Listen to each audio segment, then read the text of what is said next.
a nice cup of tea, and I'm cooking a roast chicken dinner.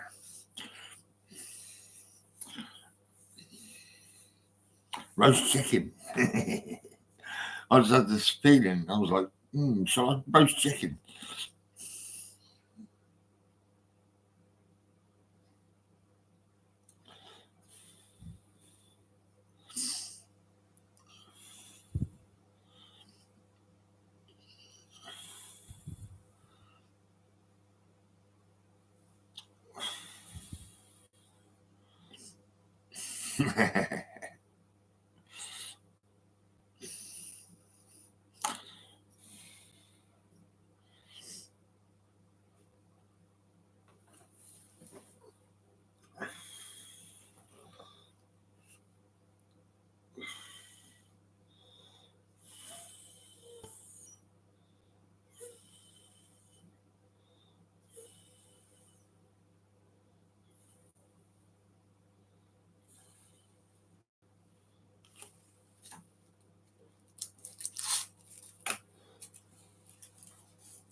My microwave shit. It goes up to 9 minutes, right? But it'll only let you go up to 6 minutes. I don't know what you're supposed to do. It's fucking, you can't press 1 and 5 and do 15 minutes. Because it'll just do 1 minute. It's pretty fucking shit, really. It's Zenuti.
think the UN should ask itself really critically, how have we been engaging with the Taliban for the 2 years to get to this?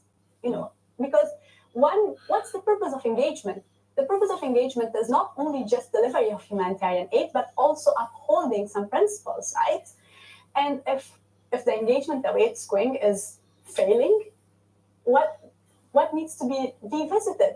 I'm not saying cap humanitarian aid and close UN offices, but I think this is not just about Taliban's policies, it's also about the failure of UN to act in alliance with its own principles. Are you prepared to give the Taliban some credit in areas that actually really do matter to the welfare of the Afghan people? One particular one would be their determined effort to stem the flow of poppy opium drugs from Afghanistan into the international market. It seems, according to satellite imagery and a special BBC investigation as well, that there has been a massive drop in the cultivation of poppy in some of the most important provinces to that poppy production. I mean, down in one province from 129,000 hectares of poppy in 2022 to just 740 hectares in April 2023. That's a massive achievement, and it matters. Well, yes, it matters. But also, when I look at something like that, my colleagues, what they look at is how is this impacting the livelihoods of the people, and what's the plan there? What's being offered? Because this is actually impacting the livelihoods of actual farmers, families, communities, the poor. So what's being offered as an alternative? Does the Taliban have a plan? Is this sustainable? And the other question is, how are these policies being enacted? We know that Taliban's main way of enacting their policies is through force, through beatings, through raids, through full attacks on people's human dignity. There's no proper justice system. So this is truth, but it's an aspect of the truth. It's not the full truth. And I'd like to see how this plays out in 2-3 years in terms of sustainability of this policy when no alternatives are being offered to communities. There are some voices in the international community, in the West, who are now thinking that it is time to, rather than just focusing on the negative, on the isolation, and on the potential punishment of the Taliban, to focus on a more constructive approach. There was an editorial in The Economist a few months ago saying that isolating the mullahs is not working. The West needs a more constructive approach. And it should be said that you yourself, when you were still in Kabul and working quite closely with the Ashraf Ghani government, you actually were involved in a dialogue with the Taliban. So do you think there is any merit in the argument saying positive engagement with the Taliban actually helps the more moderate voices within the regime? It could yield very positive results in the long run. I'm not sure about positive results, but I'm not against engagement. What I want to clarify is that the engagement should be principled engagement. And it's not just the engagement of international community with the Taliban, right? The fact is Taliban are not engaged with Afghans. Taliban are not the only reality of Afghanistan. People are fleeing Afghanistan every day. It's not just the former government officials, teachers, doctors. People are leaving Afghanistan because their daughters can't go to school. And when they protest this in a very civil manner, the response from Taliban is putting them in jail, detaining them, torturing them, threatening them. So my question is about perhaps the diversity within the Taliban. We are told by those who know the Taliban well that there are senior figures who oppose the blanket ban on secondary education and university education for girls. And you may well have spoken to some of them in the past. So my question is whether trying to engage actually strengthens those forces within the Taliban. I'm really not sure about the merits of that policy. I mean, I said it's fine to engage. It's good to talk to the Taliban. And it's good to, more importantly, it's important to ask the Taliban to talk to other Afghans.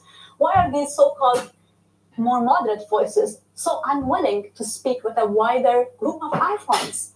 Afghans within the country, forget the diaspora. I mean, people within the country who, religious scholars or teachers, university teachers, or the protesters who are walking on the street, when they want to bring their ideas to the table, they're being completely punished for that and brutally suppressed for that.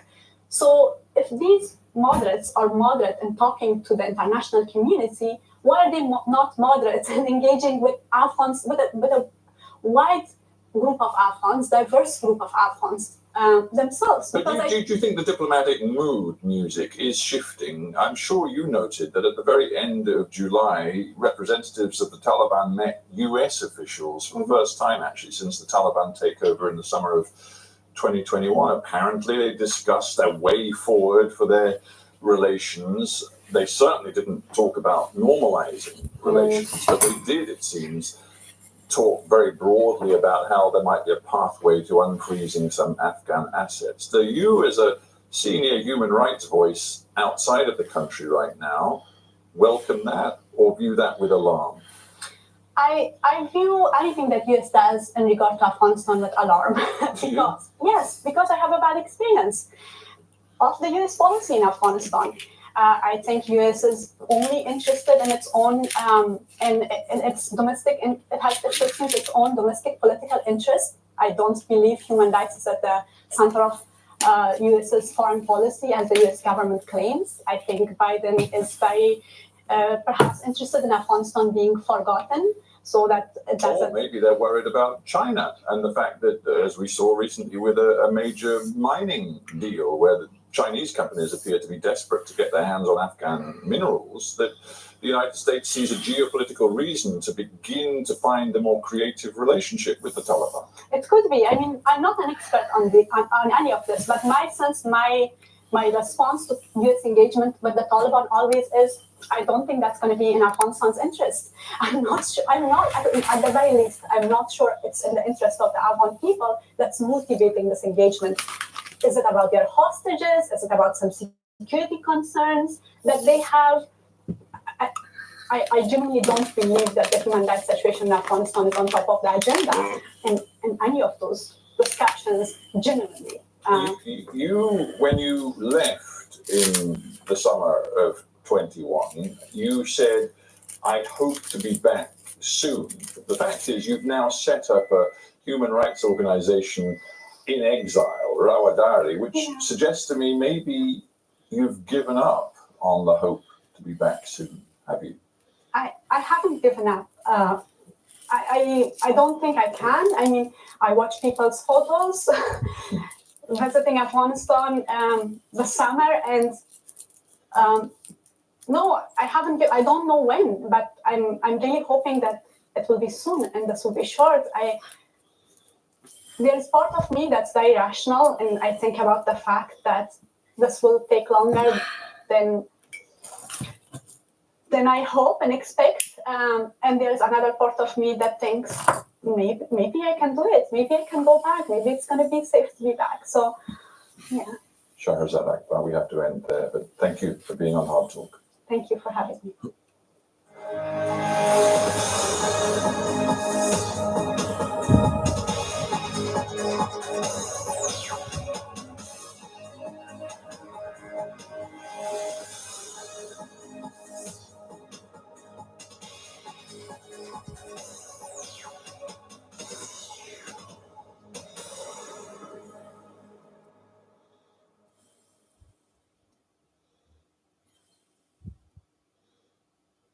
Hello, it's been a particularly wet week for many, autumnal feeling. Some of the wettest spots have seen 160 millimetres of rain, the likes of the Lake District and North Wales. Now, some of that moisture was wrapped around this deep area of low pressure, which is the remnants of Hurricane Lee. So that's why we've had so much rain. But that low pressure is still influencing our weather. We've still got showers thrown up across its eastern flank here, as you can see, into southeastern parts. And then we're picking up a northerly wind as it's continuing its journey into the North Sea. And that will be a different feel to Friday. Near gale force winds in the north, but a stronger wind ushering those showers further south and east. Hopefully those across the east of England clear away fairly soon. And then we've got the showers coming down from the north. Nowhere exempt to catching a shower. Temperatures similar to Thursday, I think, but with more breeze, it will feel cooler. And there'll still be some lively showers with rumbles of thunder. But actually, through the night on Friday, the winds ease away. The showers also ease. The sky's clear. And it really looks like a chilly night. Chillier than Thursday night into Friday, with a touch of frost potentially in the glens of Scotland, which means a fine start to Saturday morning. There might be just the odd pocket of mist, underneath this ridge of high pressure.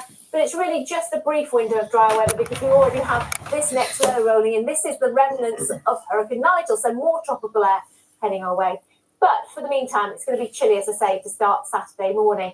And as we start Saturday morning, we'll see some good spells of sunshine, just patchy fair weather cloud. But as the day wears on, we will find more cloud piling in across the southwest into Northern Ireland in particular and Western Scotland. And for Northern Ireland, actually, the latter part of the afternoon might bring a few splashes, the first splashes of rain from the next weather front. But ahead of that, with sunshine and with light winds, it should feel quite pleasant at 16 or 17 degrees. And we're losing that northerly breeze because we're picking up instead a milder southwesterly wind, but with it more rain, and the tightly packed isobars indicate that the wind will be strengthening once again. So the likelihood is we will see further gales, particularly around the coast, and we will have further heavy rain again. We could see similar totals, perhaps 50 millimetres in the wetter spots, even more over the hills. But there's some uncertainty, but it does still look as if some southern and eastern parts of England might escape and stay dry with more cloud but warmer. 2021 again, because we're switching the wind direction. We are tapping into this southwesterly and starting with that high pressure close by. But eventually on Monday, that weather front does slip through across central and eastern areas. By then, perhaps not that much rain around it, but it will freshen things up again behind with showers, sunny spells and showers as we go through towards Monday. And potentially something a little bit more unsettled looking towards the west. But look at those temperatures, 19, 21 degrees Celsius, feeling quite pleasant. And that's because we're still keeping this southwesterly. Then there is some uncertainty as we go further ahead then into next week. Low pressure looks more dominant, doesn't it? But there's always the chance that a ridge of high pressure might just start to build across southern areas. So it's more likely that we'll see the wetter and windier weather taking shape across northern and western parts. But even further south at this stage, it does look set to stay very changeable, but still quite warm. Temperatures into the low 20s into next week here and up into the high teens further north. As ever, there's more on the website and we'll keep you up to date here.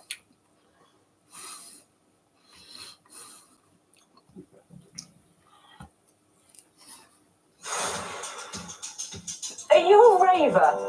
Do I look like a raver? I've got bass in a backpack. This is amazing. Dancing for like 4 or 5 hours of a gig, you could generate about 800 kilowatt hours of thermal energy. So that's a lot of energy. Right, shall we give it a taste then? It's my favourite. We're really talking to the plants and they're telling us how happy they are. They can fly, but they can also float on water. The bots kick off with some swift striking. Oh my God, that's all my quick. It's all about augmented reality. Useful then. Useful. I scroll through the options with my finger here. Solar system. Let's give that one a go. Totally and utterly immersed in another world there. We've got to consider all of these things if we're going to avoid an apocalyptic fate, but also excited. The police have found us. I can't believe I'm now wanting to run away from the police. Thanks for watching. Bye. Your Tech Update. Play, watch on BBC iPlayer.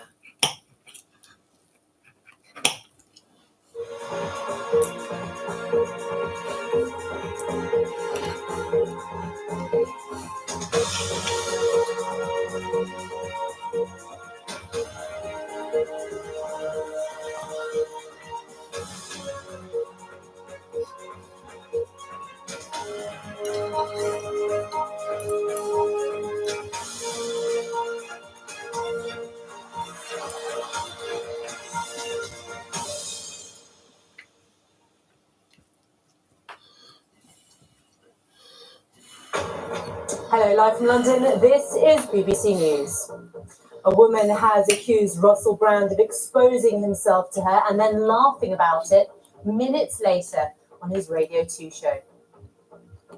Joe Biden approves extra support to Ukraine following a visit from President Zelensky, but doesn't commit to long-range missiles. An 8-year-old girl becomes the first person in the UK to have a kidney transplant without the need to take drugs for life after the operation.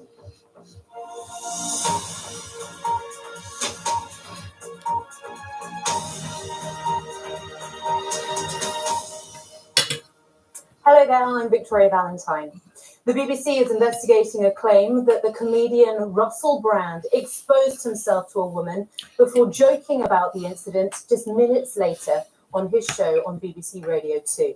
It's alleged to have happened in 2008 in Los Angeles.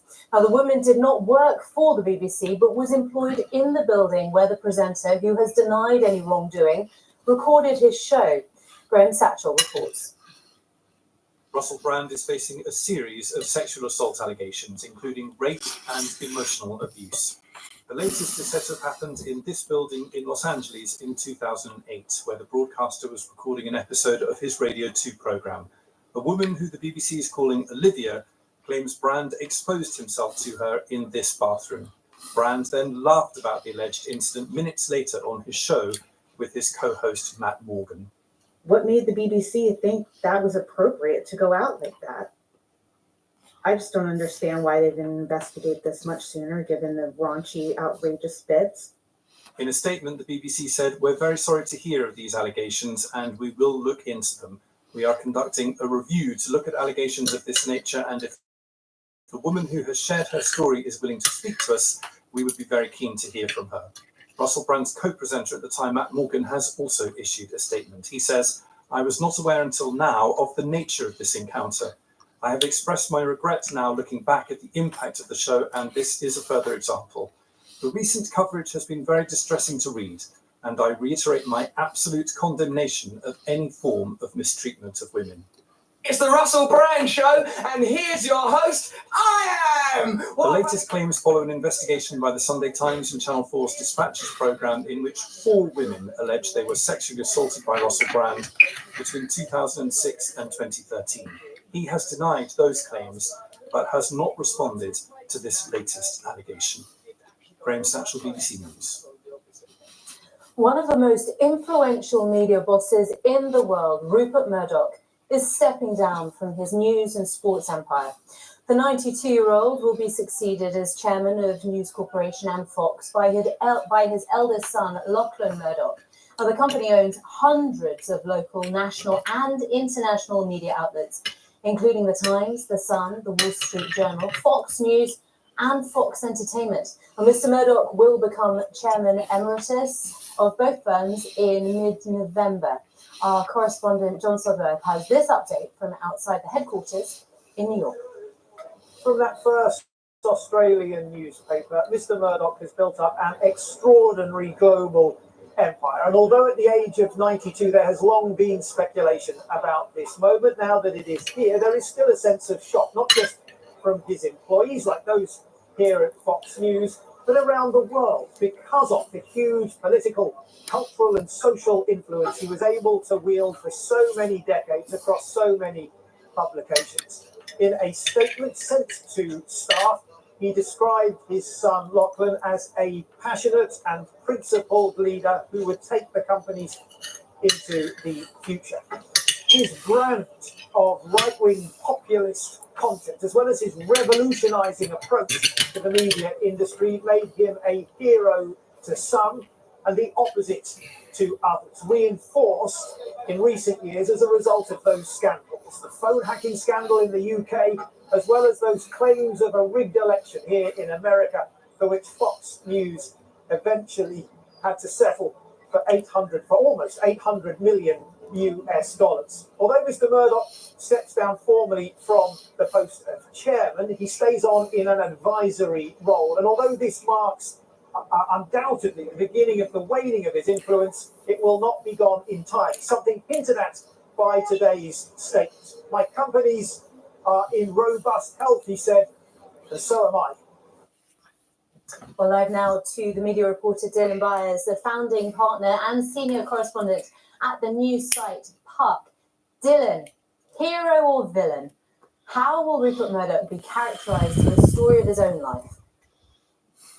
Well, I think in the grand scheme of things, in the grand scheme of history, I think you have to say both. From a business perspective, he was undoubtedly a transformational figure. You can look at the arc spanning back 70 years from inheriting his father's paper in Adelaide, Australia, to the international media baron that he has become today, and the influence he has had on politics, on culture, on entertainment, in the United States, the UK, around the world, and not see someone who was truly a sort of visionary, someone who will be remembered for an incredible business acumen and foresight. On the other hand, politically speaking, culturally speaking, that influence is something that is by no means celebrated, certainly here in the United States, by many people. He has participated, I think, in the growing divisiveness of our politics, certainly in the sort of blurring of the lines of fact and fiction, and he certainly laid the groundwork for the rise of President Trump. And I think that, you know, in all of this, I think one of the great sort of Shakespearean tragedies here is that he himself is someone who has always sort of played to those right-wing populist instincts, someone who certainly chased the dollar above perhaps, you know, morals. But even he, I don't think, saw the sort of Frankenstein-like scenario that was coming when he created the audience for President Trump, when he created what basically defines the Republican Party in the United States today. And in many ways, I think that as he nears the end of his time, and he will stay on at the organization for sure, but as he nears the end of his time, I think he looks back on what he's created, and I don't think he feels aligned with all of it. That's really interesting. We, of course, have elections coming up in the United States and here in the UK as well, both big markets for this huge company. Do you think it still has the king-making clout it once did?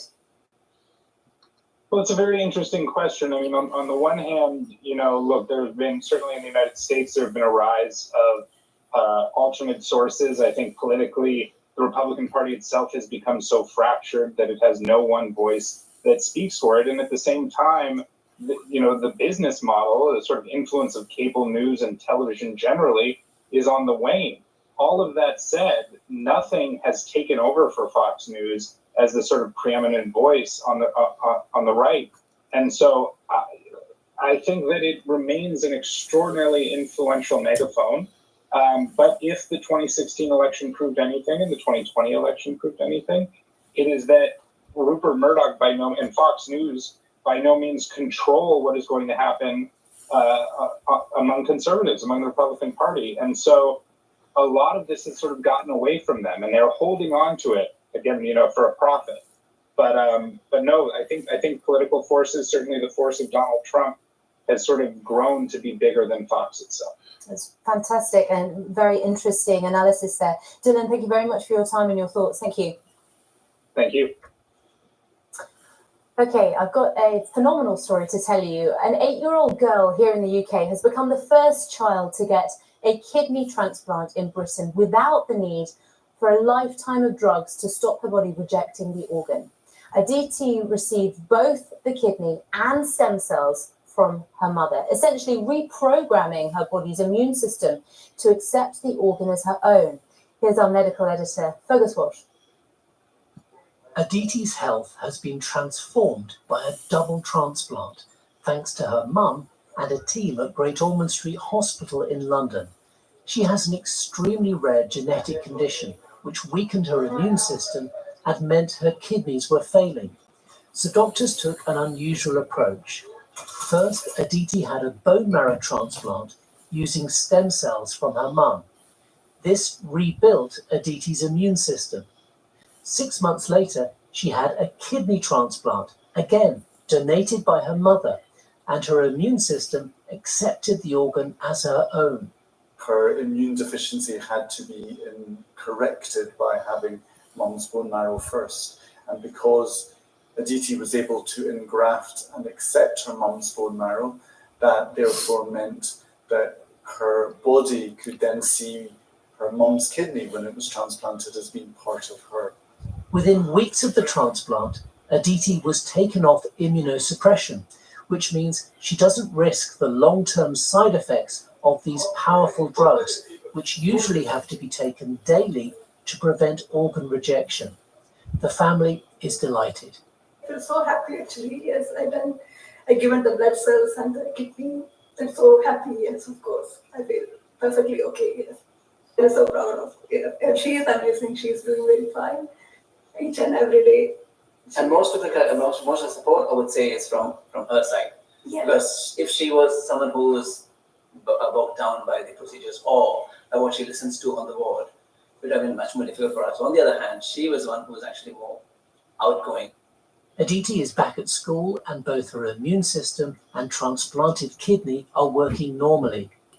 The procedure is unlikely to be widely used as the double transplant carries increased risks to the patient. Fergus Walsh, BBC News. Around the world and across the UK, this is BBC News. Now, let's take a look at some of the other stories making the news here in the UK. MPs have set the government 9 tests over its controversial new law on minimum service levels during rail strikes. The Transport Select Committee says services should be at least as good as on previous strike days, and safety must be the primary consideration. Unions strongly oppose the law, saying it's unworkable and could lead to workers being sacked. Bee-killing pesticides are being found at wildlife-threatening levels in rivers across the country. Campaigners say the presence of largely banned pesticides in more than 1 in 10 of the rivers analysed across the UK is hugely concerning. It says the government's considering whether to allow emergency use of one of those chemicals for a 4th year running. And councils should be given more power to decide the way local bus services are delivered, according to a new report by the Local Government Association and the Urban Transport Group. They say making buses part of a joined-up network would meet the needs of local communities and end a spiral of decline of services. You are live with BBC News. Now, Ukraine's President Zelensky has arrived in Canada on an unannounced visit to the country. He's been greeted by Prime Minister Justin Trudeau in Ottawa for his first visit since Russia's full-scale invasion last year. It comes after President Biden announced a new $325 million aid package for Ukraine from the United States after meeting Zelensky at the White House. Our correspondent Helena Humphreys has more details on what it is and what it isn't inside that deal. It amounts to some $325 million in weaponry, specifically when it comes to air defense, something we know that President Zelensky had been calling for. More ammunition as well, ammunition to be fired from those powerful HIMARS rocket systems.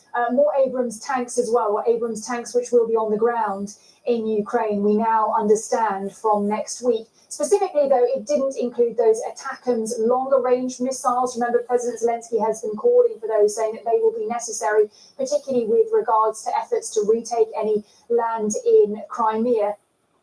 Well, President Zelensky also spent time in Washington appealing to the US Congress for more assistance. Lawmakers are divided over funding for Ukraine. House Speaker Kevin McCarthy said he would not commit to pushing a $24 billion aid package to a vote this year, shortly after meeting with Zelensky. But speaking at US National Archives, the president said continued support from the United States was vital for the world. After Ukraine, if we fall, half of Europe would again be in danger of being in Moscow's sphere of influence. But American investment in Ukrainian security and global protection of freedom is working 100%, every cent. Well, listening to that is Alyssa Dimas, who is an associate international and defense researcher at the think tank the RAND Corporation. Her research examines Eurasian political and security issues. Alyssa, this visit comes at a critical time, doesn't it? The counteroffensive is grinding on into the hardest months of the conflict, winter, and all that that brings. How much longer will current aid last the Ukrainians? Thank you, Victoria. I really appreciate it. It's a great question and a difficult one to answer. I mean, we've heard various accounts, but by all accounts, a matter of weeks, maybe short numbers of months, but certainly no longer than that. And so it's vital, particularly within, as you mentioned, prior to the rains and the freezing, that Ukraine has all it needs to make as much a headway on the ground as possible. Are you heartened by what you're seeing and hearing coming out of Washington or not? I think it's mixed signals. Yes, I'm heartened on the one hand. I think, watching what's happened with Zelensky in Congress and then later at the White House, it seems like those that are opposing providing additional aid to Ukraine really are a concentrated minority. Certainly a vocal one at that, but definitely a small one. It seems like, now again, it's difficult to know exactly because a lot of the meetings were closed door, and so we don't know the exact nature of the discussions. But from reading the tea leaves, it really seems like those that may have been sort of skeptical in the U.S. Congress may actually have been heartened by Zelensky's comments. He spoke very plainly. He mentioned, for instance, that without further U.S. aid to Ukraine, that Ukraine will lose the war, and he said that in no uncertain terms. Now, the end of the US fiscal year is quickly approaching. What kind of impact do you think a government shutdown, if that were to happen, would have on continued support for Ukraine? I think it would have pretty significant effects. I mean, there's sort of two sides to that. The first side is the actual material effects. So, potential delay in deliveries, let's say, of weapons or ammunition to Ukrainians that are already scheduled to go, if, for instance, the Department of Defense shuts down. And then there, of course, the more psychological impact. So effects to, let's say, morale, if Ukrainians aren't getting the weapons, the equipment, the training that they need. And of course, to Ukrainian people who are actively resisting the Russian invasion. Alessa Dimas, and your very hungry dog, I think, in the background. Thank you very much for your time and your thoughts. Thank you. Thank you. Okay, let's turn our attention to Brazil, because the Supreme Court there will begin debating later on today on whether to decriminalize abortion in South America's biggest country. Currently, abortion is only allowed in 3 cases: that of rape, risk to the woman's life, and when the fetus has an undeveloped brain. If the country's Supreme Court votes in favor, abortion would be decriminalized up to 12 weeks gestation. Our South America correspondent Katie Watson reports from Sao Paulo. Paloma had an abortion. She doesn't want to show her face, such is the taboo around terminations here in Brazil.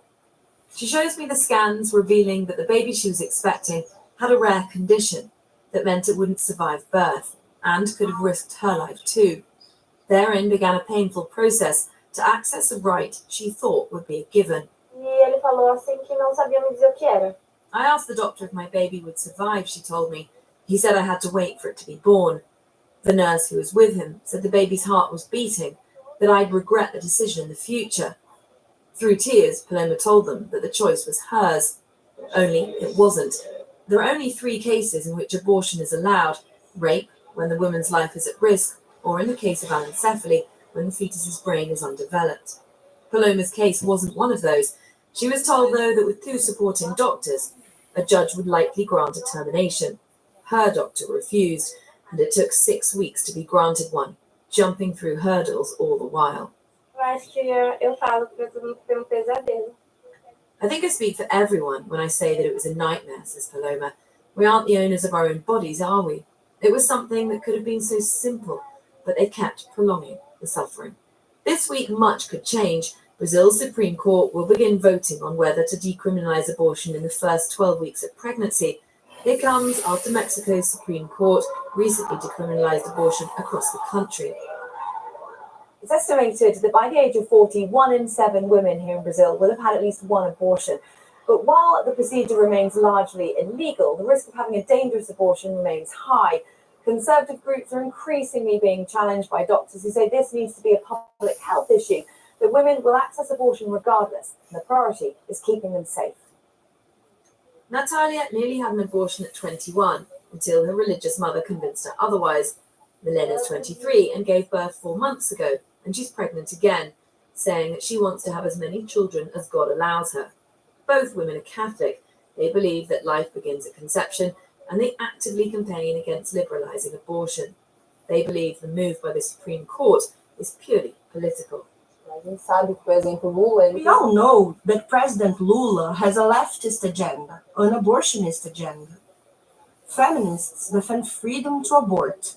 The issues of abortion and feminism work together, and they're linked to the left. But those at the coalface reject that. Dr. Roberta Cronenberger Santos has dealt with several women who've tried to carry out abortions at home, so fearful they were of the consequences. By the time they arrive at hospital, they're bleeding and infected. We have to understand that it's not a political decision. It's about choices, and we all have a right to choose. The more we talk about it, the more people will understand. We have never talked so much about women's rights as we are now, talking about this prejudice. All those discussions have come together. Activists from across Latin America have come together on this. It's known as the Green Wave movement, and it's changing everything for women from Mexico to Argentina and many countries in between. Katie Watson, BBC News in Sao Paulo. Well, meanwhile, another ruling by the Supreme Court in Brazil has been celebrated by an indigenous group in the country after it decided in favour of restoring territory to the group who were evicted by armed militias in the 1950s. The decision is expected to set a precedent for hundreds of indigenous land claims and define the future of land rights in South America's largest country. A man in his 50s has been arrested on suspicion of child abduction as police hunt for the missing mother and two children. 31-year-old Jamie Lee Kelly left a centre for vulnerable mothers and children in northwest London with her newborn son and 3-year-old daughter on Tuesday. The Metropolitan Police say the children are under care protection orders and were taken against wishes of staff. Officers believe Ms. Kelly then got into a blue Ford Fiesta. The car and driver are yet to be found. Anyone who sees Ms. Kelly is urged to call 999 immediately. The UK's largest food bank provider says government cost of living payments only give temporary relief for those in need. The Trussell Trust says the money up to £900 across 3 instalments only helps for several weeks at most, leading to only a short-term dip in demand for food banks. The government maintains the payments introduced to help the most vulnerable with soaring costs and delivering quick and much-needed help to millions of low-income households. The King and Queen will continue their tour of France with a visit to the Bordeaux region later on today. On Thursday, King Charles received a standing ovation for his speech in the French Upper House of Parliament, the Senate. And there was also time for a bit of sport, with Queen Camilla taking on the French First Lady at table tennis. Our correspondent Daniela Ralph has more. State visits can be a funny mix. Moments of nostalgia as royal trips of old are remembered and memories shared. And serious messages of countries united, of enduring friendship, of positive alliances to tackle the world's global challenges. Nous ne sommes pas tous côte à côte. And the more informal stuff. Sorry, what's from cool? The 10, number 10. Meeting sports stars in France for the Rugby World Cup. All the praise if it goes right. And amidst all the unity, a little rivalry at table tennis, where the French came out on top. Today the focus shifts as the attention of the royal couple moves away from France's capital city. Despite a tricky few years for the relationship between France and the UK post-Brexit, the mood around this trip has been positive and optimistic.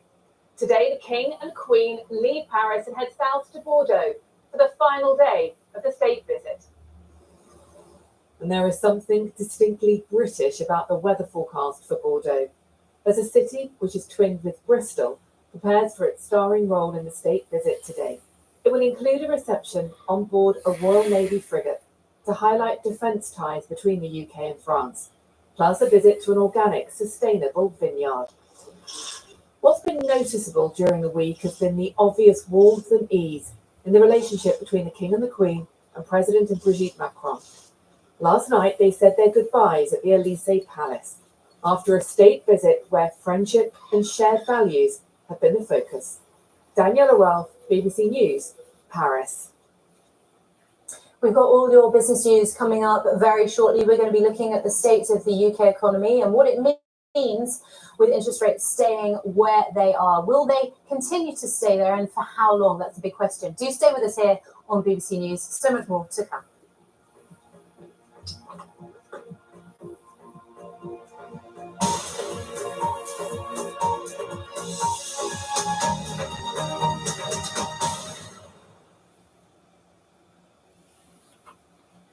Hello. It's been a particularly wet week for many, autumnal feeling. Some of the wettest spots have seen 160 millimetres of rain, the likes of the Lake District and North Wales. Now, some of that moisture was wrapped around this deep area of low pressure, which was the remnants of Hurricane Lee. So that's why we've had so much rain. But that low pressure is still influencing our weather. We've still got showers thrown up across its eastern flank here, as you can see, into southeastern parts. And then we're picking up a northerly wind as it's continuing its journey into the North Sea. And that will be a different feel to Friday. Near gale force winds in the north, but a stronger wind ushering those showers further south and east. Hopefully those across the east of England clear away fairly soon. And then we've got the showers coming down from the north. Nowhere exempt to catching shower. And temperatures similar to Thursday, I think, but with more breeze, it will feel cooler. And there'll still be some lively showers with rumbles of thunder. But actually through the night on Friday, the winds ease away. The showers also ease. The sky's clear. And it really looks like a chilly night. Chillier than Thursday night into Friday, with a touch of frost potentially in the glens of Scotland, which means a fine start to Saturday morning. There might be just the odd pocket of mist underneath this ridge of high pressure, but it's really just a brief window of dry weather because we already have this next low rolling in. This is the remnants of Hurricane Nigel, so more tropical air heading our way. But for the meantime, it's going to be chilly, as I say, to start Saturday morning. And as we start Saturday morning, we'll see some good spells of sunshine, just patchy fair weather cloud. But as the day wears on, we will find more cloud piling in across the southwest into Northern Ireland in particular and western Scotland. And for Northern Ireland, actually, the latter part of the afternoon might bring a few splashes, the first splashes of rain for the next weather front. But ahead of that with sunshine and with light winds, it should feel quite pleasant at 16 or 17 degrees. And we're losing that northerly breeze because we're picking up instead a milder southwesterly wind, but with it more rain, and the tightly packed isobars indicate that the wind will be strengthening once again. So the likelihood is we will see further gales, particularly around the coast, and we will have further heavy rain again.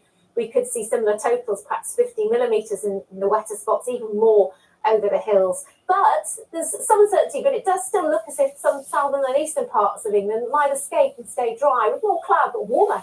2021 again, because we're switching the wind direction. We are tapping into this southwesterly and starting with that high pressure close by. But eventually on Monday, that weather front does slip through across central and eastern areas. By then, perhaps not that much rain around it, but it will freshen things up again behind with showers, sunny spells and showers as we go through towards Monday. And potentially something a little bit more unsettled looking towards the west. But look at those temperatures, 19, 21 degrees Celsius, feeling quite pleasant. And that's because we're still keeping this southwesterly. Then there is some uncertainty as we go further ahead then into next week. Low pressure looks more dominant, doesn't it? But there's always the chance that a ridge of high pressure might just start to build across southern areas. So it's more likely that we'll see the wetter and windier weather taking shape across northern and western parts. But even further south at this stage, it does look set to stay very changeable, but still quite warm. Temperatures into the low 20s into next week here, and up into the high teens further north. As ever, there's more on the website and we'll keep you up to date here.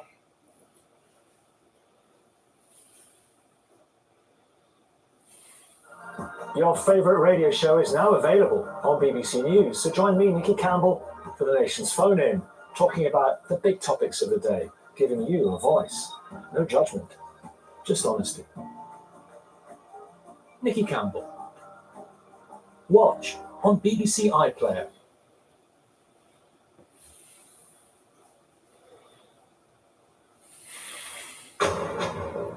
Hello and welcome to The Business in BBC News. You are live from London.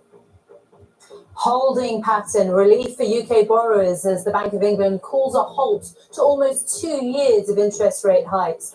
But don't expect rates to come down anytime soon, the governor tells the BBC. I can tell you that we have not had any discussion on the Monetary Policy Committee about reducing rates because that would be very, very premature. We've got a big job to do. We've got quite a long way to go yet. It's encouraging, but I'm afraid we can't be complacent. Also to come, moving up a gear, US auto workers will ramp up their strikes against Detroit's big three car makers today if there's no deal on pay before midday local time. Plus, the race to Jet Zero, why this could literally be the shape of things to come for the airline industry as it tries to slash carbon emissions.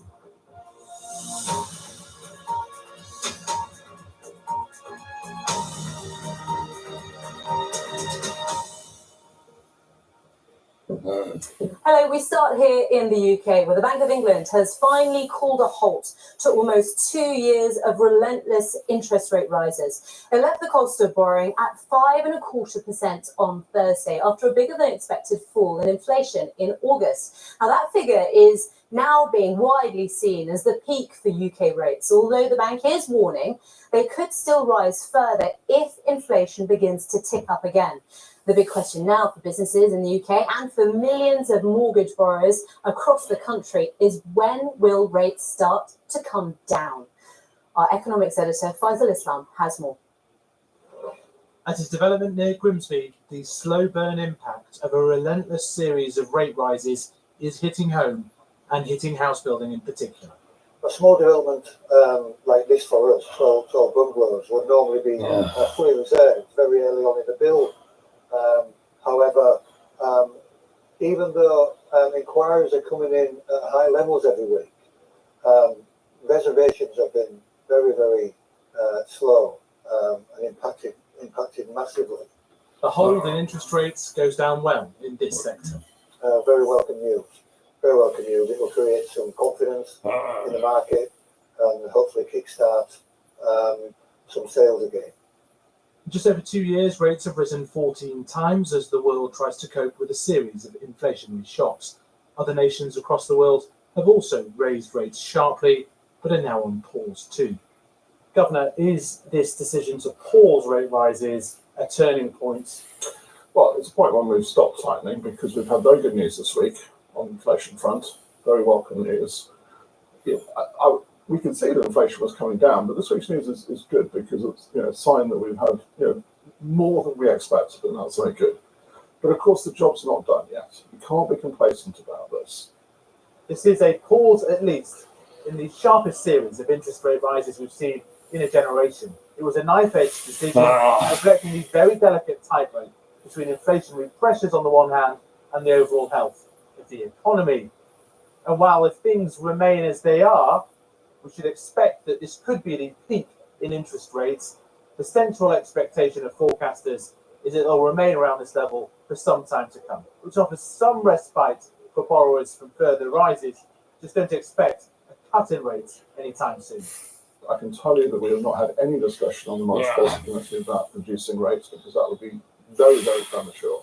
Our job is to get inflation down. As I see it, we've got a big job to do. We've got quite a long way to go yet. It's encouraging, but I'm afraid we can't be complacent. And of course, we will watch the evidence very carefully, as we always do. Is your sense that the medicine is now working? Yes, I think the effects of what we have done over the last, not far off 2 years now, actually, are coming through. We've used the word restrictive. What I mean by that is we can see policy having effects. We can see it, in a sense, having the effects we hoped it would. And that, of course, is reducing the inflationary pressure in the economy. For those in the housing market impacted by ever-rising borrowing costs, some relief. But it's far from the end of the matter. Faisal Islam, BBC News. Well, in the last few hours, we had a survey suggesting British consumers are at their most optimistic since the start of 2022. Russ Mould is investment director at the investment platform AJ Bell. Russ, you're joining us from Brighton, aren't you, this morning? Good to see you. Thank you. What do you make of all of this? Do you think the cost of living in Britain is easing? And the inflation rate is cooling, but it is still running at 6.9% year on year, which isn't very funny. If there is some comfort there, that wage growth is currently outstripping that. So those people who are getting that average wage increase, who are happily in employment, they are at least managing to cope with that rate of inflation, but it is by no means conquered. The oil price is going back up, rent is still under pressure, upwards, and with the pound having gone down recently, that increases the cost of imports. So there are still inflationary pressures in the system. Okay, so therefore, how strong is the argument to take a decent pause on tinkering about or raising or certainly maybe cutting rates? Financial markets don't expect a cut until next September, but they don't expect any more increases. And the reason they don't expect any more increases from the Bank of England is there are signs that the UK economy is starting to feel the impact of high borrowing costs. Unemployment has gone up for 3 months in a row, job vacancies have gone down for well over a year, and you're starting to see weakness in some of the sentiment surveys like the Purchasing Managers Indices, when they start to run below 50 as they are right now, that's normally a warning of a further slowdown to come. So the Bank of England still has this delicate balancing act, try and control inflation on one hand, not push the economy into recession on the other, and it will be keeping an eye on the pound and also financial markets, which are losing a little bit of altitude as well. Certainly, in terms of thinking, the Bank of England seemed to be very concerned more generally. And we saw this during the financial crisis. We saw this after the Brexit vote on the housing market in this country. Where do you think all of this sort of that we're hearing and the mood music that we're hearing from the Bank of England, where does all of that put the path of UK mortgage rates? Well, at the moment, mortgage rates are starting to stabilise. There is competition between the banks. I think the regulator is making sure of that. And you are starting to see them flatten off a little bit because interest, the headline base rate is flattening off. The impact is being felt. You can see it in the profit warnings and the lower profit forecast you're seeing from the major quoted house builders who are part of the big stock market indices here in the UK, like Crest Nicholson or Bellway or Barratt or Redrow. They've all forecast lower completions for the forthcoming 12 months. Interestingly, the best performing share prices in the UK stock market this week have included the house builders who are looking thinking, well, if we reach the peak in UK interest rates, at some stage they're going to go down, and that could be good for demand, because the stock market is only trying to think of what might be coming 18 to 24 months down the lane. Russ, thanks very much. Really interesting. Thank you. Now, to the United States now, where talks between the United Auto Workers Union and Detroit's three largest automakers remain at a standstill, with a deadline looming for a potential escalation of the strikes. Now, the president of the union, Sean Fain, says he will announce more walkouts at 12 p.m. local time on Friday, unless there is what he has described as serious progress in talks. This time last week, the union launched simultaneous strikes at 3 plants across the US. The first time, it has targeted Ford, GM and Chrysler at the same time. More than 12,000 of the 146,000 members of the union are currently on strike, with the potential for many more to join. They want a 36% pay rise, which the car makers say is unaffordable. Well, the BBC has been speaking to Robert Reich, the former US Labour Secretary under President Clinton, now professor at the University of California, Berkeley, and he says that the car giant's current offer of 20% doesn't look fair when executives have seen their payouts increase by more than double that. Well, you know, what is a fair offer? I mean, the CEOs of the chief executive officers of the big three, they've seen their pay go up about 44% over the last 4 years. And it's not just them, it's also the top executives under them. There has been in every major auto manufacturer a huge amount of money going to buying back stocks, shares of stock, to keep the share prices up, which is a big subsidy to major investors. So if I were a worker, I would say to myself, well, wait a minute, what about me? My wages over the last 10 years have gone up about 6%. I'm the last person who's being thought about here, and I have a lot of wages and benefits to make up for. Let's bring in Patrick George, the editor-in-chief of Inside EVs, which provides news on the electric vehicle industry. Thank you very much for joining me. It's good to see you. Now, we're expecting this next phase in the strike action to potentially go ahead unless there's progress here. What do you make of the first phase? Thanks for having me on. No, this has been a very bitter and militant fight so far from the United Auto Workers Union, which in recent years has really struggled with declining membership and even corruption in its top ranks. So this is a very different UAW we're seeing here. They're really playing to win like we haven't seen in decades. Leaked messages came out from Twitter tonight where union officials said they wanted to keep the car companies, and I quote, wounded for months. So we'll know in about 12 hours from now if more auto plants are going on strike, but I fully suspect that will happen. From your point of view, what will this strike action mean for the future of EVs and EV production? Yeah, great question. The interesting thing here is that there are no demands from the UAW directly related to EVs that I'm aware of, but the transition to electric vehicles looms over this entire fight. The car companies say they need these record profits they're posting to pay for this transition, to build battery plants, to create the software they need for the next generation of cars. But in theory, EVs need far fewer parts to run. And so these auto workers are wondering if they're going to have the kind of jobs that they have now, if they'll have the good paying jobs that they have in the future. So they feel like if they don't send a hard message now, they will never get the chance to do that. Patrick, the United States is trying hard to bring car manufacturing back to the country, especially from Asia. So I wonder, from your point of view, what impact do you think these strikes is going to have on that effort? Great question. And I think it depends on your perspective. From the union's perspective, achieving their goals here will mean better paying jobs. It'll mean more of a worker-driven culture at these battery plants in the future. The car companies basically have to build their EVs and their battery plants here in America, in North America, in order to qualify for the tax credits that the Biden administration has pushed through. And many of those battery plants are well under construction. I don't see that changing anytime soon. So when you look at it that way, labor does seem to have an advantage in this fight at the moment. How do you see this playing out? I don't think that the strike is going to go on nearly as long as, say, the Hollywood writers' strike. It takes that's been likely to this in some ways, but it takes months and years to make TV shows and movies. But car production, getting to car dealers, that's a matter of days and weeks. I think this will be a very quick strike on the whole. Right now, these workers are asking for nearly 40% pay increases. The automakers have said, offer 20%. I think they'll meet somewhere in the middle and get it done probably this month sometime. So we'll see what happens. We certainly will. Patrick George, thanks very much for your time. Thank you. Thank you very much. Have a good day. Now, as you've been hearing, Thursday was a momentous day for the media industry as Rupert Murdoch announced his retirement as chairman of Fox and News Corp at the tender age of 92, after a 7-decade career in which he built a global media empire. It leaves his son Lachlan as sole leader of the business.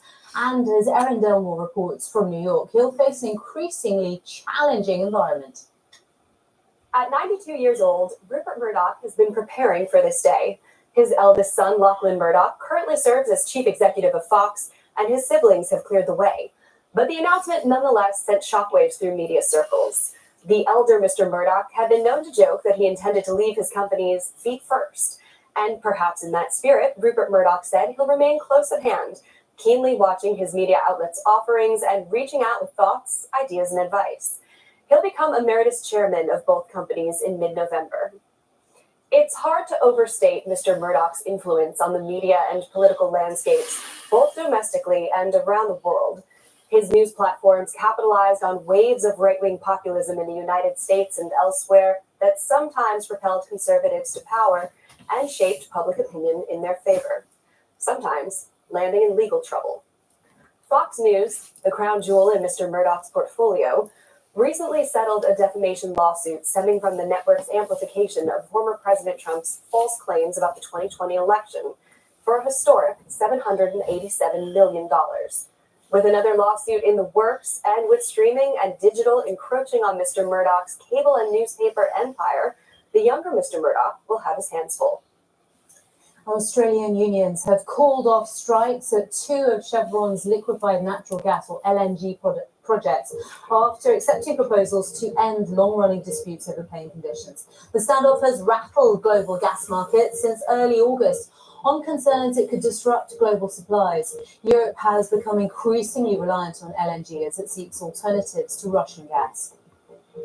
The former cryptocurrency billionaire Sam Bankman-Fried will remain in jail until his fraud trial set for October 3rd, after a US court rejected his appeal. Bankman-Fried had his $250 million bail revoked last month after a judge ruled he had attempted to tamper with 2 witnesses, including his former girlfriend and business partner, Caroline Ellison.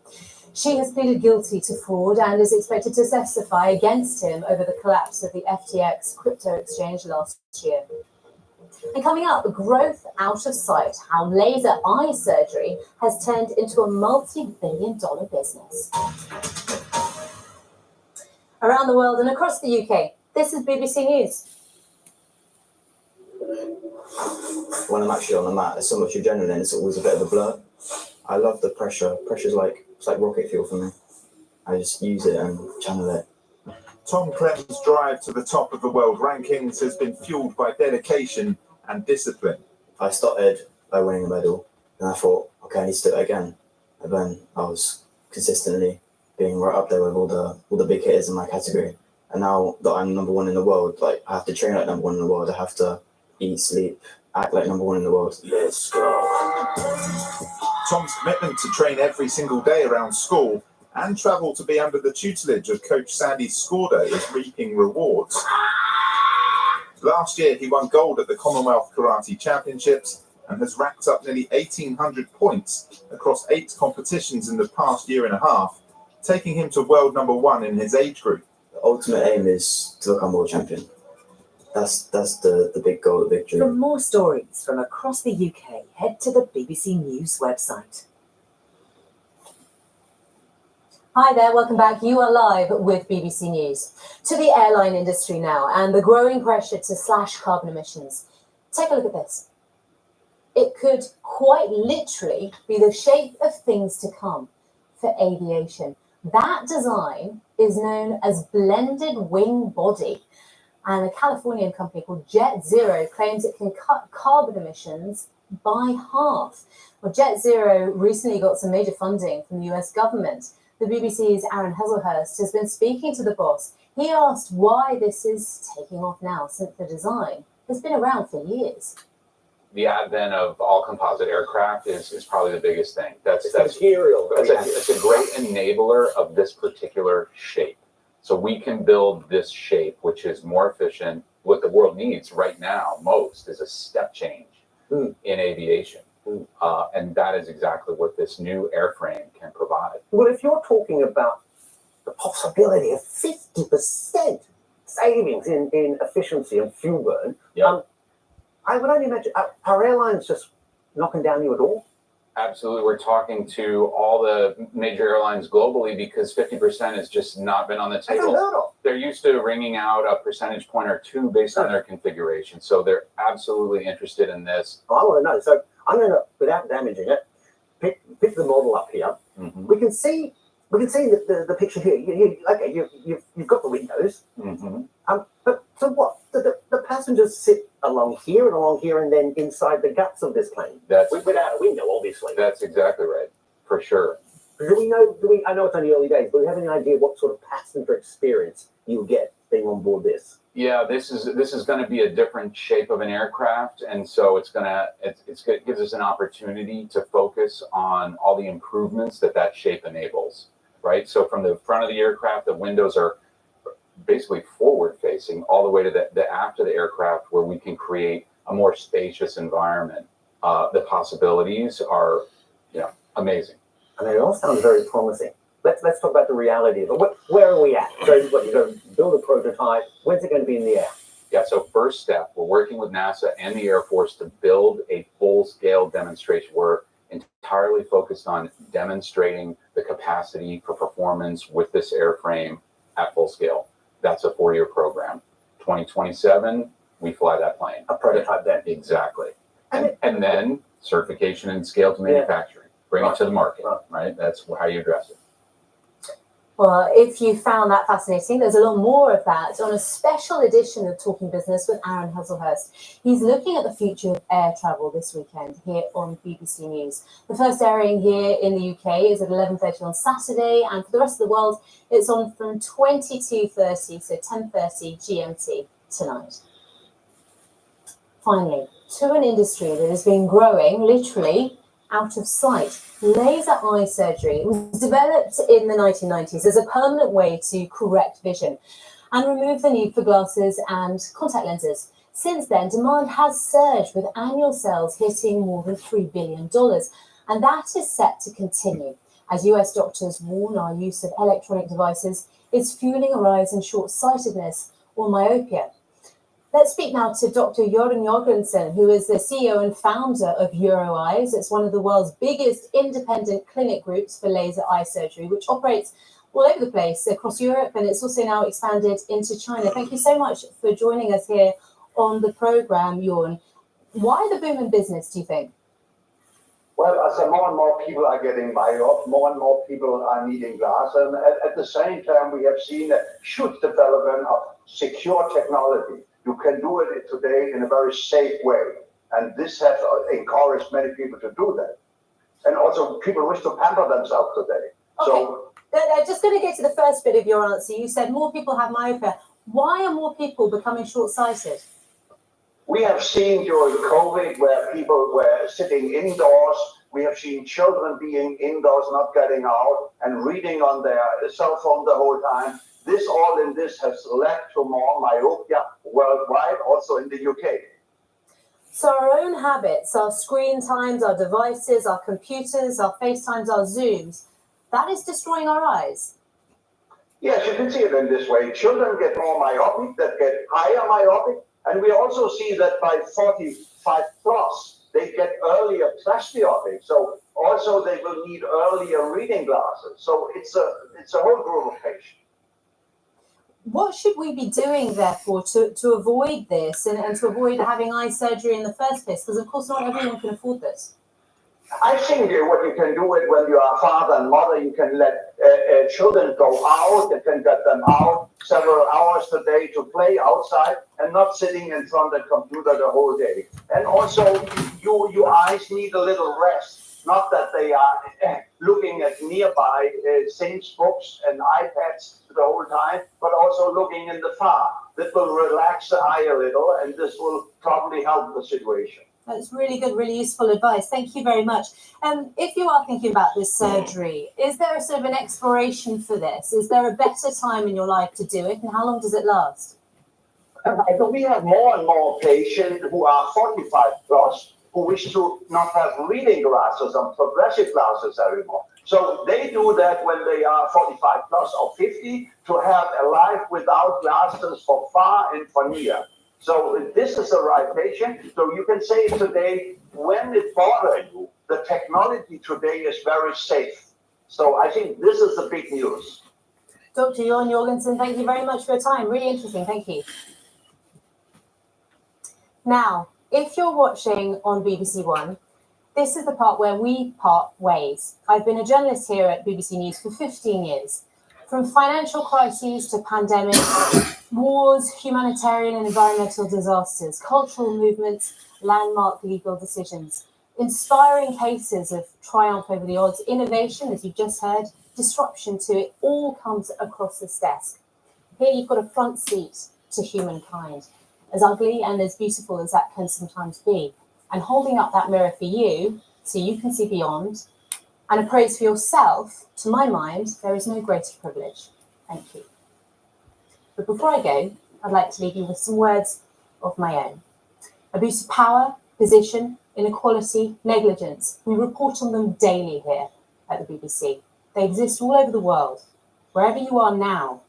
The extent to which they manifest, though, depends on our willingness to accept them. Doing nothing is a response. Switching off or discrediting the news does not make regression, suffering, or injustice go away. If you want to live in a world that is different from today, where you are different from today, the answer is not to do nothing. You can have comfort or you can have courage, not at the same time. So what will you choose? Why not go first? Be the leader you need for your friends, for your family, for your community, for your colleagues. Believe in better and lead with action. Write your own story, fueled by passion and lived with purpose.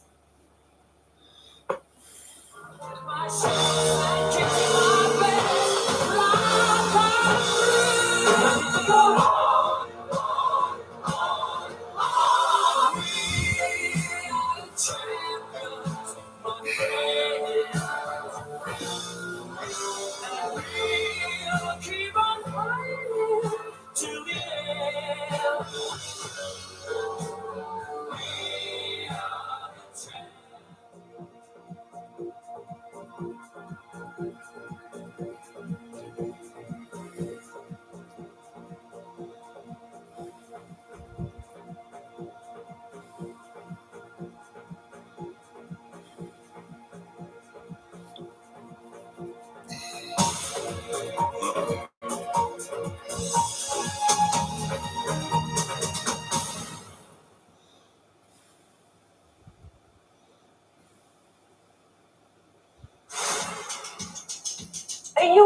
raver.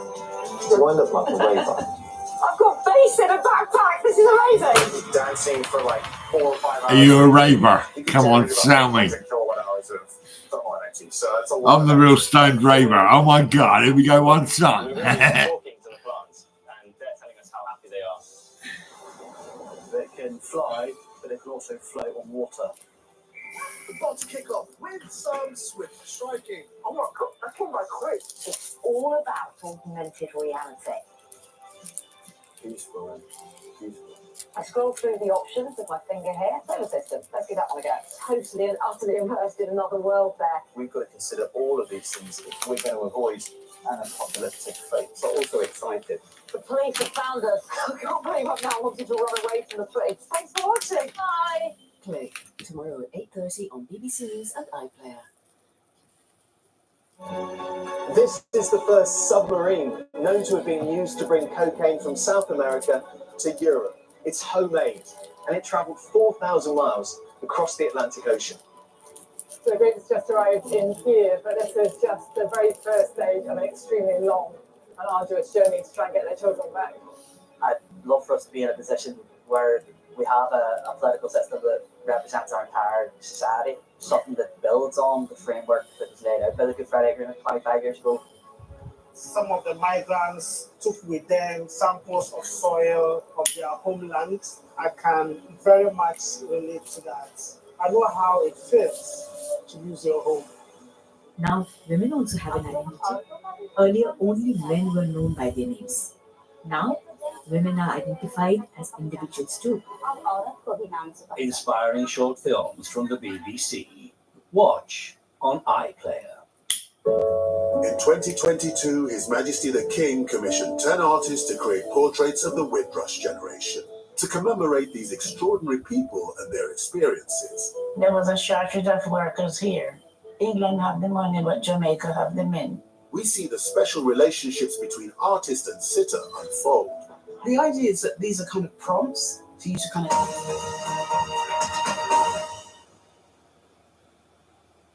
Mrs. Brown, this is Mrs. Flanagan. Birdie Flanagan. Everyone calls me Birdie. That's nice. Mrs. Agnes Brown. Everyone calls me Mrs. Brown.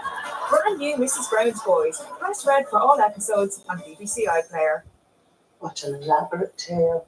It's the truth. This is the husband that died off with all your money. Where the hell has he been? He's pretending to be some kind of posh science expert, but he's a property developer from Stoke. T.R. Parker, the famous author. Should we not warn this poor lady? We've tried to do the right thing and the police are doing nothing, so it's up to us. Be careful, love.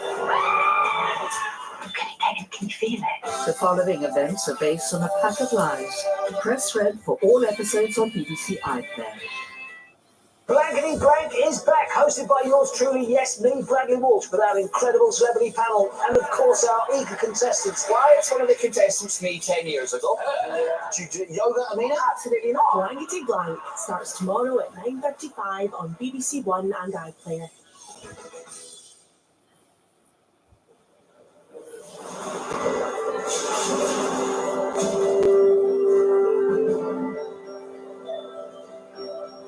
Welcome to BBC One this Friday morning, just in time for breakfast.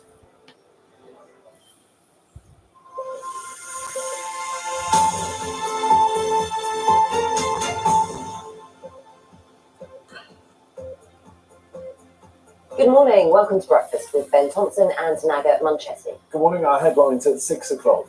More questions for the BBC following a claim that Russell Brand exposed himself to a woman before laughing about it on his Radio 2 show. An 8-year-old girl becomes the first person in the UK to have a special type of kidney transplant, which means she won't need to take drugs for life as a result. Good morning. A freeze in interest rates after 14 months of rises. But is it enough for struggling families and businesses? I'll be taking a look. Good morning. In sport, the Seagulls get their wings clipped on their European debut. A historic stormy night on the south coast. Egg Athens rain on Brighton's parade in their first ever match in Europe.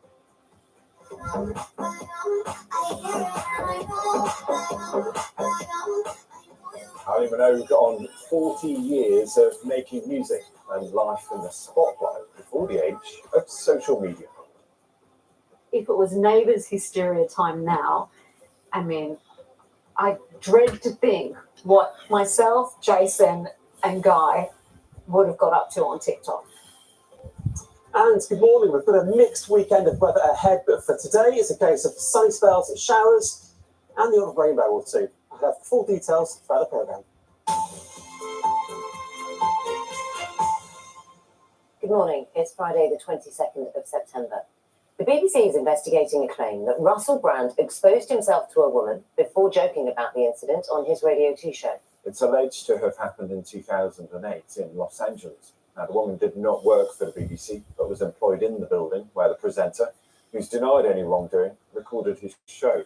Graham Satchell has the details. Russell Brand is facing a series of sexual assault allegations, including rape and emotional abuse. The latest is said to have happened in this building in Los Angeles in 2008, where the broadcaster was recording an episode of his Radio 2 programme. A woman who the BBC is calling Olivia claims Brand exposed himself to her in this bathroom. Brand then laughed about the alleged incident minutes later on his show with his co-host Matt Morgan. What made the BBC think that was appropriate to go out like that? I just don't understand why they didn't investigate this much sooner, given the raunchy, outrageous bits. In a statement, the BBC said, "We're very sorry to hear of these allegations and we will look into them.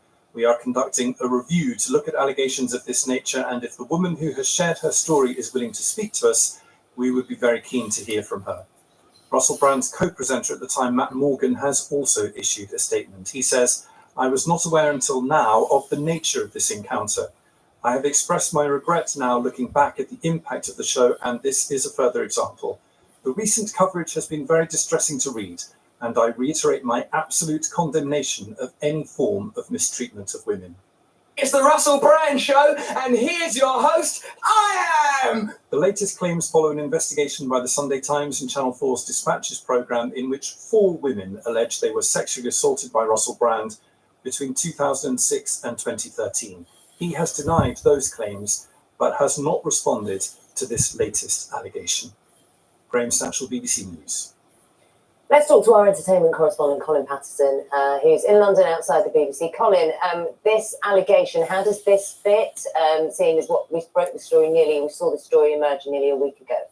Well, the BBC has responded to these latest allegations by saying how sorry they are to hear about them and that they will now form part of their investigation into Russell Brand's behaviour when he was a BBC radio presenter between 2006 and 2008. That investigation is going to look into who knew what and when. Were there complaints about his behaviour raised at that time? And if so, what actions were taken against him? Now, it is also important to say that Russell Brand still completely denies all the allegations and says that any relationships that he had at the time were consensual. But this is now part of a wider industry issue. There are 2 investigations, one by Channel 4 and one by the production company Banijay, looking into his behaviour while presenting a Big Brother spin-off show in the early 2000s as well. And when you look at what else has happened this week, you've had Russell Brand being demonetized by YouTube, meaning he can no longer make money from his videos on there. We've had his tour that was supposed to be taking place tonight in Plymouth. The last 3 dates of that were all postponed. And Channel 4, we've heard they've had the investigation. And in Australia, Russell Brand has been cancelled as the presenter or the star speaker at a wellness festival. So this is a story that is still very much moving on, and these are the latest developments. Okay, Colin, thanks very much for that. 5 minutes past 6 is the time. Ben, we've got a story of hope, I think it's fair to say. Yeah, a significant medical breakthrough, Naga. Thanks very much. Yes, an 8-year-old girl has become the first child in the UK to receive a kidney transplant without needing to take drugs to stop her body rejecting it. The child received both stem cells and a kidney transplant from her mother, which meant her body accepted the new organ. Here's more from our medical editor, Fergus Walsh. Aditi's health has been transformed by a double transplant, thanks to her mum and a team at Great Ormond Street Hospital in London. She has an extremely rare genetic condition which weakened her immune system and meant her kidneys were failing. So doctors took an unusual approach. First, Aditi had a bone marrow transplant using stem cells from her mum. This rebuilt Aditi's immune system. 6 months later, she had a kidney transplant, again donated by her mother, and her immune system accepted the organ as her own. Her immune deficiency had to be corrected by having mum's bone marrow first. And because Aditi was able to engraft and accept her mum's bone marrow, that therefore meant that her body could then see her mum's kidney when it was transplanted as being part of her. Within weeks of the transplant, Aditi was taken off immunosuppression, which means she doesn't risk the long-term side effects of these powerful drugs, which usually have to be taken daily to prevent organ rejection. The family is delighted. I feel so happy actually, yes. I given the blood cells and the kidney. I'm so happy, yes, of course. I feel perfectly okay, yes. I'm so proud of her. And she is amazing, she is doing very fine each and every day. And most of the support, I would say, is from her side. Yes. Because if she was someone who was walked down by the procedures or by what she listens to on the ward, it would have been much more difficult for us. On the other hand, she was the one who was actually more outgoing. Aditi is back at school and both her immune system and transplanted kidney are working normally. The procedure is unlikely to be widely used as the double transplant carries increased risks to the patient. Fergus Walsh, BBC News. In other news today, US President Joe Biden has told Ukraine's Volodymyr Zelensky that extra support for his fight against the Russian invasion will arrive next week. He promised new American battle tanks, but not the requested missiles. That was when the pair met at the White House. President Zelensky then travelled to Canada for an unannounced visit. That's his first there since the war started in February last year. Police in New York have discovered a large quantity of drugs, including the opioid fentanyl, in a nursery where a 1-year-old boy died last week. More than a dozen bags were hidden beneath a trapdoor at the day centre where Nicholas Dominici died of a suspected overdose. NatWest says it's looking into a glitch with its cash deposit machines after customers reported money was missing from their accounts. The bank said some payments were delayed, but the issue has now been resolved. They said that no customer will be left out of pocket.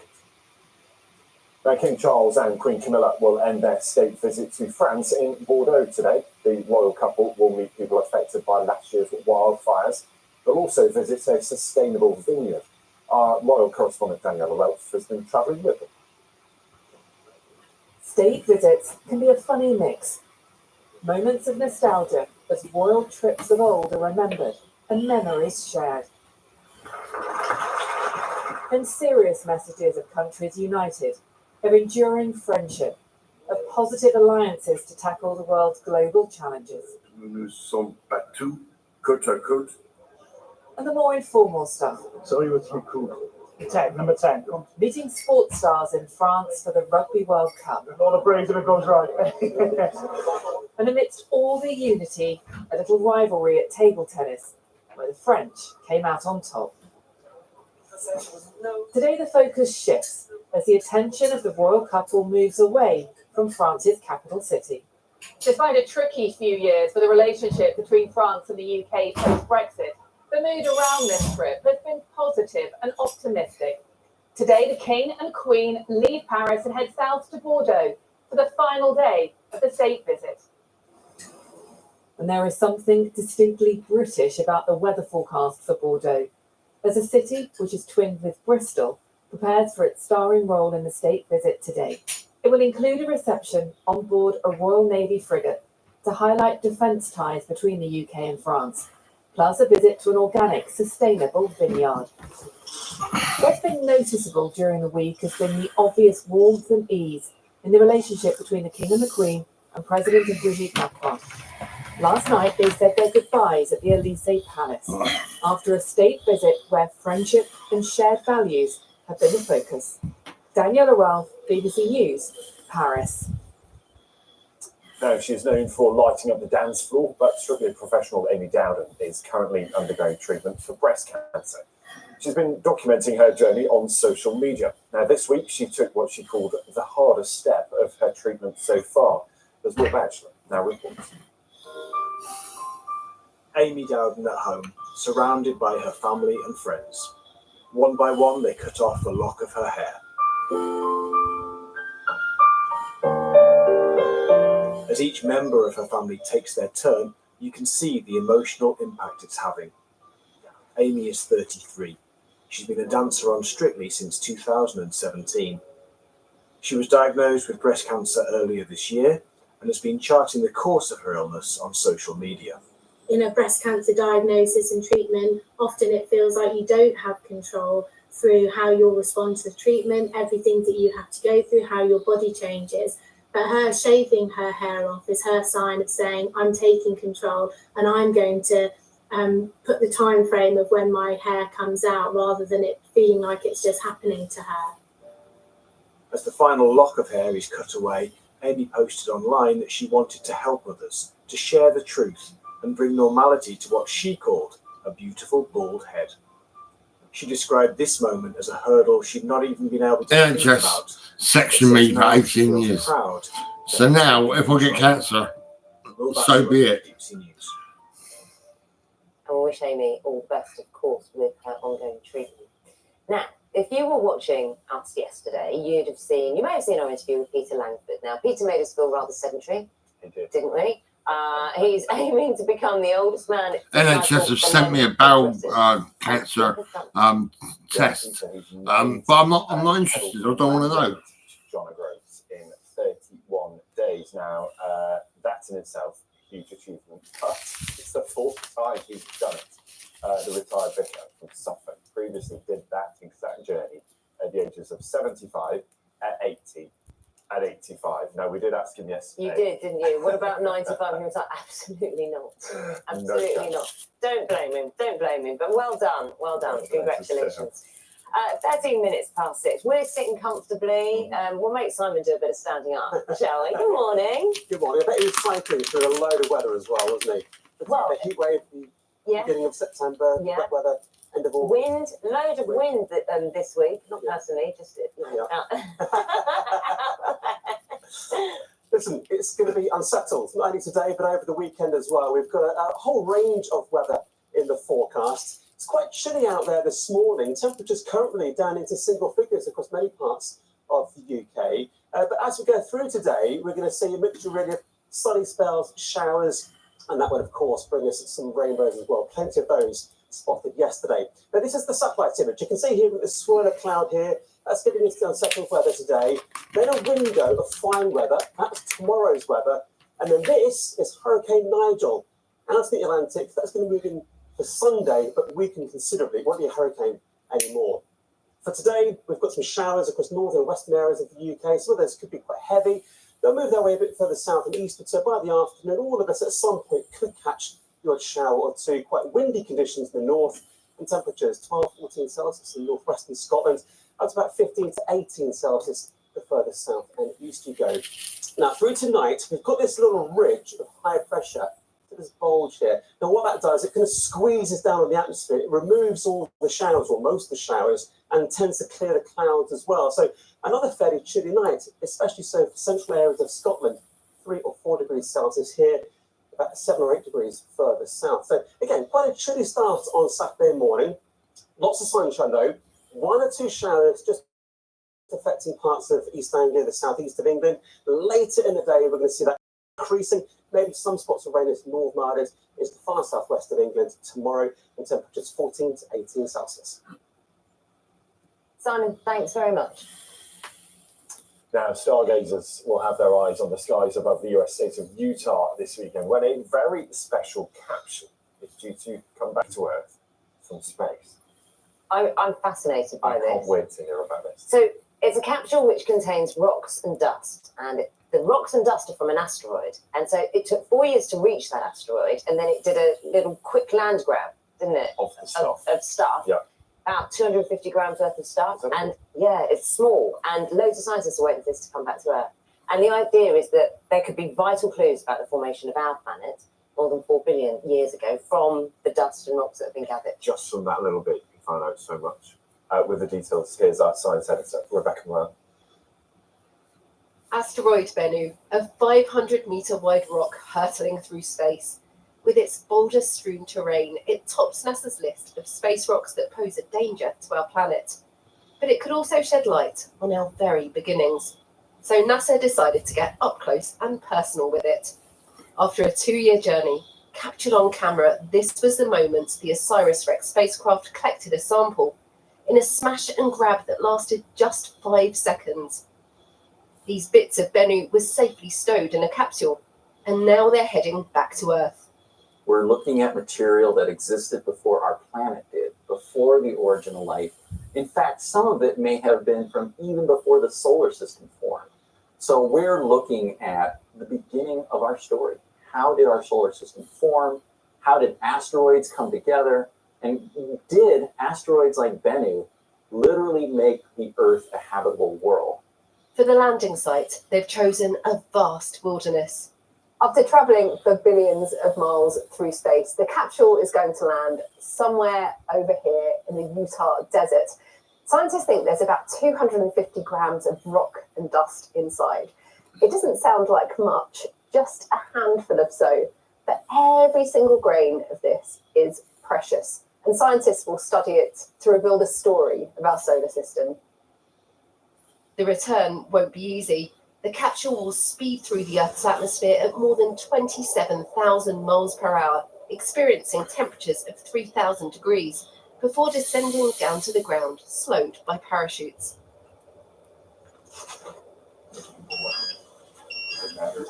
The NASA team has been practicing in the desert, working out the best way to recover the craft after it comes down.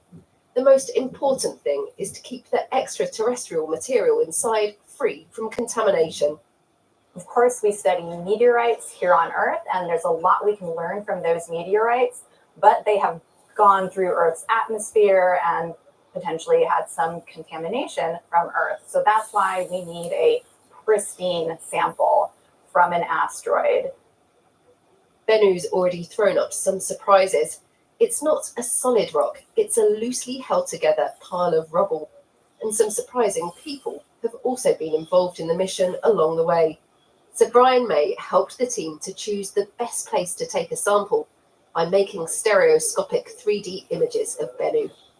But I think originally 30 different sites were selected as possibility, but some were rejected because the boulders were too big, some rejected because it was actually too small to navigate into, some because the materials you were going to get weren't going to be nice enough, interesting, and the material that we were able to supply, I think, just enabled them to tip the balance to actually make those final decisions. All eyes are now on this patch of Utah desert, ready for the landing. The hope is this mission could answer that most profound question. Where did we come from? Rebecca Morel, BBC News, Utah. We'll be talking about it a little later as well, get more details. Really is fascinating. You can get so much information from such a small thing. The time just approaching 20 minutes past 6. Let's have a look at the front of today's newspapers. And the Times reporting that mortgage rates are beginning to fall. That's after the Bank of England held interest rates at 5.25% yesterday. The paper says it's positive for those with mortgages, but of course, the flip side of all of that is that it might be not so great news if you're a saver. Now, the Telegraph claims that the Prime Minister is considering a major reform of A-levels, saying that Rishi Sunak wants a new British baccalaureate to ensure that children study more subjects. The proposals include English and maths becoming compulsory up until the age of 18. The Metro, it's got a story we've been reporting on this morning, a picture of 8-year-old Aditi Shankar, who's become the UK's first kidney transplant patient that won't need drugs for life. Previously, you need those drugs to stop your body rejecting the organ. Now, the paper says the procedure does offer hope to others in future. And the Mirror is focusing on a beautician who's been charged with spying on Britain from Russia. She's an eyelash expert, so the paper has gone with the headlines for your eyes only. Of course it did. The most watched video on the BBC News website this morning is Tickling Ben Nowen. In fact, it's tickled all of us. Here you go. Okay. Right, you need to explain what's happening. So a pigeon flew into a man's head as he went to the shops. I don't know why this amuses me so much. Neither pigeon nor man were hurt, we should be really clear. This is Michael Spears, he's from Nottingham.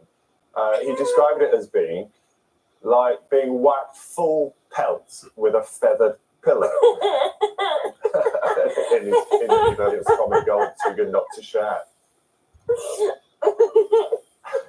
I mean, full pelt. You know, it's like I'm sweating. I'm sorry. Like when you watch this video, you know you're not supposed to laugh, and then it makes you laugh even more. And it's the way the pigeon sort of comes to and sort of saunters off. It's quite happy. Pigeon's absolutely fine. Can we have a look at it again? I'm talking. Please.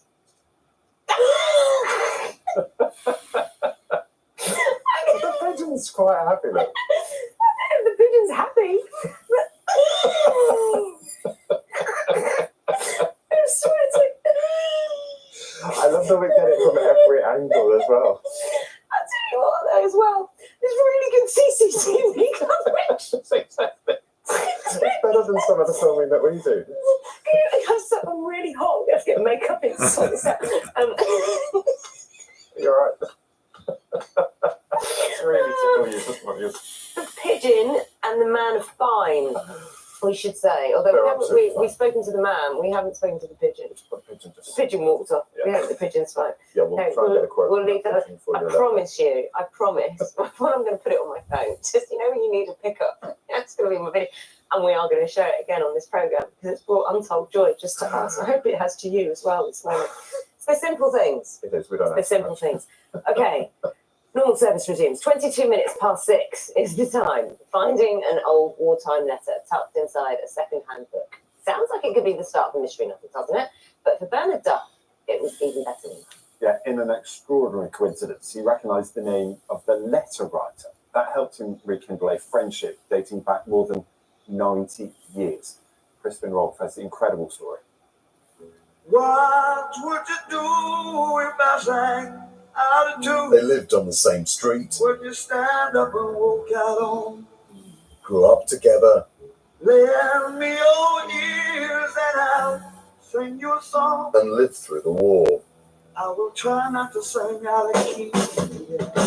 Oh, baby, But now in their 90s, back then, friends Bernard and Barbara went their separate ways, had families, and eventually lost contact altogether. You do that, you get everybody, but that's just young there. All until now, when Bernard's chance purchase of a charity book and the old note found inside it, originally written by Barbara in 1942, helped bring them back together. Took the note out, had a read through it, and I just couldn't believe it when it came to the name of Barbara Godden. As far as I was aware, there's only one Barbara Godden. When I looked at the bottom and found that Donald had been added, and I knew it was Barbara. But I was rather ungallant about Barbara because I thought she was at least 2 years older than me, which would have made her 96. Like a lot of friends, she might have passed on. The book was familiar, but I'd taken it to a charity shop only about a week before, and you got in touch with the Telegraph, and it went from there. We've got so many memories. And we can't share them with anyone, No. because they're all died, unfortunately. Families are dead, you see, parents and so on. There's nobody to share it all with. But there are at least memories to share with each other, including a memorable trip to the River Trent when they were 9 and 10. Because none of us will look either. We've heard it was frozen, which Yes. doesn't happen very Yes. So off we went down to the Trent. That was great, wasn't it? often. It smells Not turning round though, chemicals. because a blizzard came. But the thing there was that when I saw Barbara Godden at the end of that note, the first thing that flashed in my mind was that. So then that and almost 100 years of memories to share, all through a chance reunion. feels like Don't you know I'm gonna make you? Weird, really. Not note in that particular book.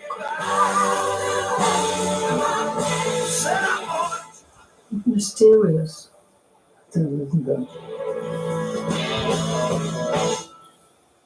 Power of friendship. Such a brilliant story. Crispin Rolfe there talking us through all of that. Still to come on today's programme.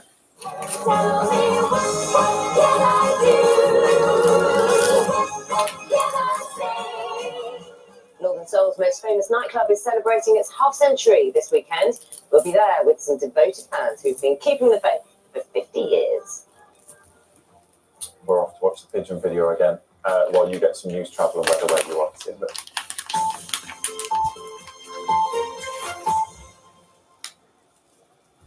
Hello, very good morning to you. I'm Jo Kent. Investigations are continuing this morning after a body was found following a fire at a block of flats in Oxford. Firefighters were called to Donington Park Road early on Wednesday morning. The cause of the fire is under investigation, and police say they're treating the death as unexplained. The Planning Inspectorate is urging people in West Sussex to have their say over plans to redevelop Gatwick Airport. There are proposals to bring the airport's emergency runway into use so it can handle more flights. Infrastructure would also be improved and replaced. Critics are against the idea because of environmental concerns. You have until October the 29th to have your say. You can ride the bus for free today if you live in West Berkshire. As part of World Car Free Day, most bus operators in the district are offering free travel throughout the day. It's hoped it will encourage more people to consider the bus as a viable alternative all year round. Fishermen in Poole Harbour are leading the way in driving more sustainable fishing practices. A third of the world's fish stocks are currently overfished, but the clam and cockle industry in the Dorset town has been recognised with certification by the Marine Stewardship Council across the UK and Ireland. It means their catch can display the Eco-Label badge, which is regarded as the world leader for sustainable seafood. They're really reaping the benefits of putting those sustainable practices in place. A healthy stock, a really vibrant and viable ecosystem around it, and a great story to tell to the general public that really want to support and source sustainable fish and seafood from UK fishermen. We catch the juiciest, tenderest, sweetest clams and cockles. And with the MSC certification, people can be reassured that they're caught in a sustainable way, an environmentally friendly way. It's something to be proud of. People will be flocking to Stonehenge tomorrow morning for the autumn equinox. It's one of two moments in the year when the sun is exactly above the equator and day and night are of equal length. Let's see if there'll be clear skies for that. Alex Osborne has our forecast. Hello, good morning. Well, another mixed day on the cards for us across the south this Friday, and a chilly start as well. Temperatures for many of us down into single figures. Some mist and fog around, but apart from that, a bright start this morning with some decent spells of sunshine. As the day wears on, patchy fair with the clouds bubbling up, bringing a scattering of showers, some of which could be on the heavy side, but still some sunny spells in between. More of a northwesterly breeze, so coolish feel. 17 or 18 the likely high. For this evening, some scattered showers around for a time, but then it should become drier and clearer as the night wears on, and it'll be quite a chilly night. Temperatures down to around the mid-single figures for some of us.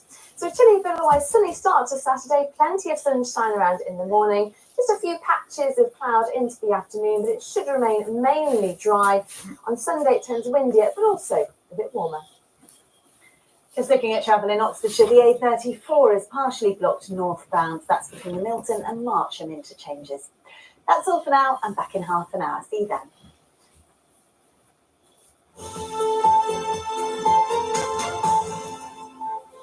Hello, you're watching Breakfast with Ben Thompson and Naga Monchetti.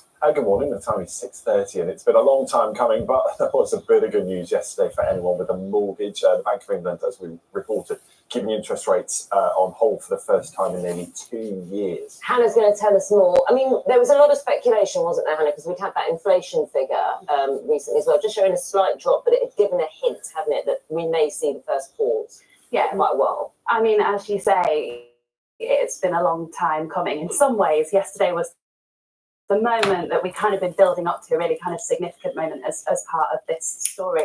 It was, though, a really tight decision. The Governor, Andrew Bailey, has a casting vote on the Monetary Policy Committee at the Bank of England, and he had to use it for them to come to a decision. Until yesterday, the Bank of England's base rates had been going up and up, 14 increases since December 2021, meaning that the Bank of England's base rate is at 5.25%, and that is where it's going to stay for now. So why has the bank decided to hold fire on a rise this time? Well, this graph of inflation and interest rates shows you what's been happening over the past 2 years. Inflation, that's the rise in the cost of living, was up at 11% last October. And you can see that as the bank put up interest rates, the blue line here, they went higher and higher, and inflation there has started to fall. That's a result of people having less spare money to spend, due in part to higher mortgage and loan repayments. So then when we got to here, that's last month, and inflation fell again more than people had expected to 6.7%. And the bank decided that the work that they've already done is now having an effect and slowing the rise in the cost of living. The government is hoping that the fall continues so it can meet its pledge to bring inflation down to around 5% by the end of the year. But many of you might now be wondering whether that means that interest rates have peaked. Well, this is what the Bank of England governor had to say. I can tell you that we have not had any discussion on the Monetary Policy Committee about reducing rates, because that would be very, very premature. Our job is to get inflation down. As I see it, we've got a big job to do. We've got quite a long way to go yet. It's encouraging, but I'm afraid we can't be complacent. And of course, we will watch the evidence very carefully, as we always do. So the bank thinks interest rate rises are working, but what impact are they having on people and businesses? I went to Wakefield after the announcement yesterday to find out how people there are coping. The people do not spend as much money as they used to. Like now, people have, they buy like £20 bunches from us, when before was like 30, 40. It will affect our customers, so hopefully we can see a little bit more relaxed and more open wallets here. Hopefully everything will be better. We hit the rock bottom, and the only one way is up. Because we're such a new business, we can't get any more loans or anything like that because our credit's still so low. So even, with the interest rates not going up, it's still really hard for us to keep on top of everything. It's hard as a new business. Yeah. We both have mortgages. Yes. So ideally that can stay. Yes. Yeah. Go back down. Yeah, hopefully. We do see a bit of a dip sort of mid-month before everyone's payday. Usually the week before payday is really generally quite quiet, isn't it? So hopefully it'll be more of a constant throughout the month, if people are not struggling as much. Awesome. What can we do for you, Craig? It'd be nice if inflation goes down. People might be able to spend a bit more money. People come out and eat more. It'd help us as a business. I've definitely noticed, like, sort of regular customers, the amount of food that they order has decreased. So they're sort of like going for like one or two things rather than feasting. They'll maximise how far their money can go and spend it on the important things. So you can see there, yesterday's freeze has been welcomed by many people. Ben and Naga, there is hope here, but no guarantee that rates won't go up again, and no sign that they're going to come down anytime soon. Brilliant. Hannah, thanks very much. This time, just approaching 25 to 7. Good morning. Mike is with us. Plenty of sport for you to tell us about. Good morning. Yeah, good morning. We'll start the Solheim Cup in a few moments, but a busy night of European football. And for Brighton, a historic night. They were told by the stadium announcer beforehand on the south coast, their first ever night of European football, to drink it in, which was quite apt given the rain. But the rain did dampen their excitement a little bit because they did lose. A bit of a wake-up call for Brighton. I know sometimes this sense of occasion, you can build things up too much. Yeah. And it's only a group stage match, their first group stage match. But great so to see plenty of passion. time to recover. Great to see this passion, no isn't it? Because that's what the fans want. Yeah. Even if you haven't kind of delivered the result, you want to see that. To savour forever for all those fans, because it was a moment of history, wasn't it? Yeah, good morning. Set up to be a memorable night for all associated with Brighton. But in the end, their debut in Europe didn't quite go to plan. They did dominate, actually, Athens for long periods, but failed to take their chances in front of goal, while mistakes in defence gifted the Greek side victory in this their opening match in the group stages, as Nesta McGregor reports. Brighton's European debut and an atmosphere to match the occasion. Hoping to spoil the party, AEK Athens, who didn't need long to make their mark. It's a good ball! A fantastic header! The home side, a goal down, were given the chance to draw level from the penalty spot. João Pedro, the club's record signing, now just a kick away in the history books. The Seagulls primed for takeoff, or so they thought, because the Greek side were back in front just before half-time, much to the Brighton manager's disappointment. However, his mood may have quickly improved after the break, his team given another chance to draw level, another penalty, another goal for João Pedro. But the Greek champions are no strangers to big European nights, and they made that experience count. Brighton 3-2 losers, but a night that will live long in the memory, regardless of the result. Nesta McGregor, BBC News. Elsewhere, Liverpool are favourites to win the Europa League and got off to a winning start. Not without a scare, though, against the Austrian side Lask, falling behind early on. They did recover those 3 second-half goals. Mo Salah, some trickery there with the last of those goals. And victory, too, for the Europa Conference League champions. Remember, West Ham, who also had to come from behind to beat Serbian side Baka Topola 3-1. And this is now the highest status Europa League for the Hammers. And a win too for Scottish side Rangers, a victory that eases the pressure on their manager Michael Beale. They won 1-0 at Ibrox, beating Spanish side Real Betis. Abdallah Sina with the goal.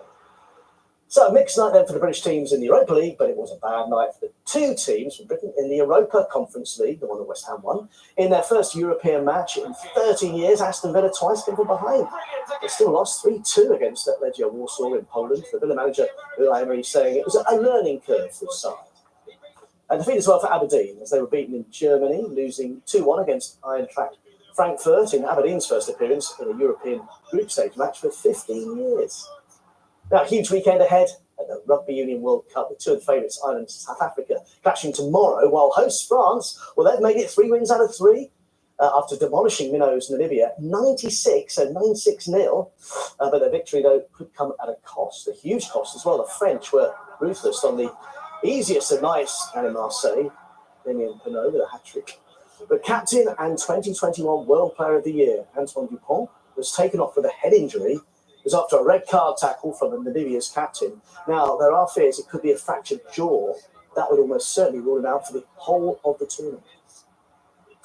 And a huge fortnight ahead in golf, with Europe taking on the USA in one of sport's great rivalries. Next week, it's the men's Ryder Cup that gets underway. But this morning, within the hour, the battle for the women's Solheim Cup begins in Spain. Now, Team Europe are aiming to win the event for a 3rd time in a row, something they've never done before. And the opening ceremony celebrated the culture of Andalusia on the south coast of Spain, as well as the horses. A Freddie Mercury tribute act stirring the passions with European fans full of confidence that nothing will stop them now and that their team will be champions again over the Americans, who are very much the underdogs, against what's being hailed Europe's strongest side ever. It includes England's Charlie Hull and Georgia Hall, with Scotland's Gemma Drybreath making her debut after years of being a fan and cheering on her captain, Suzanne Pettersen. Obviously, 4 years ago, like you said, I was a spectator at Gleneagles, so this is a very different experience, and I was definitely inspired when I went to watch the girls then winning there, and Suzanne obviously holding that winning putt. So it's pretty special her being my captain now. But yeah, it's nice to fly the flag for Scotland, and after being the captain the last two years, it's nice to keep the flag flying for us. And you can see highlights tonight, BBC 2, 7 o'clock, and every evening after play. Thanks, Mike. Definitely something to watch. Thanks, Mike. Now we've got so much great music for you on breakfast this morning. In a few minutes, we're going to celebrate 5 decades of Northern Soul, but we've also got the undisputed queen of pop this morning, Kylie Minogue. She's been knocking out the hits for about 35 years. 4 decades now. She's just released her latest album, her 16th. Of course, she headlined Radio 2's In the Park Festival in Leicester. And I was lucky enough to catch up with her for a chat. 16th album. All right, tension. It's fabulous. Yes. It's really fabulous. I've had a chance to listen to it. And what speaks to you? 10 out of 10. Really? Yeah. I'm so surprised. Everyone says something different, which is great. Yeah. Badam, are you surprised at just how big? Oh, how quickly it became big.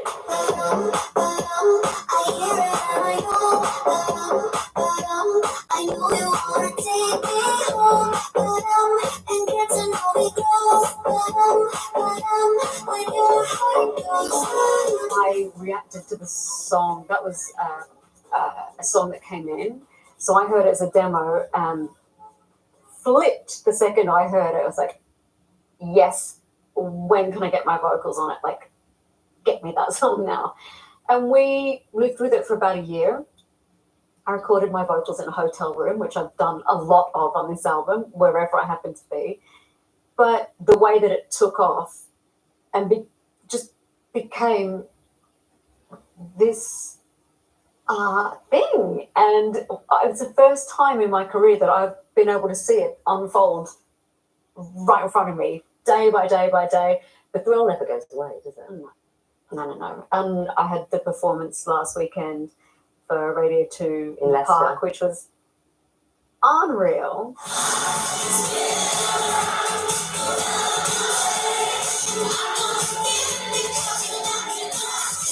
Can I ask you a question about your outfit? Yeah. It looked amazing. It did. How sweaty were those trousers?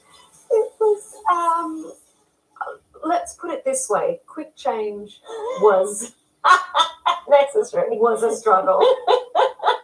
So I thought, and I think it's my There was age now. a bit of profanity in the quick change, and I'm going, stop clapping, do something, trying to like squeak, like, you know, peel the outfit off and get into a cat suit after that. But hey, we got there. Kylie, when she first started, 17, 18.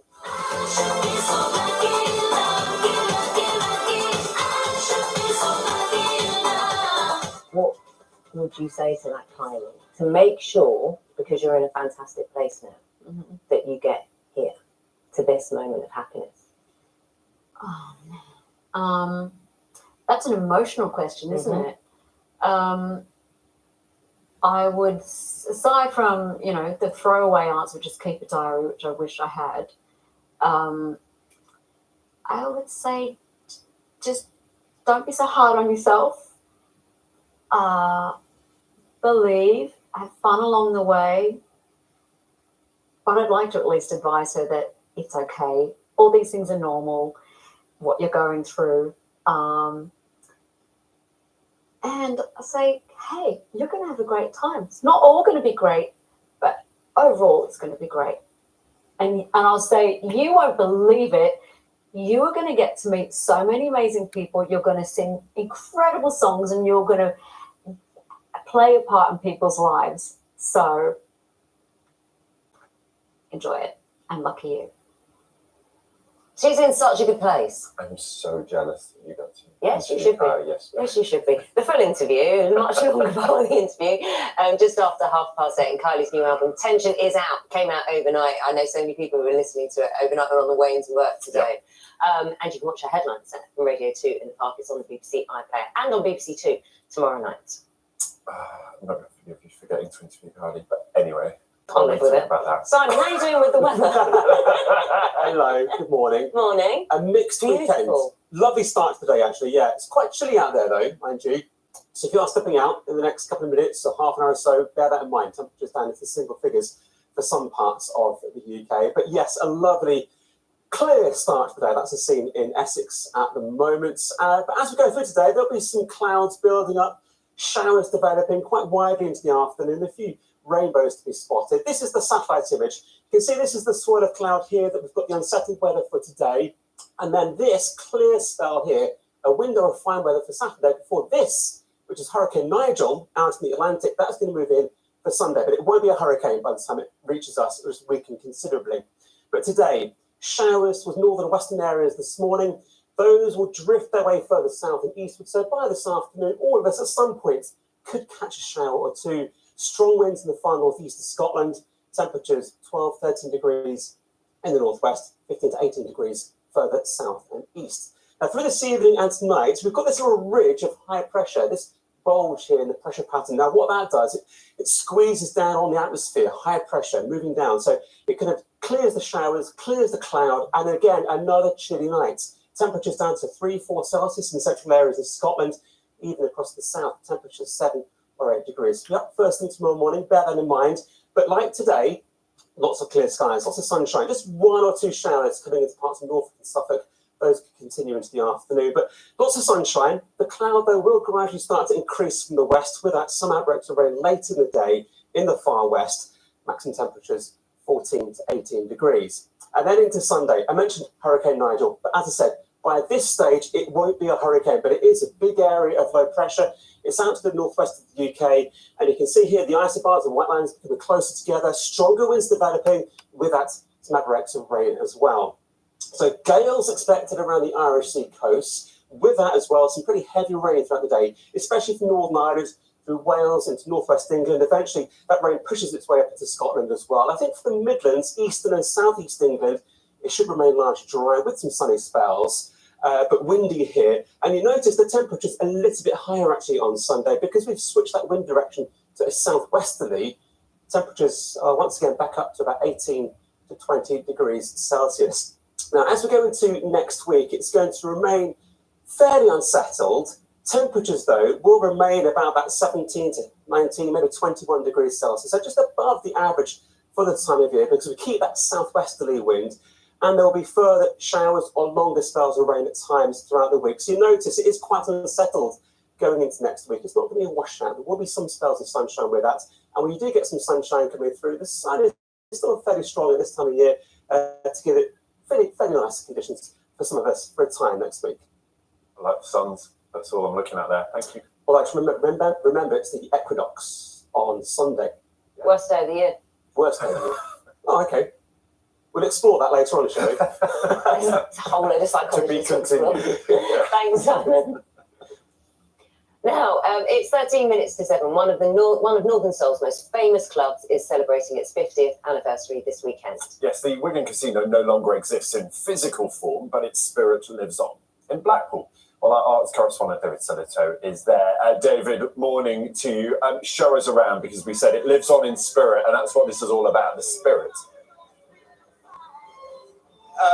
Yeah, we are in Blackpool, but we are here celebrating Wigan at the moment, and an extraordinary club that began September the 23rd, 1973. And how else would you celebrate an all-night than to have people at 6:47 in the morning dancing? They are going mad this morning. Welcome to the Winter Gardens in Blackpool. We are celebrating with 4,000 people a club that began 50 years ago. And if any club deserves the name of being legendary, it is the Wigan Casino. And we are celebrating how it essentially transformed the culture and is living on today. And I've been catching up with a few of the people from back in the 1970s who went to the original Wigan Casino.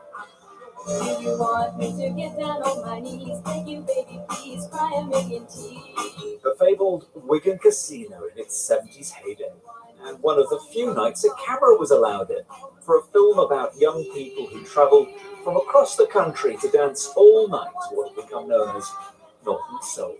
I suddenly saw this amazing dancing going on, and that was mesmerising. Entirely of their own invention, these kids had come up with something that was theirs, the focus of their week, different. Take it easy, please. Take it easy. Don't fight. There is even a blue plaque to it, but the casino itself has long gone. In its place, as you can see, is a shopping centre. But while the casino is gone, many are still keeping the faith, such as Gideon here and Sandy. Alexa, play The Night by Frankie Valli and the Four Seasons. And they've still got it.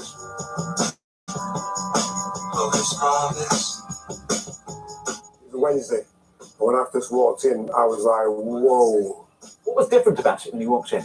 It was just pulsating, and the atmosphere was just amazing, wasn't it? Yeah, you could feel it, and actually hairs are standing up on my arms, literally now. Look, that feeling, I get even now after how many decades, I can't describe what he's just said. 45 years.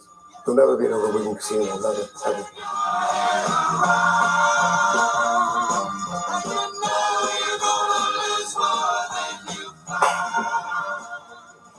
Also in the film, young Chris from Lee, who was a bit worried about telling her dad where she was going. I told my mum how much I liked it, and she figured, like, that I want to go every week. And she says, well, you're going to have to tell your dad, because he's got an idea anyway, What's this? I'm not telling him. 45 years on, we tracked her down. Did your dad ever approve of you going? Well, he knew about it when he saw it filmed, didn't he? that should drive right away. I'm not the sharpest knife at box. Do you miss these days? Yeah, because it was special. Once you got into Northern, you don't lose it. It's like another family. Once you're in for life. You're fantastic. No. Looking these days, what was it like in there? Oh, it was banging. Like, you go and sweat was dripping off walls. And as soon as you walked through the door, you was on it because the music was going. It didn't matter. How did you do it all night? I mean, Yeah, 8 well, hours a dance. some of us had a bit of help, but it's one of them. I'm not asking any questions. I saw that and I thought, I want to meet her. I want to meet her. You are a star. I found you. Nothing has changed. I'm still not got a posh accent.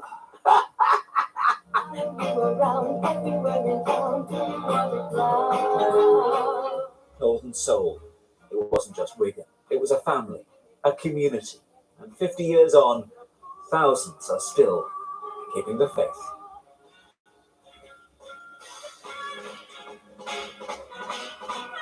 And you can see, well, we are all still keeping the faith here this morning.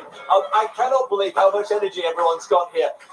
Debbie, if you can, you're a remarkable dancer.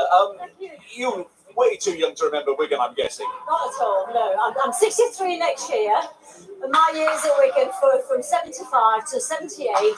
I joined the Air Force at the beginning of 78 and then sort of left that behind me. And so a true Wiganer, hence being here for the 50th anniversary. Emotional, amazing. What's it about? Why?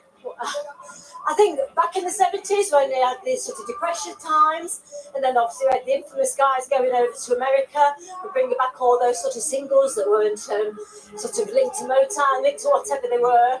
They brought them all back, and as soon as all that music just hit the streets, particularly in the north, in the 70s particularly, Northern Soul just exploded. Debbie, I'll let you carry on dancing. Now, there's one man who was also there on the opening night. He wasn't actually DJing at the time, but Richard, this is your event. How many people are coming here? Good morning, David. Well, there's going to be thousands here from all over the world, actually, not just the UK. There's a prelude from Australia, isn't there? There's 70 from Australia, but we've got people from America. Just a lot of people coming back for a reunion that we haven't seen the like of ever, I don't think, on the Northern Soul scene. There were many clubs. I mean, everyone talks about, the Twisted Wheel in Manchester, the Torch in Stoke, there were clubs in Wolverhampton. Very important. But what was it about Wigan that was so special? I think the timing for Wigan was perfect because the scene had built up through those venues you've mentioned, which had all unfortunately had to close for one reason or another. Wigan was there when there was a vacuum created. People were looking for somewhere to go every weekend to hear these records you wouldn't hear anywhere else. And it was the perfect venue, held about 1,500 people. Didn't it all die 42 years ago when the club... Wasn't that the end of Northern Soul? Well, I think a lot of us did think that at the time. We thought that the music, would just morph into something else. But you can't keep good music down, can you? It's rather like Sam and Motown. It's the music that loves us back. It's the music of our lives. And people... it's a very emotional weekend this is going to be.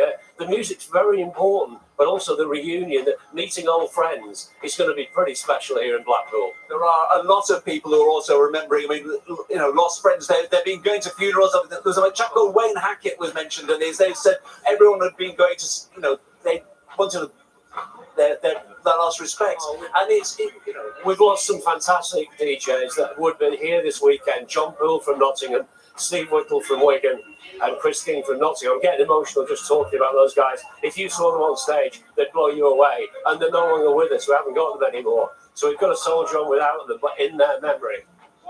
Richard, thank you so much. I'm going to go. Chris, I hear a rumour. Were you there on the opening night? I was, yes. I was there on the opening night. I went to regular events, but not every week.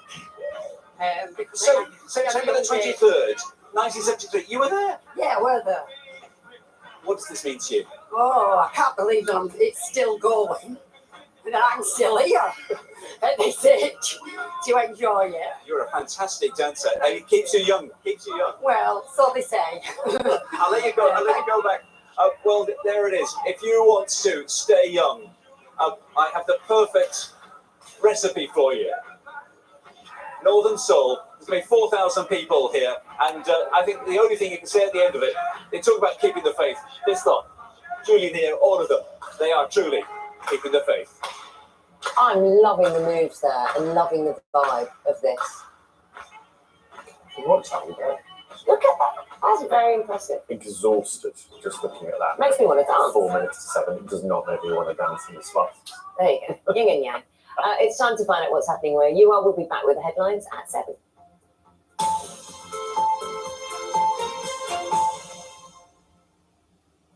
Hello, a very good morning to you. I'm Jo Kent with the news now here in the south. Investigations are continuing after a body was found following a fire at a block of flats in Oxford.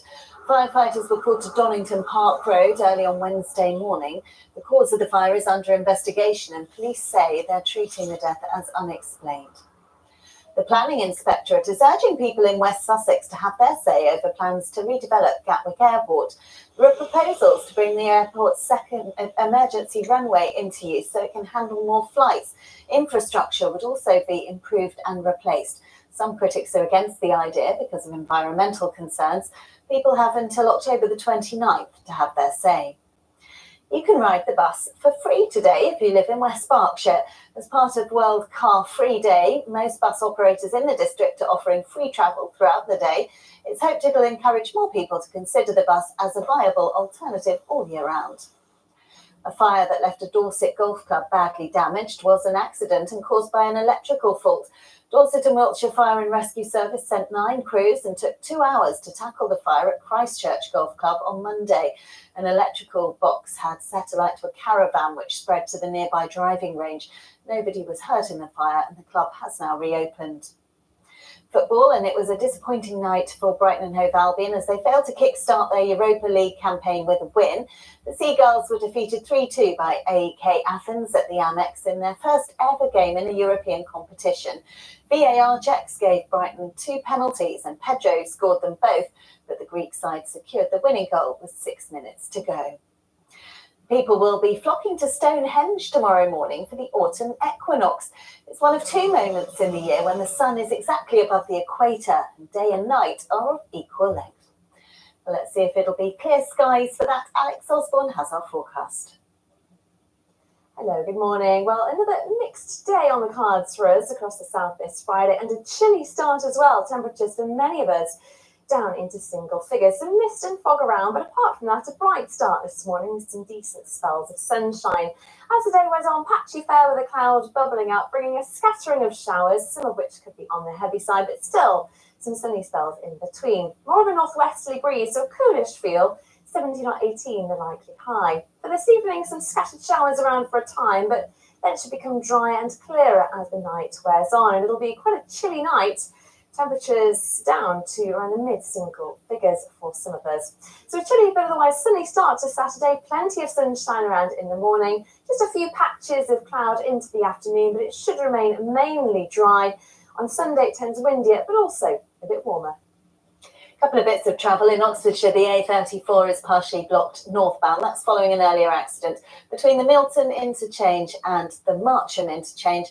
And on the trains, there are delays of up to 20 minutes on southern services between Angmering and Lancing. That's all from me for now. I'm back with our next update in half an hour. See you then.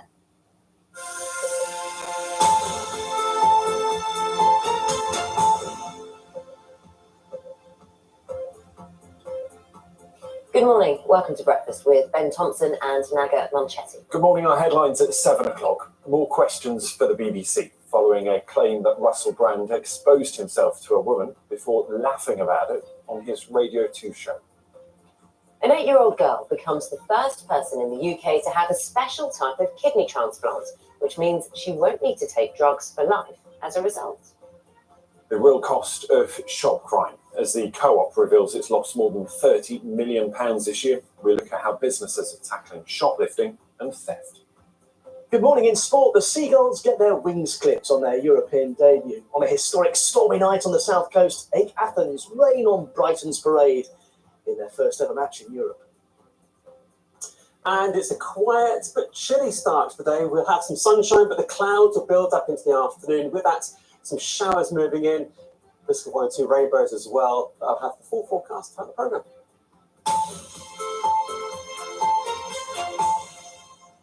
Good morning. It's Friday, the 22nd of September. The BBC is investigating a claim that Russell Brand exposed himself to a woman before joking about the incident on his Radio 2 show. It's alleged to have happened in 2008 in Los Angeles. Now, the woman did not work for the BBC, but was employed in the building where the presenter, who's denied any wrongdoing, recorded his show. Graham Satchell reports. Russell Brand is facing a series of sexual assault allegations, including rape and emotional abuse. The latest is said to have happened in this building in Los Angeles in 2008, where the broadcaster was recording an episode of his Radio 2 programme. The woman, who the BBC is calling Olivia, claims Brand exposed himself to her in this bathroom. Brand then laughed about the alleged incident minutes later on his show with his co-host Matt Morgan. What made the BBC think that was appropriate to go out like that? I just don't understand why they didn't investigate this much sooner, given the raunchy, outrageous bits. In a statement, the BBC said, "We're very sorry to hear of these allegations and we will look into them. We are conducting a review to look at allegations of this nature, and if the woman who has shared her story is willing to speak to us, we would be very keen to hear from her." Russell Brand's co-presenter at the time, Matt Morgan, has also issued a statement. He says, "I was not aware until now of the nature of this encounter. I have expressed my regret now looking back at the impact of the show, and this is a further example. The recent coverage has been very distressing to read, and I reiterate my absolute condemnation of any form of mistreatment of women." It's the Russell Brand Show, and here's your host, I am! The latest claims follow an investigation by the Sunday Times and Channel 4's Dispatches programme in which 4 women allege they were sexually assaulted by Russell Brand between 2006 and 2013. He has denied those claims, but has not responded to this latest allegation. Graham Satchell, BBC News. Our entertainment correspondent Colin Patterson is outside the BBC headquarters in London. Colin, good morning to you. So this story's been kind of out there for nearly a week now, and it is developing, isn't it? It is, and this latest set of allegations will now feature in the BBC's investigation into Russell Brand's behaviour while he was a presenter on BBC radio shows between 2006 and 2008. They've said that investigation will look at who knew what and when, what complaints had been made at that time, and how were they acted on. The BBC has also said that they would very much like to speak to this woman who has made these allegations in LA, and they will be speaking to the Los Angeles Bureau and want to speak to people who were working there at the time of the alleged incident in 2008. And this is, of course, part of a wider industry issue, because we've heard over the last week how there are 2 investigations into Russell Brand's behaviour while he was presenting a Big Brother spin-off show. One investigation from Channel 4 and the other from the production company Banijay. And also there's been developments this week, like YouTube deciding to demonetize Russell Brand's content. He can no longer make money from adverts appearing in those. And an Australian Wellfest removed him as their main speaker. So it is important to say, though, that Russell Brand denies all the allegations and says that any relationships that he had at the time were consensual. Colin, thanks very much. It's 5 minutes past 7.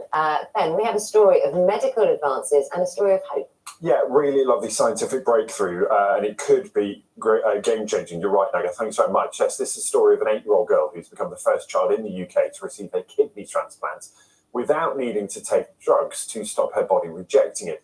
Now, the child received both stem cells and a kidney transplant from her mother, and that means that the body accepted the new organ. With the details, here's our medical editor, Fergus Walsh. Aditi's health has been transformed by a double transplant, thanks to her mum and a team at Great Ormond Street Hospital in London. She has an extremely rare genetic condition which weakened her immune system and meant her kidneys were failing. So doctors took an unusual approach. First, Aditi had a bone marrow transplant using stem cells from her mum. This rebuilt Aditi's immune system. 6 months later, she had a kidney transplant, again donated by her mother, and her immune system accepted the organ as her own. Her immune deficiency had to be corrected by having mum's bone marrow first. And because Aditi was able to engraft and accept her mum's bone marrow, that therefore meant that her body could then see her mum's kidney when it was transplanted as being part of her. Within weeks of the transplant, Aditi was taken off immunosuppression, which means she doesn't risk the long-term side effects of these powerful drugs, which usually have to be taken daily to prevent organ rejection. The family is delighted. I feel so happy actually. Yes, I given the blood cells and the kidney. I'm so happy. Yes, of course. I feel perfectly okay. Yes, I'm so proud of her. And she is amazing. She is doing very fine each and every day.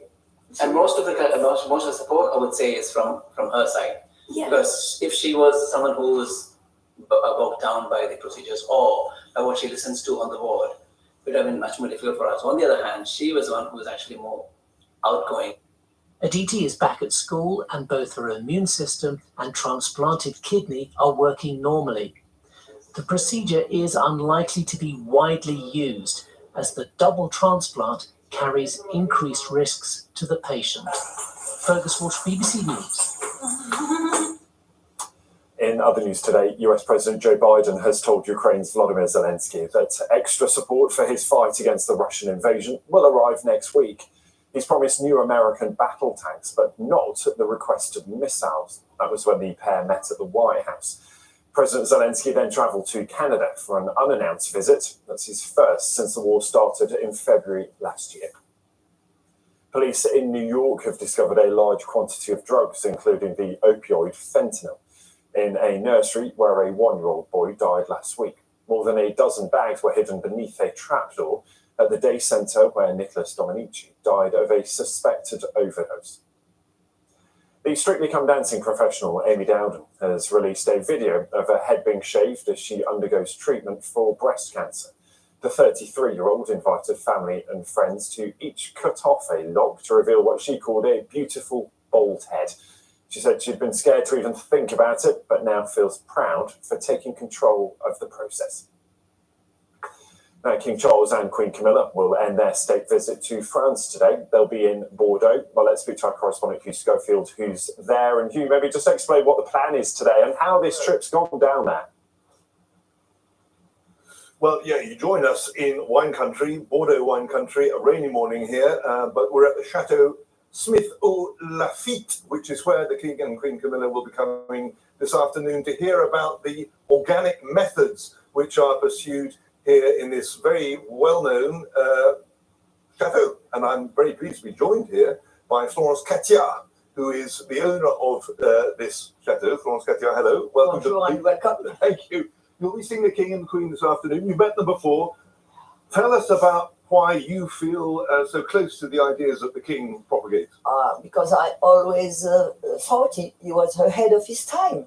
And he gave me trust when I talked with him when he was Prince of Wales 20 years ago, maybe 5 minutes, about biological agriculture, organic compost. And it was really great because he gave me trust.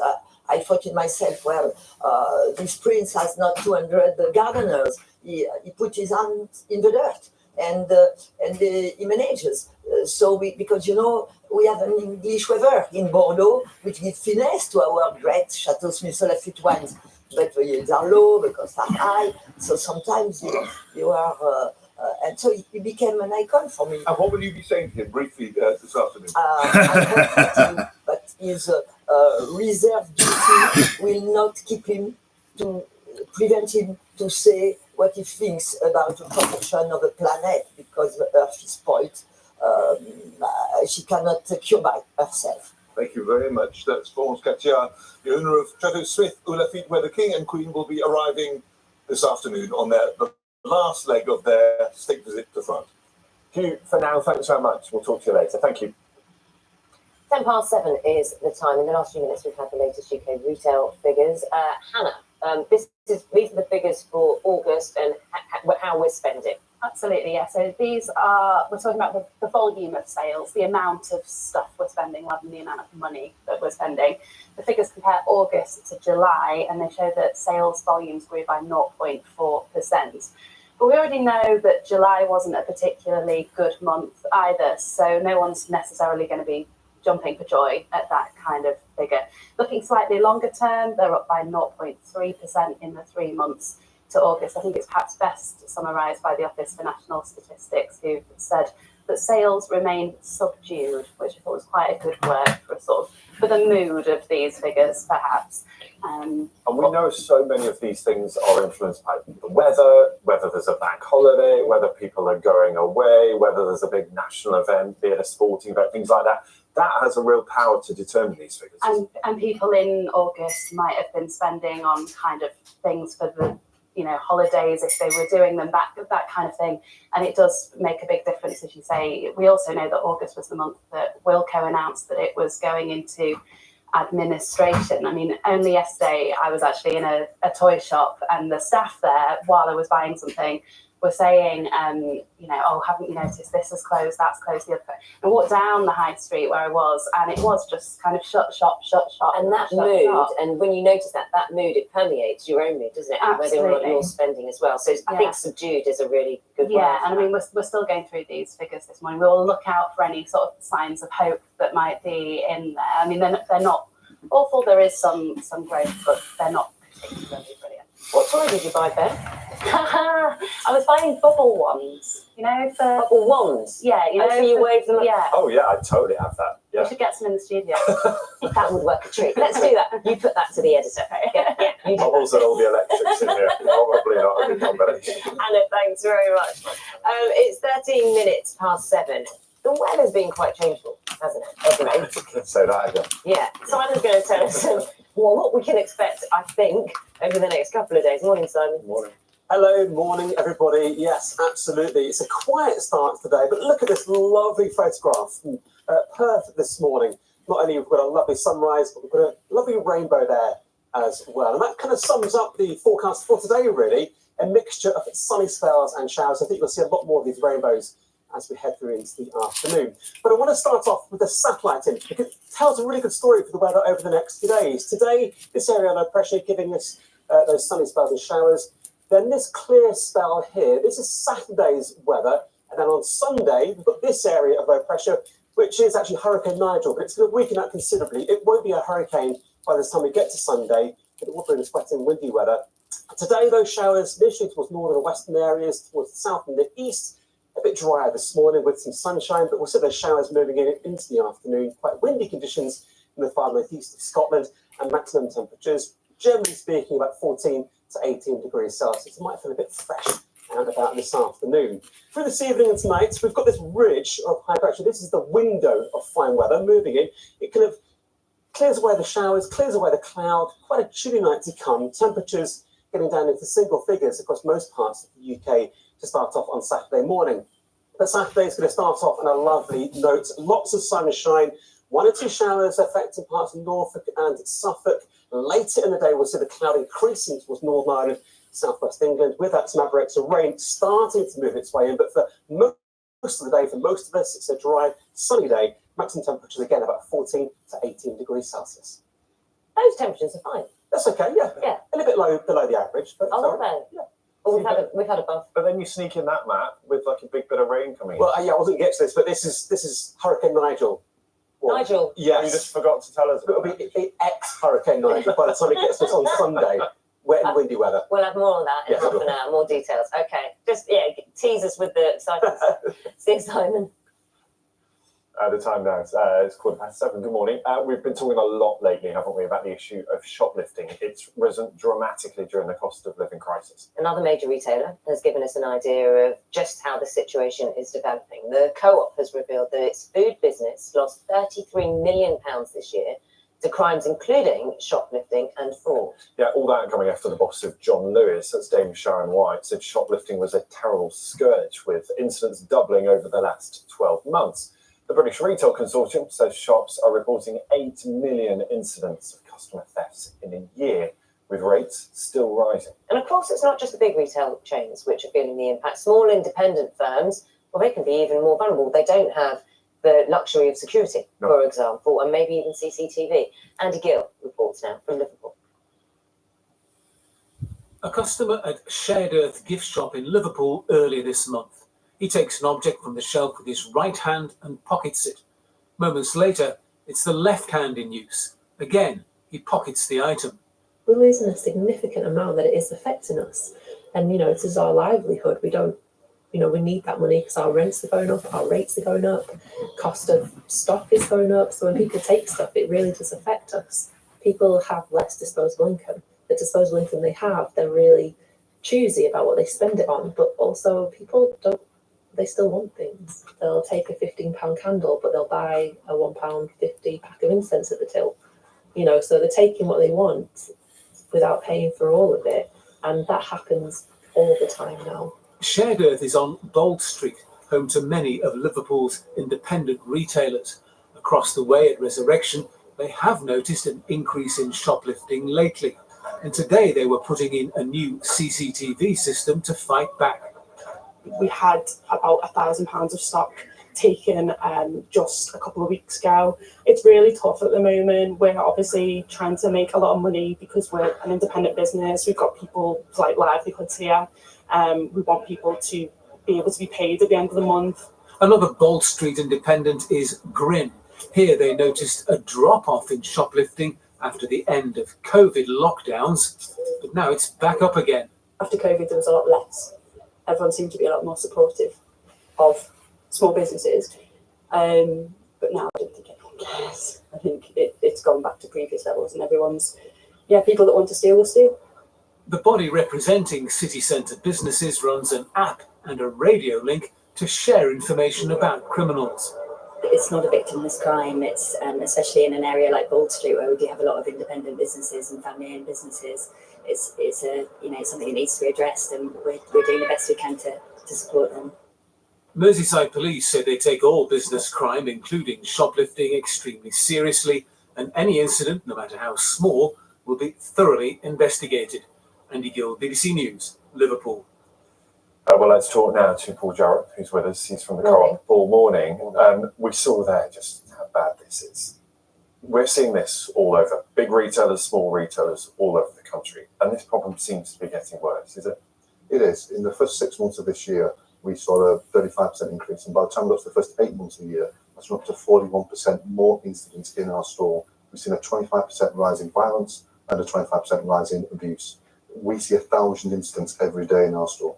So each of those things individually are difficult to deal with, and they're problems in their own right, aren't they? One, of course, the theft and the cost that has for the business, and I assume all of us, because prices go up as a result, don't they? But then the aggression and the risk to your staff, that's scary for them and their families.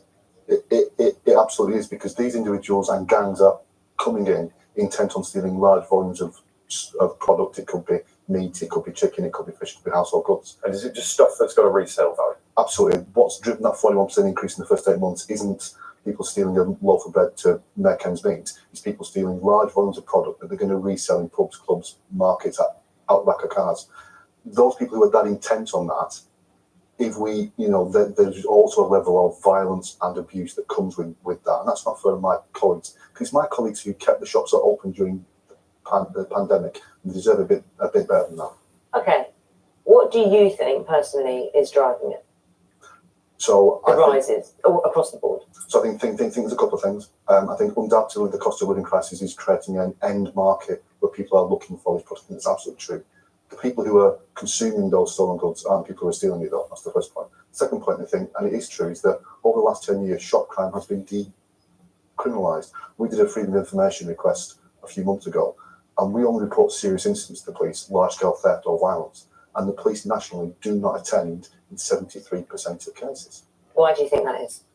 So I think partly it's resources, and I'm a former law enforcement officer, and my brother was a police officer, so I have great sympathy for them. I think they're stretched. That is true. But also the police have chosen to deprioritise it. One of my colleagues in London, next door manager, was in the middle of an armed robbery. 3 men masked with weapons had jumped behind the kiosk. She rang 999. The response was, "We're not going to get there in time. In future, you're better off ringing 101. 101 is the non-emergency line for an armed robbery in shops." How was that member of staff? The impact on my colleagues is huge. Was that member of staff okay? That member of staff is okay, because what the court does every time is that we make sure we put counselling in place, we close the store if we need to, extra security. But in general, you can imagine it is very worrying to see people come in daily to steal large volumes from a store that you're very proud of and a store that serves the community that you live in. But worse than that, it can be violence, it can be abuse. Sorry to interrupt. I mean, you're right, because that's the issue, isn't it? It's that this is going hand in hand. It's not just someone sneaking something into a bag and walking out. This is organised. It's violent. It's done brazenly, seemingly without any form of punishment or penalty. They know they will get away with it. And therefore that just becomes a vicious cycle, doesn't it? It does. There's the risk-reward ratio for someone involved in this is that there's a lot of reward, there is very little risk. We spent £200 million over the last few years in the court on measures to keep colleagues safe and keep stores safe. One of the things that we do alongside body-worn cameras is we have undercover teams who operate in stores where there's particular problems. Who are they, though? What experience do they have? They are specialised teams who are from our security contractor, often ex-police, sometimes ex-forces, highly trained to understand an issue. What they will do is in store, if they see an incident, they will make a citizen's arrest and detain the individual. So we have an offender in the store under our control. We then ring the police to come. In 80% of cases, even when we've got the individual in store, they will not come out. What does that mean? We have to let that individual go. What? And you're told the reason why? I mean, you've said they've essentially decriminalised it because you said police won't deal with thefts under a certain amount. When you say to them, why aren't you coming? Is it resources based? It's often resources. They're often very stretched, but also it's not a priority. They have a series of priorities. The police. They consider shops in crime in shops not to be their responsibility. So last month, Home Secretary said police need to investigate every theft, follow all reasonable leads to catch offenders. My sense is that the retail sector, it's not just the co-op, it's all the retail. No, it absolutely is. It's across the sector. My sense is that we've won the argument that says this is a real problem. We've won the argument that says this has huge impact on communities, on businesses, on so it's been recognised. What they have to do now, though, is if you're currently not attending in 73% of cases, if you're currently not using the CCTV we provide, then there needs to be a real shift in what the police do. What I'm encouraged by, you look at Sussex Police, or Essex Police, or Nottinghamshire Police, they've worked with the co-op in particular, and they've taken over 100 people off the streets. They've got custodial sentences, they've got 6 years of criminal behaviours. The police can fix this if they have the will and the leadership to work with us. What is the answer? Because it strikes me as well, looking at pictures like this, it almost feels like, A, you're a soft target in retail, and it feels like a starter crime, if I can call it that. That people might feel that it's victimless, it's big organisations. As you've discussed, it's not, because it's about the staff and their families and the people that are working there. And our prices. But this will lead to other things, will it not? I would imagine so, and I think I'm a former law enforcement officer myself. Criminals start somewhere, and often people will come into this and move on. What's the answer? I think the answer is looking at what people like Sussex and Essex Nottingham have done. What they've done is work with retailers to identify hotspots. So it's a problem in this area. Work with the retailers then to identify the individuals using CCTV, and then deploy resources to tackle them.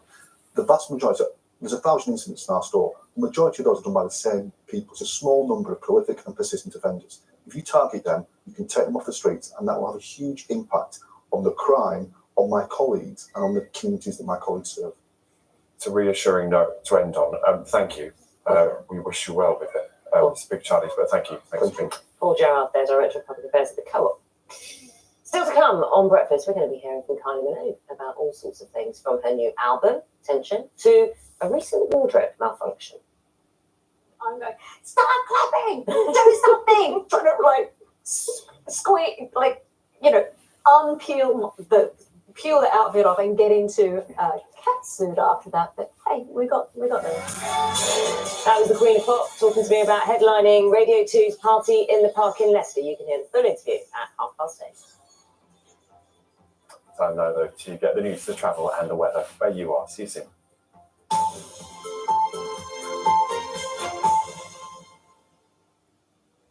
Hello, I'm Jo Kent. Investigations are continuing after a body was found following a fire at a block of flats in Oxford. Firefighters were called to Donington Park Road early on Wednesday morning. The cause of the fire is under investigation and police say they're treating the death as unexplained.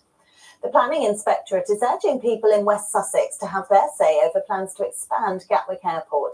There are proposals to bring the airport's emergency runway into use so it can handle more flights. Infrastructure would also be improved and replaced. Critics are against the idea because of environmental concerns. People have until October the 29th to have their say. You can ride the bus for free today if you live in West Berkshire. As part of World Car Free Day, most bus operators in the district are offering free travel. It's hoped it'll encourage more people to consider the bus as a viable alternative all year round. Fishermen in Poole Harbour are leading the way in driving more sustainable fishing practices.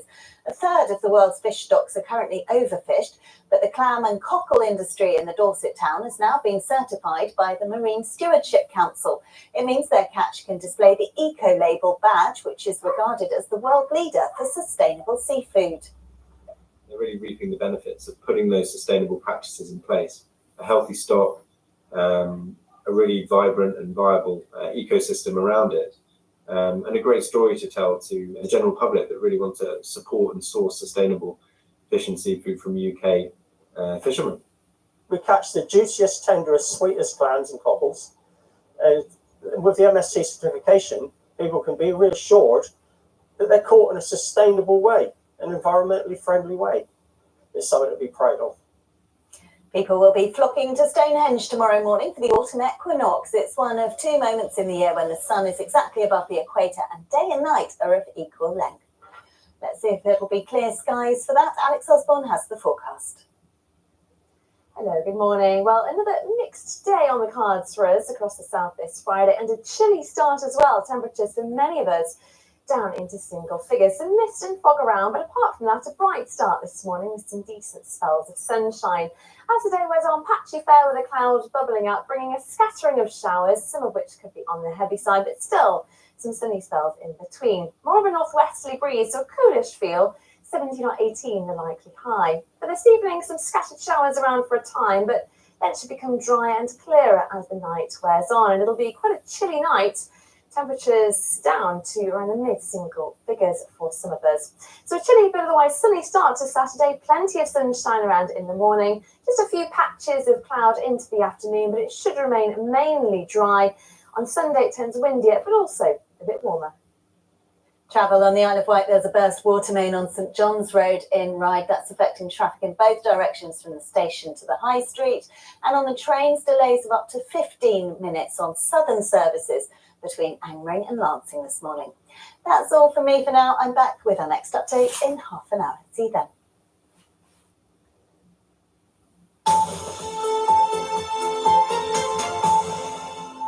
Good morning. You are watching Breakfast. It's coming up to 7:30. You're with me, Nadia, and Ben.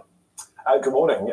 NHS doctors in England have been on strike again this week. Although nurses have agreed a pay deal, it seems the dispute may have put off some people wanting to move into the profession. And the number of people signing up to study nursing in England has fallen. Let's go through some figures. Now, in 2022, 21,500 students took up nursing, and this year, that number sits at just under 19,000. This is according to UCAS clearing data.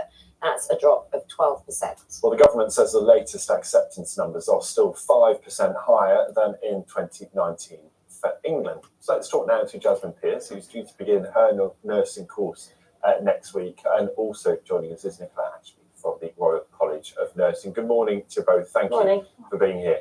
Jasmine, Morning. let's start with you, because you applied to start your nursing course, didn't you? And that was a change for you because you originally wanted to be a teacher. What made you want to be a nurse? Well, I did placement in primary schools and nurseries, and it really wasn't for me, but I still wanted to go into something that was helping children and, you know, just helping the community. So I was looking through my university and there was nursing on there, and I thought, you know, I'll give that a go. Did you have any view of what it would be like as a career, what would be involved? I mean, because it's hard work and long hours, isn't it? But you're prepared for that. Yes.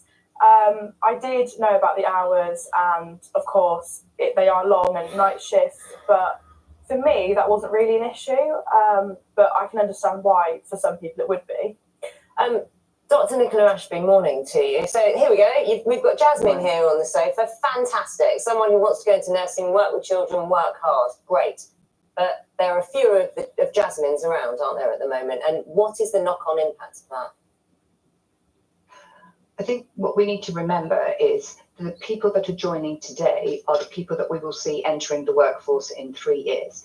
So any deficit in today's numbers joining and applying for nursing means that we'll have even less workforce coming out in 3 years' time. And the knock-on effect is always that affects patient care. We know that we have 40,000 vacancies across the NHS. We need to get nurses into the NHS and keep them, retain them in there. Explain the NHS workforce plan. This is the government's plan for improving the workforce. How does that fit into this? For the first time ever, we've seen a plan, and this is a really good move from the government and from the NHS to be able to recruit, retain and train nurses. However, one of the really important things is we need to see the detail around that, and we need to make sure that we're all working together to be able to deliver that and make this an even more attractive profession for people to come into. Jasmine, you start your course on Monday, don't you? Next week. Do you know what you'll be learning first of all, and you know how the course is going to go? Because it's a month, I think. Yeah, I'm not too sure at the moment. I mean, I have lectures, and I know I start placement in January, which could be between secondary schools, primary schools, and hospitals. Do you? How old are you? 18. 18. Do you have friends when you say I'm going into nursing? Do you have friends who go, why? I do actually. Yes. And what are their impressions of the profession? Well, a lot of people think, you know, not to go into it because of the pay. A lot of nurses have been on strikes because of the lack of pay. But for me, obviously, I don't think it's an issue. So when people do say to me, like, why? It's like, well, why not? You know, why not help people? But there is an impression that it's tough. Yeah, no, of And course. do you think that puts people your age off? I think so, yes, because it's night shifts and lots of shift work, lots of hours. And I think a lot of people who are 18 aren't maybe prepared for that. And Nicola, we explained in that introduction that the industry, the profession as a whole has had a bit of an image issue, hasn't it? Through the pandemic, clearly a lot of people seeing the valuable work that nurses do. But then we've seen strikes, we've seen pay disputes, we've seen ongoing sort of concern about the profession and how it is regarded by government. What needs to change, and how can it be improved to make it a more attractive profession? We did see differing pressures on nursing, but actually nursing is a very pressured profession. I think what's really important is that they actually make sure that they invest in nursing. They show nurses that they're valued. We know the public value them. We know we're the most trusted profession. It's an amazing profession to come into. But what we absolutely have to see is that they address pay, they address working conditions, and they show the public that everything that those nurses have done through COVID is really essential, and that raise in profile of the nurse is built upon, because we did see a spike in our applications through COVID, and we'd like to continue that. Yeah, I mean, the Department of Health says we've made significant progress. We're growing the workforce with record numbers of nurses back in the NHS. They said there's that £2.4 billion of government funding to boost education and training. But this is about more than money, isn't it? It's about terms and conditions. It's about sometimes that imperceptible feeling of being valued and being wanted and being rewarded for the hard work. Oh, completely. More is not the same as enough. We still know that we have persistent understaffing. We have problems across health and social care, and we've got record waiting lists. So patients, they're being treated in corridors. We need to see more nurses. We need to see them valued, and we need to see them that this is not a political numbers game. We need to make sure that we show our young and also people across all ages how wonderful it is to be a nurse and how valued we are. Dr. Nicola Ashby, Deputy Director of Nursing at the Royal College of Nursing, thank you so much for joining us. Jasmine Pearce, soon to be nurse. Yes. Not excited? Yes, I am. You got all your stuff ready for Monday when you start? Yes, I do. I've just got my timetable. So It's very exciting. I'm so Yeah. excited for What's you. first Good thing on luck. the timetable? Do you remember? Induction. Perfect. Yeah. Enjoy it. Enjoy it. It's a great career, and good luck with it as well. Thank you for coming and joining us here on the sofa. It's 24 minutes to 8. There is so much sport coming up this week. I seem to be saying this every week at the moment because we've had the rugby, of course, with the Women's World Cup. We've now got the Solheim Cup. And the Manchester and loads of football, of course, as usual. It's that time of year. Yeah, there is someone who can tell us more about this. It's called Mike. He's here. Morning. Yeah, good morning. We love those moments of history, don't we? Yeah. And it was certainly that on the South Coast last night, and a first ever taste of European football for Brighton fans, something many thought they'd never see. I guess it does take some adjusting to, as the team found out on the pitch last night. Didn't quite go to plan. The Seagulls were beaten 3-2 at home by AEK Athens, who rained on Brighton's parade in stormy conditions. And they led twice, but two penalties from João Pedro enabled Brighton to level both times, and then they were favourites to win it. But they just couldn't take their chances, fluffing their lines in front of goals. And it was Athens who took all the 3 points late on. It is only the first Europa League group match, and the Brighton boss says his team will learn to be smarter. Well, Liverpool are favourites to win the Europa League, and they got off to a winning start, but not without a scare against the Austrian side Lask, falling behind early on. Liverpool did recover, though, with 3 second-half goals. Mo Salah with the trickery there with the last of them. People expect us to fly through this competition. That will not happen. It will not happen. It will not happen in the group stage. It will not happen in the knockout stage. It will not happen. So we have to dig into it, and that's what we did. Oh, well, massive learning curve tonight. The opponent suffered much less from the pitch than we did, which is quite not a little bit normal because they were there more often. But besides that, they had to get used to it, so we can learn so much. Victory as well for West Ham, the winners of last season's Europa Conference League. That victory meant they could upgrade now to the Europa League, and they came from behind to beat Serbian side back at Topola 3-1. New signing, Mo Kudus there, getting the first goal for him at the club. And a win as well for the Scottish side Rangers, a victory that eases the pressure on manager Michael Beale. They won 1-0 at Ibrox, beating Spanish side Real Betis. Abdallah Sina with the goal there. But it was a bad night for the two British clubs in this season's Europa Conference League. In their first European match in some 13 years, Aston Villa twice came from behind but still lost 3-2 against Legia Warsaw in Poland. The Villa manager, Unai Emery, saying it was a learning curve against this side. And defeat 2 for Aberdeen as they were beaten in Germany, losing 2-1 against Eintracht Frankfurt.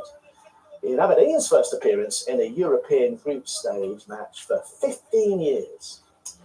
As I was saying, it's a huge fortnight in golf with Europe taking on the USA in one of sport's great rivalries. The battle for the Women's Solheim Cup is underway, with the Men's Ryder Cup following next weekend.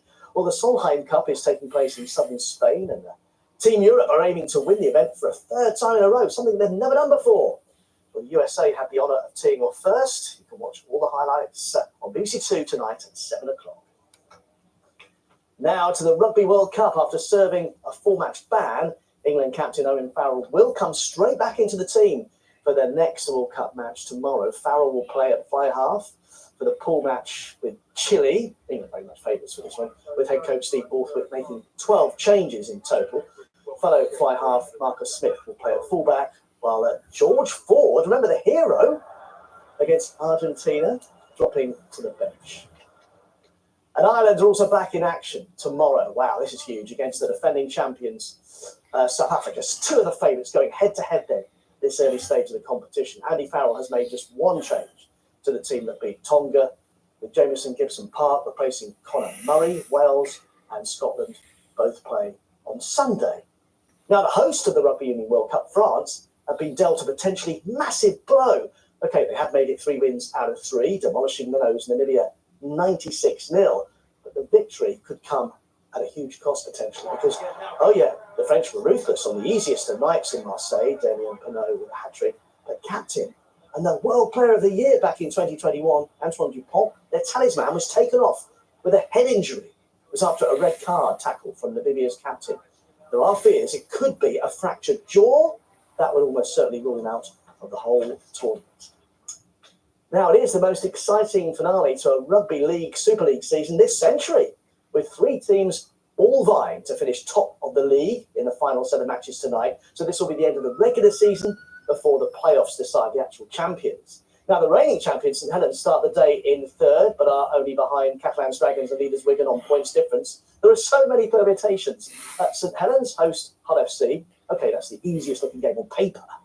The Dragons are at Salford, while Wigan are away to high-flying Leigh. Radio 5 Live Sports Extra will have full coverage of the games that will decide who will lift the league leaders' shield. And finally, if you're a parent, you need, of course, to be able to multitask, multi-skill. At one Major League Baseball match, one dad proved he's a world champion at it. A huge home run from Philadelphia Phillies, saw the ball heading to the crowd, and it was the fan who steals the headlines here, taking a one-handed catch while holding his daughter in his other arm. His reward? A signed baseball from the Braves. That's incredible, because he doesn't even disturb his daughter and her enjoyment of the lollipop there. Unmoved. Incredible. She has her priorities in exactly the right place, yeah, doesn't she? You were talking about the rugby. Wasn't it? It's brilliant. You were talking about the rugby. Scotland's just announced its team as well, so I know you'll be looking at that because Scotland Tonga on Sunday. Yeah, absolutely. Huge weekend. Mike, thanks very much. Let's have a look at the weather. Simon has all the details. Hi, Simon. Morning. Hello. Good morning. Morning. Weren't you going to talk about the equinox? Oh, yes. I was getting a bit confused with all my dates, wasn't I? Because we were talking about the equinox, how I don't like it. Yeah. But I was then thinking it might be the shortest, the longest. Shortest day. Shortest day, Yes. yeah. Are you still confused? And then there was the 21st of October with Max. That's Yes. clocks. Clocks go full back. Full back, yeah. Fall, autumn, fall back, spring forward, yeah. So the equinox is the point of time in our orbit with the sun that we start to be pointed away from the sun, which ultimately means that our nights become longer than our days. Right. So there's another reason So why that is the you don't reason I necessarily don't like like it, it. because we just get up in the dark then. It feels like you do that all the time, doesn't it? Yeah. Yes, good morning, everybody. But before we get to the equinox on Saturday morning, lovely start to the day here in Devon. Some lovely sunrise pictures sent in from our weather watchers. Now, we'll see the cloud building up today, and with that, there'll be some showers moving their way through. So today, a mixture really of sunny spells and scattered showers. But I want to start with a satellite image because it shows a really good picture of what's going on over the next few days. Today, we've got this area of cloud here. That's the sunny spells and showers. Then a window of finer weather, clear skies for Saturday. And then on Sunday, this is actually Hurricane Nigel. But by the time it reaches our shores, it won't be a hurricane anymore, but just a spell of wet and windy weather for Sunday. Today, then, showers initially towards northern western areas. Some of those could be quite heavy. They'll drift their way south and eastward. So by this afternoon, all of us at some point could catch a shower or two. Sunny spells in between, quite windy conditions in the northeast of Scotland, and maximum temperatures getting to about 13 to maybe 18 Celsius there in the southeast of England. Now, through tonight, we've got this window of fine weather. This is the ridge, the bump in the pressure pattern. That kind of sinks the air. So it means that the clouds clear, the showers clear. Overnight, it could be quite chilly, especially around central areas of Scotland. Temperatures down to about 3 or 4 degrees here, but even down towards the capital, temperatures in single figures. But it means on Saturday, while it will be a chilly start to the day, it'll be a lovely start to the day. Look at that, lots of sunshine around, a few showers towards Norfolk and Suffolk. Those should tend to generally clear away. And then later on, we'll start to see the cloud increasing across Northern Ireland, Southwest England, one of the spots away here. Maximum temperatures on Saturday, 14 to 18 degrees. Simon, thank you. We'll see you soon. Thanks very much. Now, it's coming up to 7:45. NHS bosses have apologised after an elderly cancer patient was discharged to a stranger's home. And there she spent the night alone. Yeah, Joyce Wright, who's 83, was in hospital after a fall, but was mistaken for another patient and then taken to their empty house by ambulance and then left there. Jessica Lane has the details. The fact is that she slept in somebody else's bed unattended. It should have never, ever have happened. And he's on the phone to his local MP. He wants her help getting answers from Boston Pilgrim Hospital and the East Midlands Ambulance Service about what happened to his mum this week. She's 83-year-old. She's got bowel cancer. She's on palliative care. She's limited mobility. The fact that she's in a property what she's unfamiliar with, she doesn't even know where the toilet is. What goes through my mind as a son is the fact is we could have been having a totally different conversation now. On Monday, Joyce had a fall and was taken to hospital. She and Andy were expecting them to help arrange for carers to come to help her more at home. They weren't expecting the phone call that Andy received. Is that Mr. Wright? I said, yes, speaking. Unfortunately, your mum has been discharged. I was in shock. I said, what do you mean she's been discharged? She shouldn't be discharged yet. And also, I am next to kin. The reply I got then is, you misunderstood me. What we're actually trying to say is, your mum was taken from the hospital by mistake. It should have been another patient that had gone. So your mum has been taken to the other patient's address. How is your mum now? She's okay. She's comfortable now, and we've got the pain relief sorted out. When I spoke to her, I says, I understand you've had a bit of a jaunt out then. She says, yes. She says, pity it wasn't last week. The sun was shining and I was in skeggy. And also she did actually make me laugh. She said the bed was comfy as well. Their MP is Caroline Johnson, who is herself a doctor. She says she is very concerned about this and that it raises the broader questions about patient safety and how hospitals make sure that people who are unconscious or unable to look after themselves receive the correct treatment. In a joint statement, the United Lincolnshire Hospitals Trust and East Midlands Ambulance Service said, "We have spoken with both patients and their families to offer our heartfelt and sincere apologies. This incident clearly falls below the standard of care we want to deliver, and a full review is underway to ensure it does not happen again." This week there have been strikes in the NHS, and on Tuesday night, hospital consultants across England were only offering limited cover. I strongly believe this is down to these stress and pressures at the moment that the nursing team are under. I don't necessarily blame one person. I don't blame the nurses. I don't blame the ambulance staff. I blame the procedures we've got in place. Obviously, something has happened, and it's a result of the pressures that everybody is under. Andy says he wants more answers about how the mix-up happened and promises it won't ever happen again. And Joyce is now receiving the care and medication she needs, and a proper plan will be put in place for when she's discharged once more to the correct house. Jessica Lane, BBC News.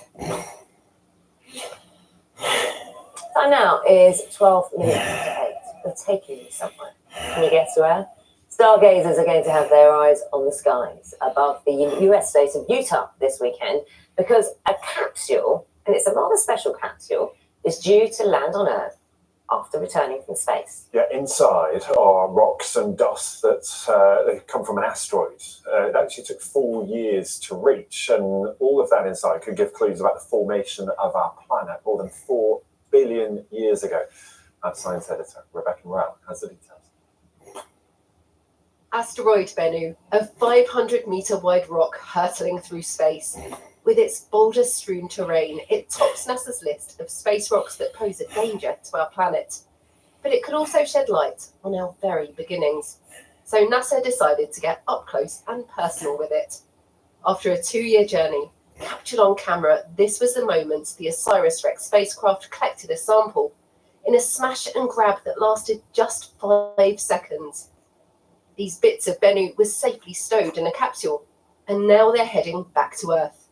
We're looking at material that existed before our planet did, before the origin of life. In fact, some of it may have been from even before the solar system formed. So we're looking at the beginning of our story. How did our solar system form? How did asteroids come together? And did asteroids like Bennu literally make the Earth a habitable world? For the landing site, they've chosen a vast wilderness.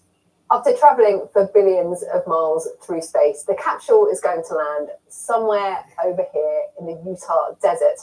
Scientists think there's about 250 grams of rock and dust inside. It doesn't sound like much, just a handful of so, but every single grain of this is precious, and scientists will study it to reveal the story of our solar system. The return won't be easy. The capsule will speed through the Earth's atmosphere at more than 27,000 miles per hour, experiencing temperatures of 3,000 degrees, before descending down to the ground, slowed by parachutes.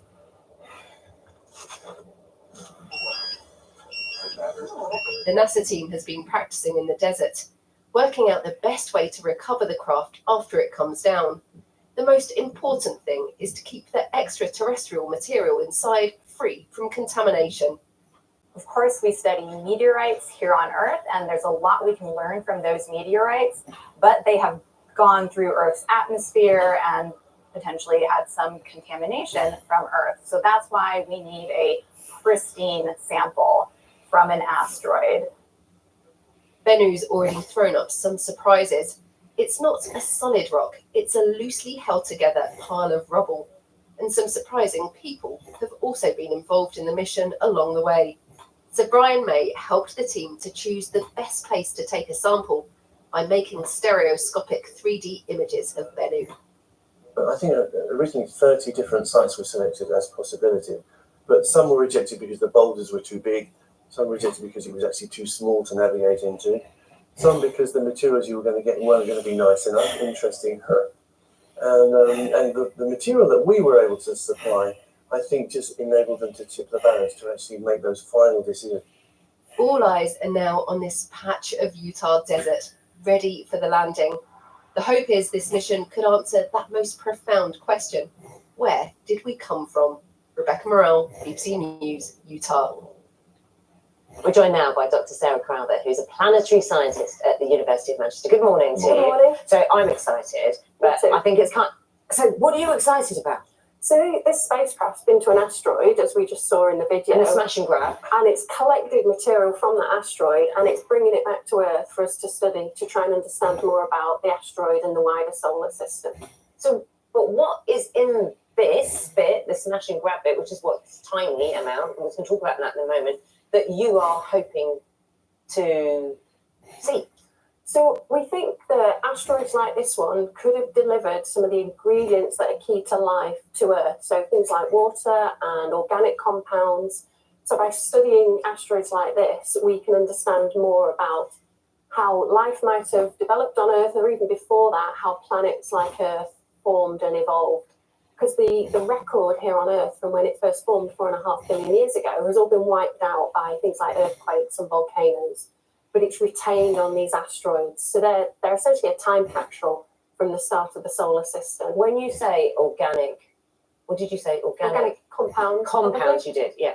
So, because when I hear organic matter, I think that it's living. So compounds, no life.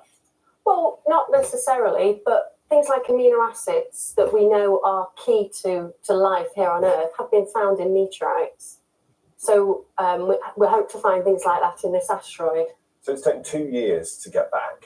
Yeah, the whole mission's been about 7 years from launch till it returns. And 250 grams is what's in there. And I said to you, it doesn't sound like a lot. You told me it was. That is a lot, yeah. So most of the experiments I do, I use about 1 milligram material. There have been a couple of Japanese missions that have also visited asteroids and collected material from those. Hayabusa and Hayabusa 2. Hayabusa 2 brought back about 5 grams of material, and we have learned loads from that. So compared to 5 grams or a milligram, 250 grams is loads. And when you get this stuff into the lab, and I'm looking here, and you describe your job as zapping space rocks with lasers, what does that tell you when you do that zapping? So people will be doing all sorts of experiments to learn about what it's made from, how it's changed over the history of the solar system. The experiments we'll be doing will be looking at some of the gas that's trapped inside the rocks, and we can hopefully date the rocks, determine ages for them from that, and learn about what physical processes have contributed to the makeup of the gas in the rock. Right. Set the scene for me in Utah in terms of scientists. Are there going to be loads waiting? Who gets the stuff? Where's it kept, and how's it divvied up? So I think there's a fairly small team in Utah, just a recovery team. So some people from the curation team in NASA some of the spacecraft engineers. I think because it's on a military site, there's probably some military people there for safety. It will first go to a temporary clean room on the site in Utah. Is it being kept in a special place in the capsule already? Yeah. So the sample return capsule is, I think, about 80 centimeters across. The bit where the sample is maybe more like 30, 40 centimeters across.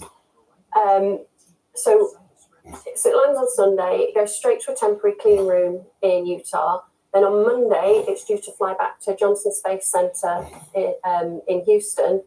And there's been a new curation facility, clean room fitted out there, where the capsule will be opened and they'll see what's inside, and it will be stored there to be then given to scientists around the world. So, whose is it? Who does it belong to? Because science is supposed to NASA, be global, isn't it? I guess And international. Yeah, I guess it belongs to NASA. And the first samples will go out to members of the sample analysis team, but then after that, so probably in sort of 6 months or so, it will be available for other scientists to apply for to do their own Are you going to apply for experiments. We're part of the sample analysis team, so we'll be getting some early, which makes it even more exciting. And when do we start to learn things? When will we find out, exactly what it is and what you start discovering? How long does this sort of stuff take? So the analyses will go on for years. Okay. But there will be some very, very initial, very preliminary analyses done very quickly. And there is a media day scheduled, I think, for the 11th of October, so in just under 2.5 to 3 weeks. And that is when we will find out what there is and some very, very preliminary information about it. So your hands go on the sample, or your lasers zap the sample when? When does that begin? Oh, I don't know exactly when we'll get them. Right, okay. Hopefully before the end of the year, but I can't say exactly when. Dr. Sarah Crowther, it's been, it's good. It's so exciting, and it's amazing to see what we can find from this. So good luck with that. Thank you so very much for talking to us. It is, it's coming up to 8 o'clock, 3 minutes to 8. Now, Northern Seoul's most iconic nightclub, the Wigan Casino, is celebrating its 50th anniversary this weekend, and thousands of devotees will be dancing the night away to mark the occasion. Now, our arts correspondent, David Silito, is getting into the groove, and he's talking about the Wigan Casino, of course, but you're a little bit up the road in Blackpool. I'm looking forward to seeing your moves later, David. Don't think you're getting away with that. I have a clause in my contract, no dancing. The floor is dancing. This is the Winter Gods. This is Hayley from Blackpool. We have Annette here from Preston, Julian from Sheffield, Lee, the Duracell Bunny of Northern Seoul from Preston, now the stops. Across here, can I ask you whereabouts you come from for this? South Australia. Absolutely loving it. It's brilliant. There are 740 for 2 years. more than 70 from Australia.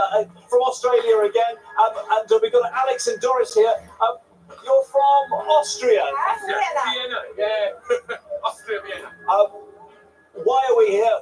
It's all for one thing, to celebrate 50 years of the Wigan Casino, the most legendary all-nighter. We've even got Gardner here from, whereabouts from? From Falkirk, Scotland. My goodness. And they've dressed up to celebrate a club that closed 42 years ago. 4,000 will be here. But before that, the news, travel and weather, where you are.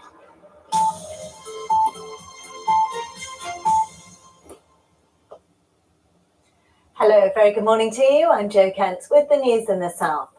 Investigations are continuing after a body was found following a fire at a block of flats in Oxford. Firefighters were called to Donington Park Road early on Wednesday morning. The cause of the fire is under investigation and police say they're treating the death as unexplained. The Planning Inspectorate is urging people in West Sussex to have their say over plans to expand Gatwick Airport.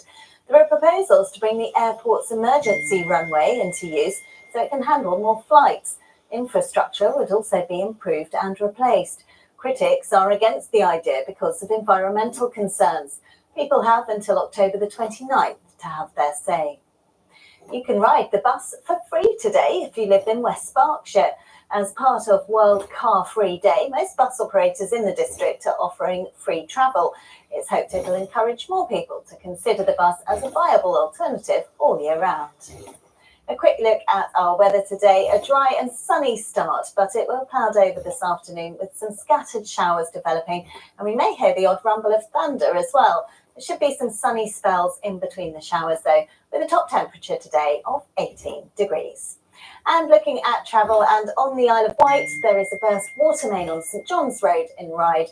That's affecting traffic in both directions from the station to the High Street. That's all from now. I'm back in half an hour.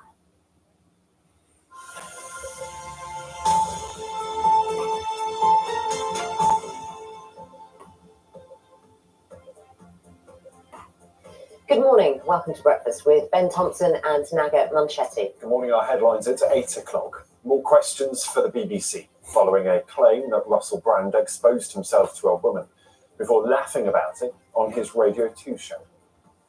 An 8-year-old girl becomes the first person in the UK to have a special type of kidney transplant, which means she won't need to take drugs for life as a result. You, of course, know the three dads. Get ready for the three mums. They're about to start a mammoth walk this week from this pub in the middle of Staffordshire. The idea, once again, to raise awareness of suicide prevention. Good morning. In sport, a learning curve for Brighton in their first taste of European football. The Seagulls have their wings clipped as AEK Athens come to the south coast and rain on Brighton's parade.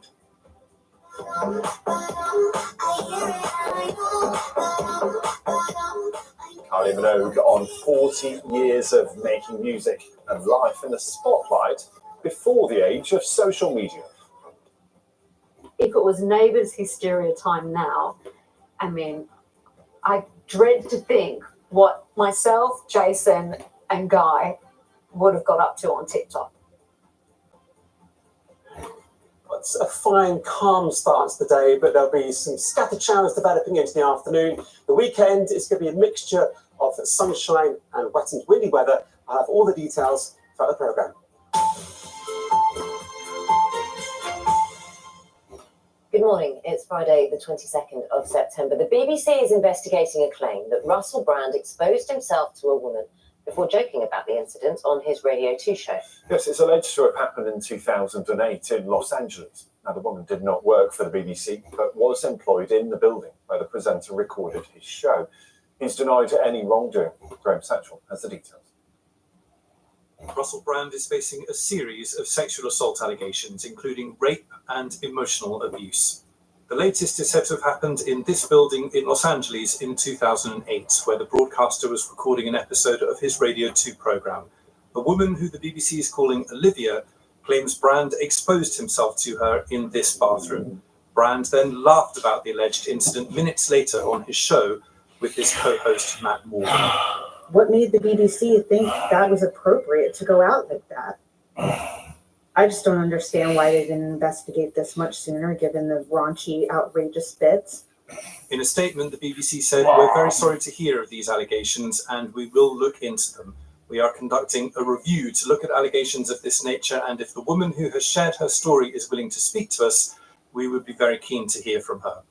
Russell Brand's co-presenter at the time, Matt Morgan, has also issued a statement. He says, "I was not aware until now of the nature of this encounter. I have expressed my regret now looking back at the impact of the show, and this is a further example. The recent coverage has been very distressing to read, and I reiterate my absolute condemnation of any form of mistreatment of women."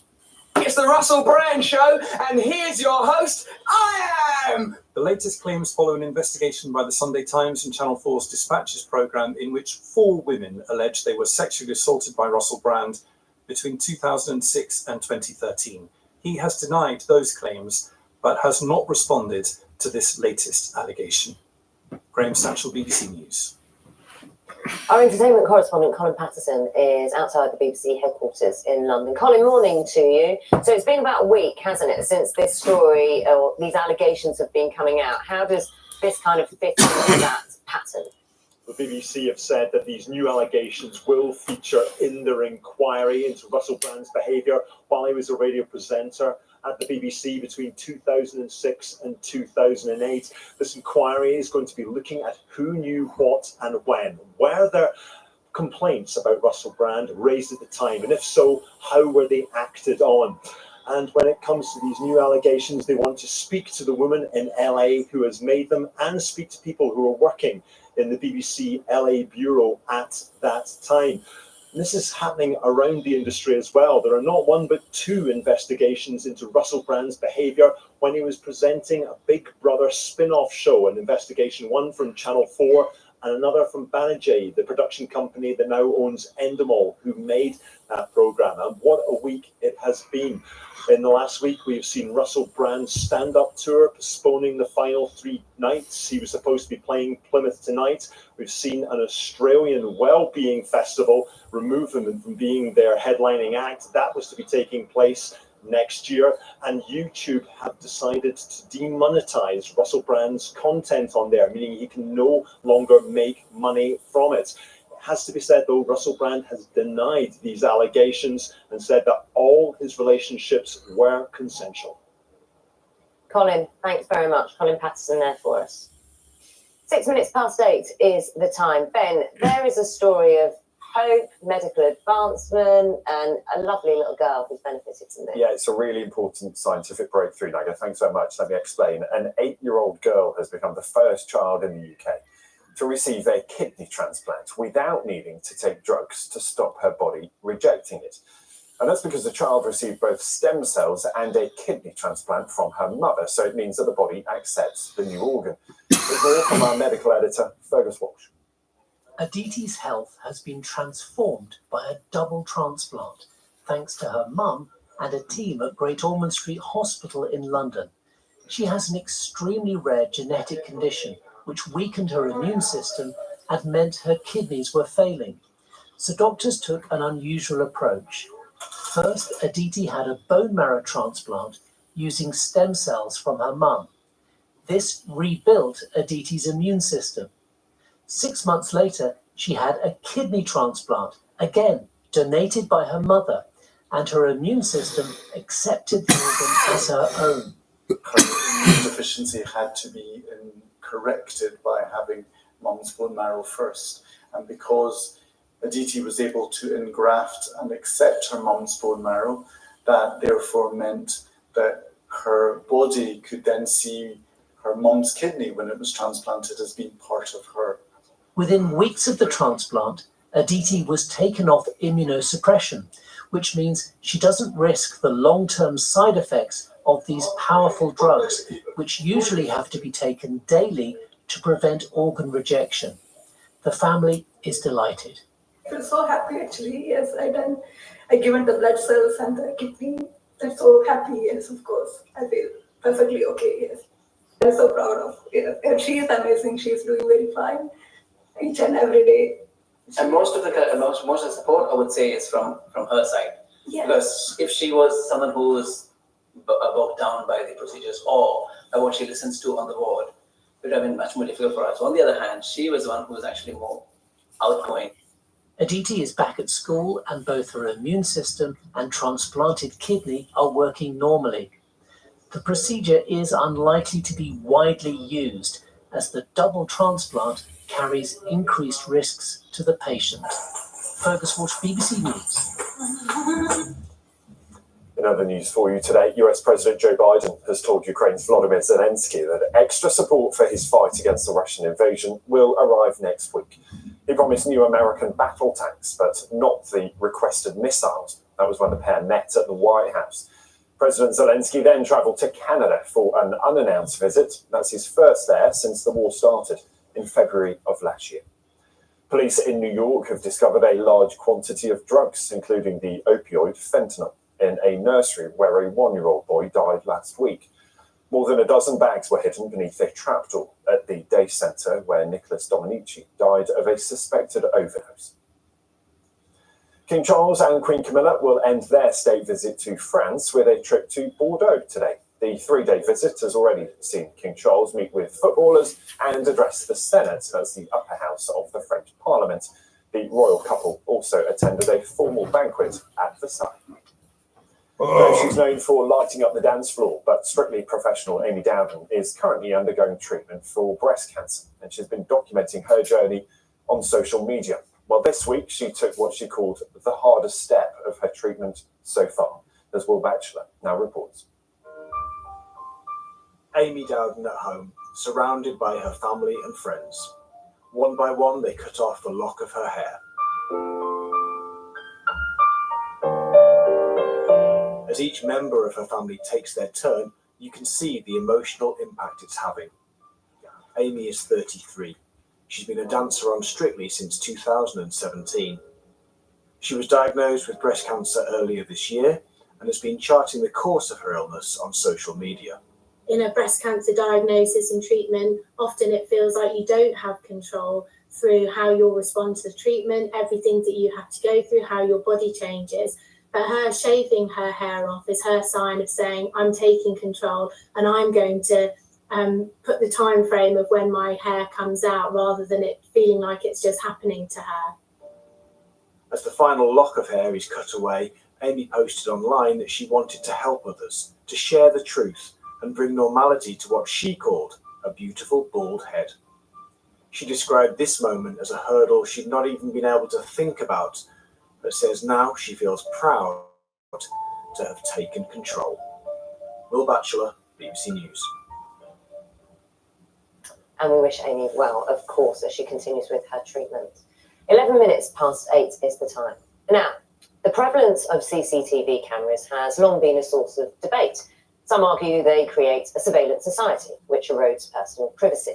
On the other hand, they also let us see when a man gets hit in the head by a pigeon. Classic. This is the moment. It's Michael Spears. He's from Nottingham. He was just going down to his local shop and he got dive bombed by a pigeon. He's described it as like being whacked full pelt with a feather pillow. That's his description. But he said it was so good he wanted to share it online. Just to be really clear, as you can see, the pigeon trots off merrily. The pigeon's quite happy. He's also unhurt. How do you know when a pigeon's happy? It looks very happy. It's not, it just trots off.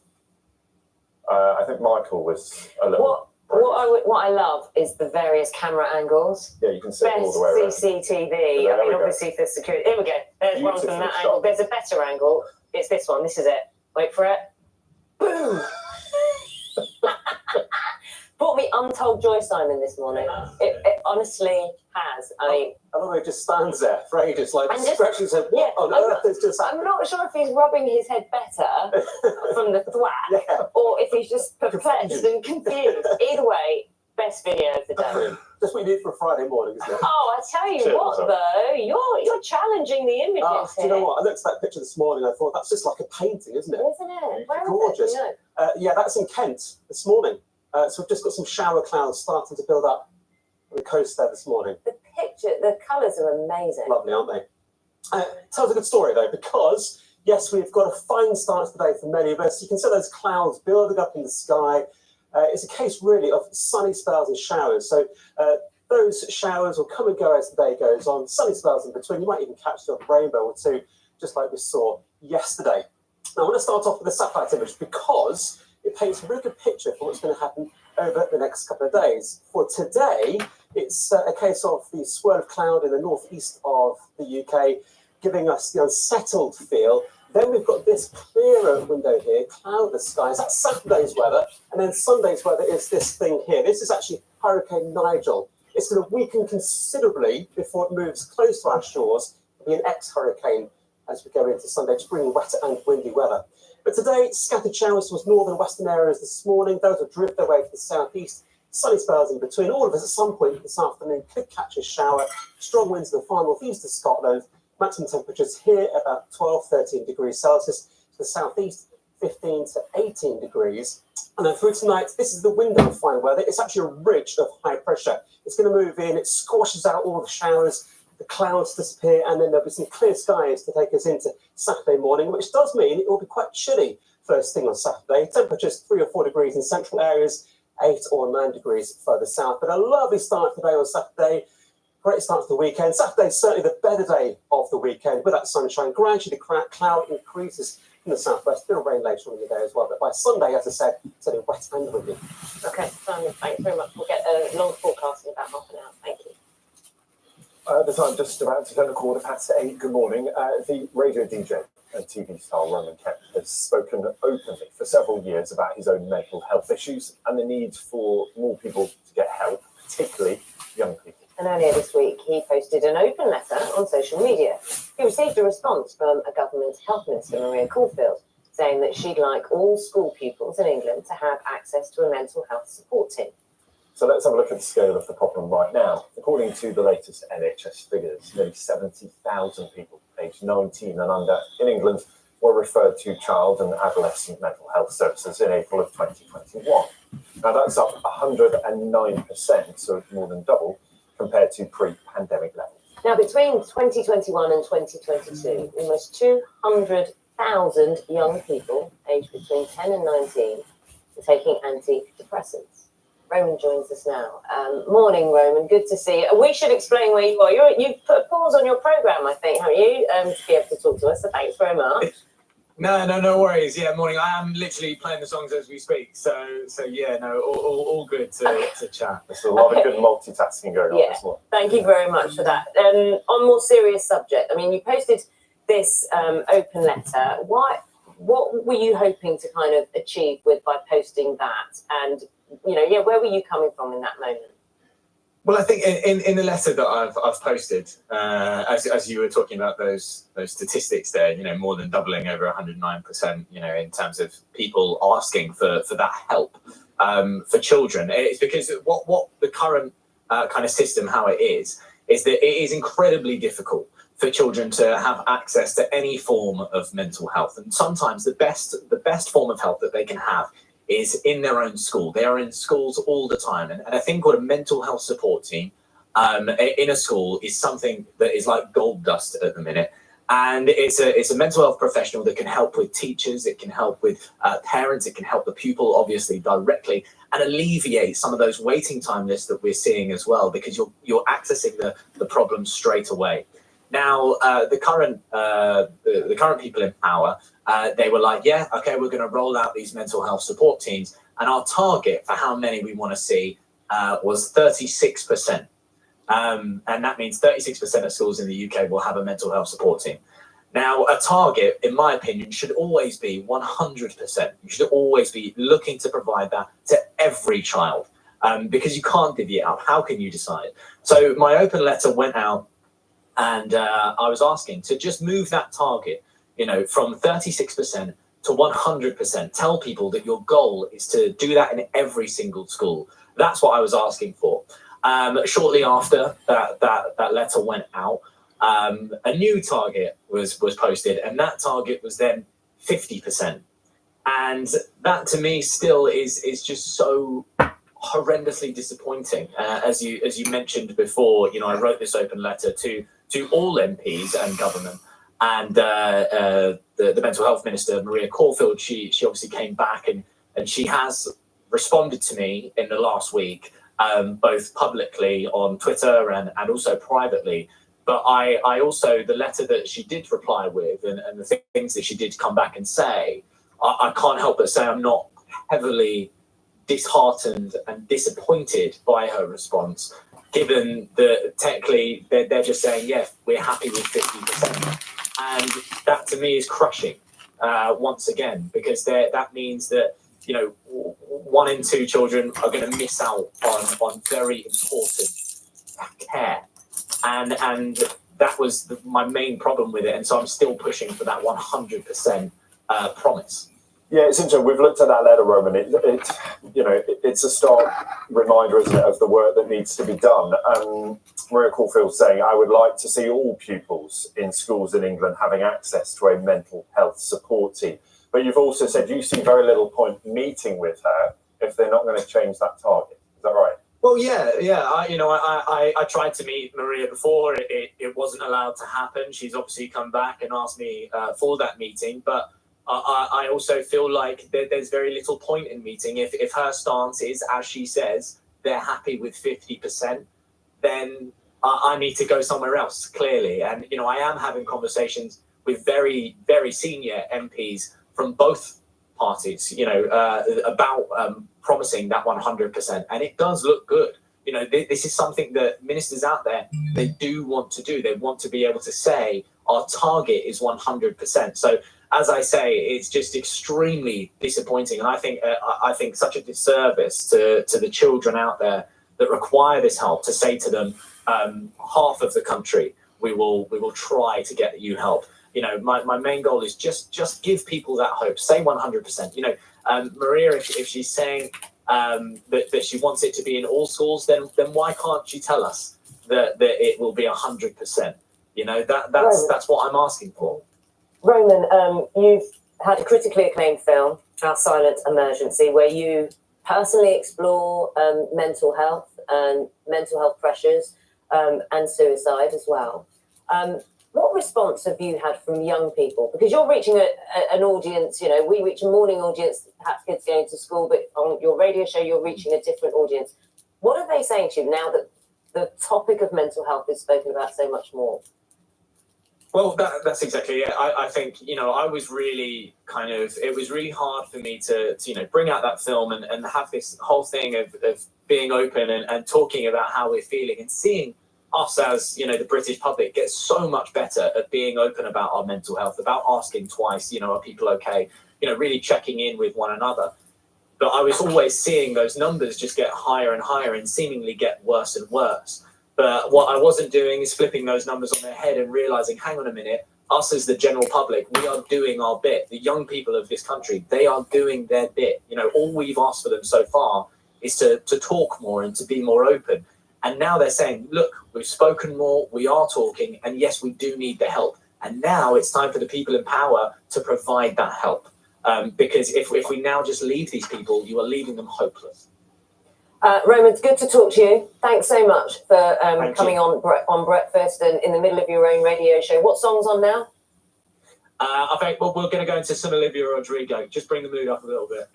Good stuff. I like Olivia Rodrigo. Roman Kemp, it's a joy talking to you. Thanks very much for taking the time. No, we're going to stay with that theme though, because the potential consequences of poor mental health really can be catastrophic. On average, around 5 young people take their own lives every day in the UK. And so we've heard Roman talk about how he's impacting, and he's hearing from young people. And we're going to hear from some parents, 3 mums in fact, who all lost sons to suicide and are taking on a challenge in memory of their boys and to continue to raise awareness of the issue. And John Maguire is with them this morning, ahead of them setting off. John, morning to you. Morning, Natalie. We're going to raise the mood a little bit, I think. We're in Britain's noisiest village this morning in Madeley. Morning, Madeley. Told you, didn't I? Sorry if that made you spill your milk and your cornflakes. We know, of course, very well the story of the 3 dads. We're about to meet the 3 mums. Well, we met them earlier on in the week, didn't we, actually? Liz, Michelle and Kim, who are about to set off on how far, Liz? 265 miles. All in one day? Yes. over 17. Over 17 days. You've got Rosie as well. Rosie the dog with you, who's going to come along on a couple of different legs. Tomorrow, Monday, Tuesday, and towards the back end of next week. Great buzz this morning. What are you thinking? What are your thoughts? What are your feelings? Excited, nervous, anxious? What? Just want to get going. Yeah. The planning, the preparation, physical and mental, has taken place over the last however many months, and we just need to get going, don't we, girls? Yeah. We do. And I know that you had a message, didn't you, from the 3 dads earlier in the week, and what struck me was one of them said, you're going to walk, obviously, you're going to talk, and you're going to cry and laugh. What's the week going to be like, do we think? Or the 17 days, 2 weeks, 2.5 weeks? Yeah. Well, personally, I know this is going to be a lot of talking, but I'm going to try and tone it down. But yeah, I think that's the bond that we all have, that we can walk together, we can laugh together, we'll get stuck in various situations, dragged through hedges, and cry and talk about our beautiful boys. And I think it's going to be really cathartic for us all. So yeah. People worried about your hair getting caught in trees and things like that, is that right? I'm very worried about my hair, and more so about the fact that my lipstick might get smudged. Oh no! The devastation. How will I cope? Let's not have any smudged lipstick. Let's not. We don't like that, do we? But yeah, just happy to be spending it with Liz and Kim, and getting through this and spreading the awareness and do whatever we can to raise that. Yeah. And Kim, tell us about the route, because I think you're going to all of your respective hometowns, is that right? I'm just following them too. Don't follow me, I'm lost. We're starting here, going through to Northampton, then to London, where Hayden lived, and then to Sandwich in Kent. Yeah, and just getting the show out of the bushes.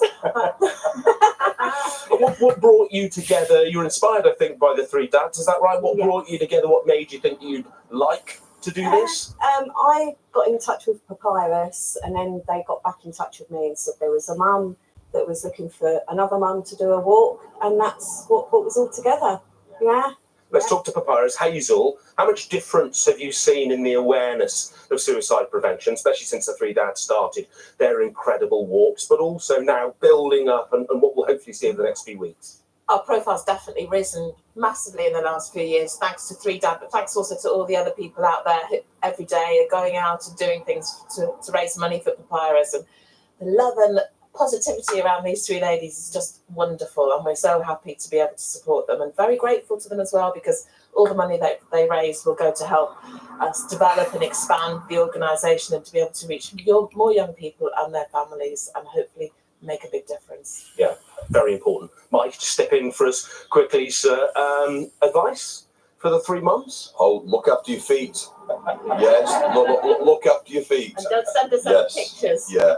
No, I mean, isn't it amazing? Three amazing mums putting their grief to one side in the belief that other families do not have to go through this absolute heartache. You know, I take my hat off to you. I think you're absolutely wonderful. Are you going to join in for a little bit? I'm going to join them today for the whole day today, and then go and put my feet up. Yeah. No such luxuries for you three. All the best. We're going to catch up with you again, I think, in about an hour, and then you're leaving. What time are you leaving this morning? About 10:30. About 10:30. Yeah. And you'd like to talk to people along the route, I guess, wouldn't you? Absolutely. We'd like them to come join us for a walk. Well, walk, talk, all good. Talk, laugh, Yeah. cry. Drive shout. Wear bright lipstick. All right, we'll just give them a big cheer just before we head back to the studio. They're going to be amazing. We'll follow their progress on breakfast. Of course we will. Hopefully you can feel that positivity, that message of hope bursting through your TV screens at breakfast this morning. Should we say goodbye? And good luck. John, you promised a mood of positivity and you absolutely delivered. He always does, John Maguire. Good luck to them all before they setting off around 10. They're so fab, actually. The women's office so fun. She's really incredible, inspirational women. So, yeah, best of luck to them on that trip. Should say, if you have been affected by any of the issues raised, there is help available on the BBC Action Line. You can visit bbc.co.uk/action line for a list of organisations and institutions which can help. We'll be back in just a second, but time now to get the news, travel and weather where you are. See you in a bit.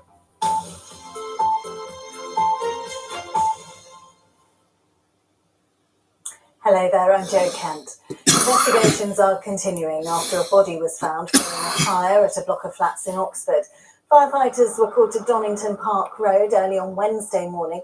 The cause of the fire is under investigation and police say they're treating the death as unexplained. The Planning Inspectorate is urging people in West Sussex to have their say over plans to expand Gatwick Airport. There are proposals to bring the airport's emergency runway into use so it can handle more flights. Infrastructure would also be improved and replaced. Critics are against the idea because of environmental concerns. People have until October the 29th to have their say. You can ride the bus for free today if you live in West Berkshire. As part of World Car Free Day, most bus operators in the district are offering free travel. It's hoped it'll encourage more people to consider the bus as a viable alternative all year round. Fishermen in Poole Harbour are leading the way in driving more sustainable fishing practices. A third of the world's fish stocks are currently overfished, but the clam and cockle industry in the Dorset town has now been certified by the Marine Stewardship Council. It means their catch can display the Eco-Label badge, which is regarded as the world leader for sustainable seafood. They're really reaping the benefits of putting those sustainable practices in place. A healthy stock, a really vibrant and viable ecosystem around it, and a great story to tell to a general public that really want to support and source sustainable fish and seafood from UK fishermen. We catch the juiciest, tenderest, sweetest clams and cockles. And with the MSC certification, people can be reassured that they're caught in a sustainable way, an environmentally friendly way. It's something to be proud of. And people will be flocking to Stonehenge tomorrow morning for the autumn equinox. It's one of two moments in the year when the sun is exactly above the equator and day and night are of equal length. Now let's see if there'll be clear skies for that. Alex Osborne has our forecast. Hello, good morning. Well, another mixed day on the cards for us across the south this Friday, and a chilly start as well. Temperatures for many of us down into single figures. Some mist and fog around, but apart from that, a bright start this morning with some decent spells of sunshine. As the day wears on, patchy fair with the clouds bubbling up, bringing a scattering of showers, some of which could be on the heavy side, but still some sunny spells in between. More of a northwesterly breeze, so a coolish feel. 17 or 18 the likely high. For this evening, some scattered showers around for a time, but then should become drier and clearer as the night wears on. And it'll be quite a chilly night. Temperatures down to around the mid-single figures for some of us. So a chilly but otherwise sunny start to Saturday. Plenty of sunshine around in the morning. Just a few patches of cloud into the afternoon, but it should remain mainly dry. On Sunday, it turns windier, but also a bit warmer. Onto the travel, not looking too bad this Friday morning, but on the Isle of Wight, there's a burst water main on St John's Road in Ryde. That's affecting traffic in both directions from the station to the High Street. That's all for now. I'm back with our last quick update of the morning in half an hour.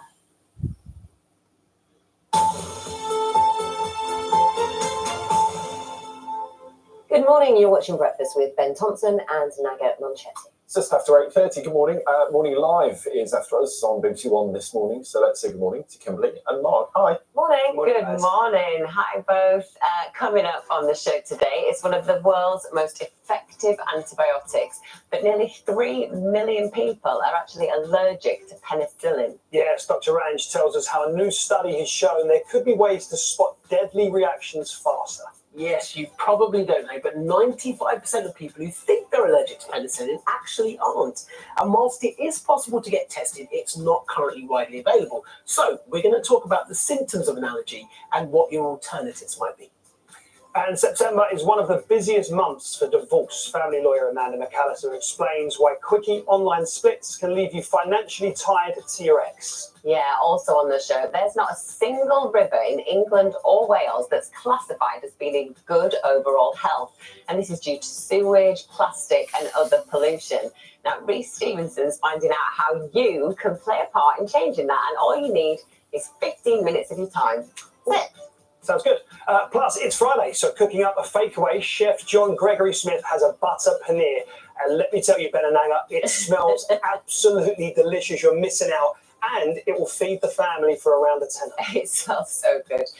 And it's finally here. Tomorrow is the first Strictly Live show of the year. So the warm-up starts here today with Pro Michelle Chakas and Strictly Fitness. So we'll see you all at 9:15. See you guys. You know you're only around the corner. You could have popped some of that over because it's never too early to eat curry. It smells honestly so good. We'll send some over. Yeah, we'll send it on the bike in a minute. Perfect. Thanks, guys. We'll be waiting. See you later. Have a good one. See you guys. Thanks. Now, we've got loads of great music for you on Breakfast this morning. In a few minutes, we're going to look back and celebrate Northern Soul. But we've also got the undisputed queen of pop, Miss Kylie Minogue. She's been knocking out those hits for how many years? 4 decades. Yeah. 4 decades. Yeah, she's been in the charts, been number one for 5 decades. So Fantastic. jealous that you got to meet her. I got to meet her, got to chat to her again. She's just released her latest album, her 16th. Of course, Kylie headlined Radio 2's In the Park Festival in Leicester. And she's taken time to sit down for us on Breakfast to cover a range of topics, everything from social media to the very important subject, the hazards of performing in plastic trousers. You look amazing. Oh, good. Good to see you. Good and good. I'm loving the leather boot thing you're doing lately. It's a consistent thing. You know, it just very kind of cool. fixes stuff. Yes, I'm so happy to see you. Same. We'll make a habit of this. I love it. How are you? I'm really great, actually. Totally cognizant that this is an amazing time in my life. So lovely to Yeah. hear. So lovely to hear. Yeah. I've been listening I mean, to I'm you. exhausted, but what's the kind of positivity is powering me through.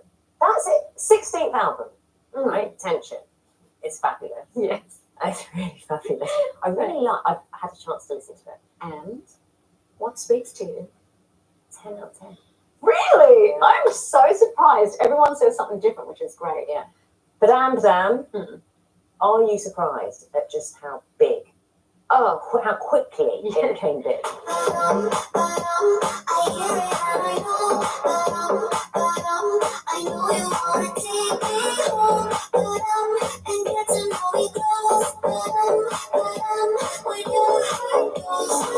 I reacted to the song. That was a song that came in.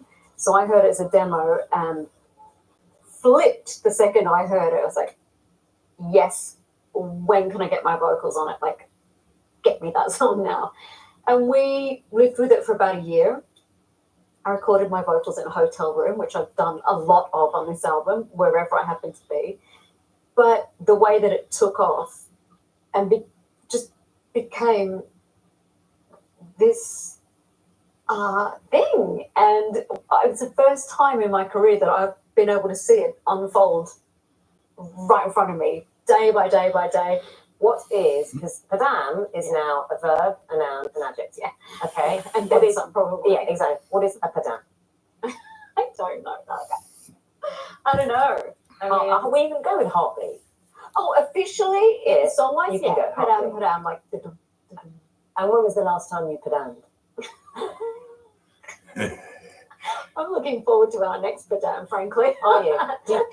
So the whole TikTok thing, social media, you go back to when you first started, none of that. I'm just starting out really, getting some traction with. So, I mean, I've got a very kind of intense following, but it is growing. Kylie Minogue, she's lovely.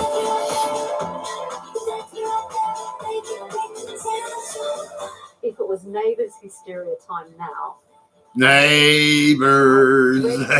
Yeah, she could be my neighbour. Jason and Guy would have got up to on TikTok. I mean, We can get rid of next door. Helen, I mean, she's an alcoholic.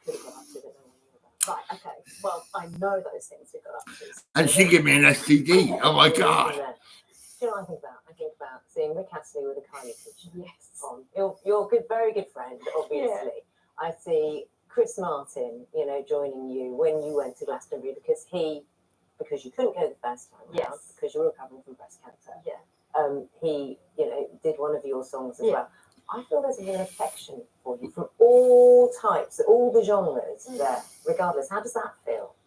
And do you recognise it? I do, and it's so rewarding. And from different artists, if they feel anything like I do, it might not be your style of music, but I have deep respect for all artists because, hey, there's a lot more difficult jobs out there. There's a lot more taxing, challenging, demanding jobs, but I know what this one takes. The thrill never goes away, does it? No.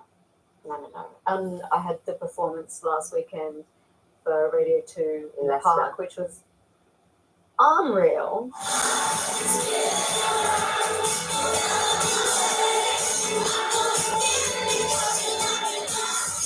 Can I ask you a question about your outfit? Yeah. It looked amazing. Did it? How sweaty were those trousers? It was, let's put it this way, quick change was necessary. It was a struggle.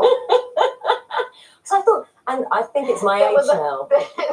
a bit of profanity in the quick change, and I'm going, stop clapping, do something, trying to like squeak, like peel the outfit off and get into a cat suit after that. But hey, we got there. You have performed with some amazing artists. Yes. Okay. Who's still on the wish list? Oh, God, all sorts of people. Randomly, like David Byrne, Brandon Flowers, Harry Styles, Debbie Harry, Beyonce. I mean, honestly, it's such. Do you have calls in? Do you have calls in? If you do have a wish list, do you have calls in with your people and their people plan going, hey, what about it one day? I don't know if any of them are aware of this. So here's the call. They are now, by the way. Baby doll. Okay, you and I are massive Prince fans. Yes. Huge, ridiculously huge Prince fans. You've had the chance to work with him and have lyrics. Have you found the cassette yet that was sent to you when he took your lyrics and did magic with them? And I find this outrageous, Kylie. It's scandalous. It is. It's got to be somewhere. The cassette, which I imagine was, maybe it's not labelled. Vegas. What can you tell me about it? I'm imagining showgirly, cabaret. I've seen, I think, is it modern day Art Deco fantasy, which thrills me no end. Yes. So it's, as opposed to what I would have thought my Vegas debut would have been, it's not a massive show. It's caps at 1,000. It's really intimate. You're going to be super comfortable. There's booths and, tables and the lamps and all of that stuff. So it's going to feel, once you walk into the venue, which is called Voltaire, it's already the experience. I'm just the star turn, but it should be an evening of experience. So I'm trying to think, from a bit of the study that I've done online, it's perhaps more like old Vegas before, and I've seen big shows in Vegas which are fantastic. Oh, what? Are you serious? Oh, come on.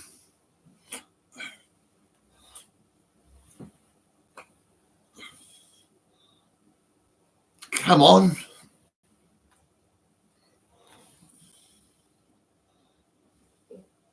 It's going to escalate from kind of lounge vibes to whoop, whoop, laser. So we're still putting a lot into the show in an intimate setting. Kylie, when she first started, 17, 18.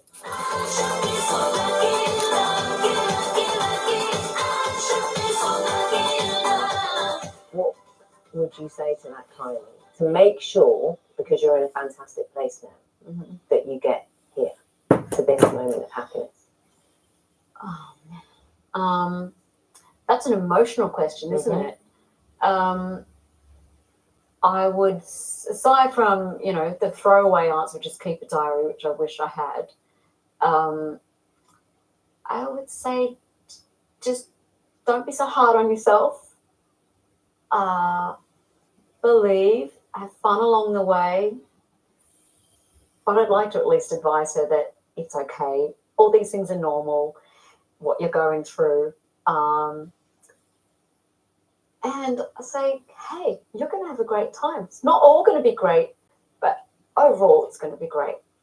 And I'll say, you won't believe it. You are going to get to meet so many amazing people. You're going to sing incredible songs and you're going to play a part in people's lives. So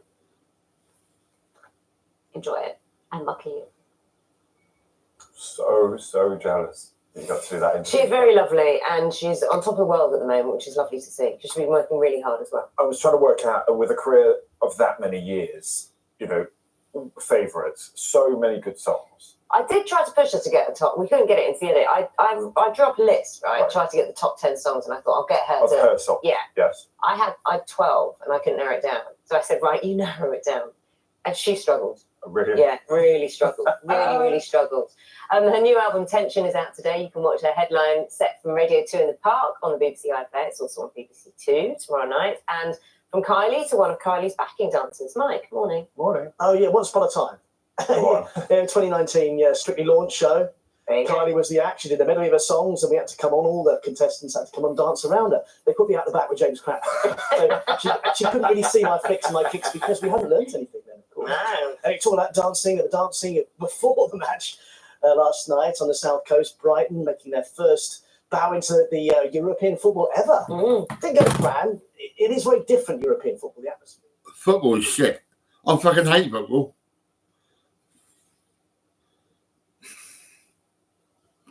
Oh my God.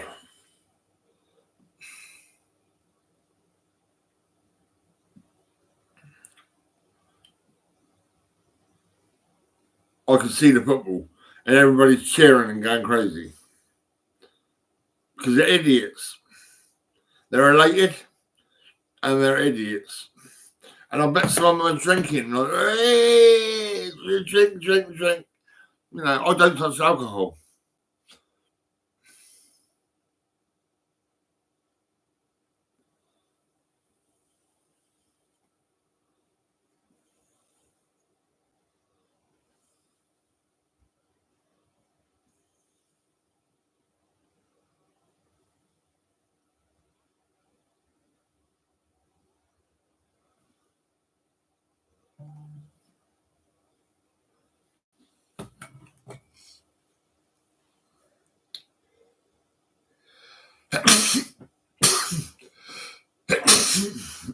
Oh.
Our arts correspondent David Silito is there, and David, I've had a look at the contract. Definitely nothing in it about no dancing. Sorry.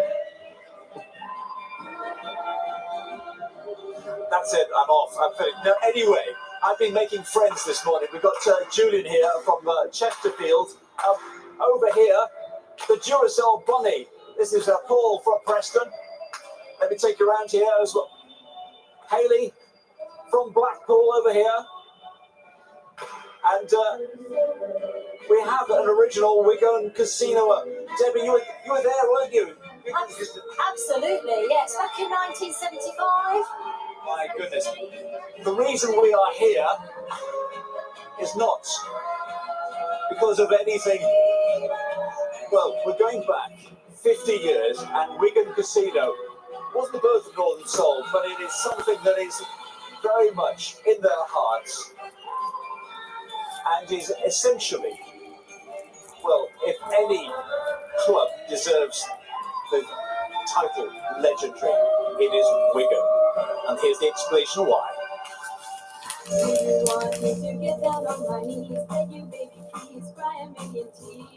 The fabled Wigan Casino in its 70s heyday, and one of the few nights a camera was allowed in for a film about young people who travelled from across the country to dance all night to what had become known as Northern Soul. I suddenly saw this amazing dancing going on, and that was mesmerising. Entirely their own invention. These kids had come up with something that was theirs, the focus of their week, different. Take it easy, please! Take it easy, don't fight! There is even a blue plaque to it, but the casino itself has long gone. In its place, as you can see, is a shopping centre. But while the casino is gone, many are still keeping the faith, such as Gideon here and Sandy. Alexa, play The Night by Frankie Valli and the Four Seasons. And they've still got it.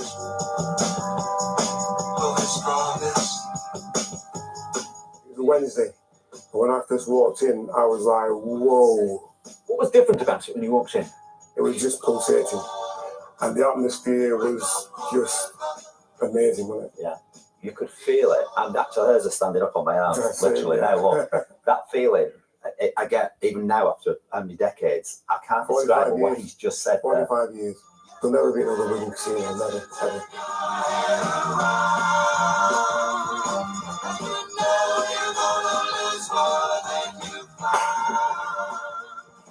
Also in the film, young Chris from Lee, who was a bit worried about telling her dad where she was going. I told my mum how much I liked it, and she figured, like, that I want to go every week. And she says, well, you're going to have to tell your dad, because he's got an idea anyway, But she said, I'm not telling him. 45 years on, we tracked her down. Did your dad ever approve of you going? Well, he knew about it when he saw it filmed, didn't he? that should drive right away. I'm not the sharpest knife at box. Do you miss these days? Yeah, because it was special. Once you got into Northern, you don't lose it. It's like another family. Once you're in for life. You're fantastic. No. Looking these days, what was it like in there? Oh, it was banging. Like, you go and sweat was dripping off walls. And as soon as you walked through the door, you was on it because the music was going. It didn't matter. How did you do it all night? I mean, yeah, 8 well, hours of dancing. some of us had a bit of help, but it's one of them. I'm not asking any questions.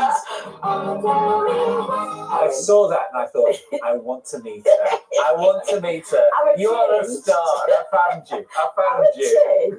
Nothing has changed. I'm still not got a posh accent.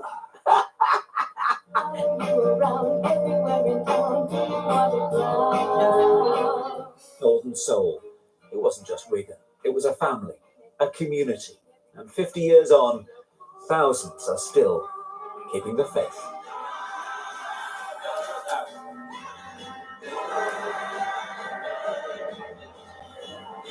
Well, 50 years on, we have dancers. They've come across from Australia over here. We have Gardner from Scotland. How far have you come today?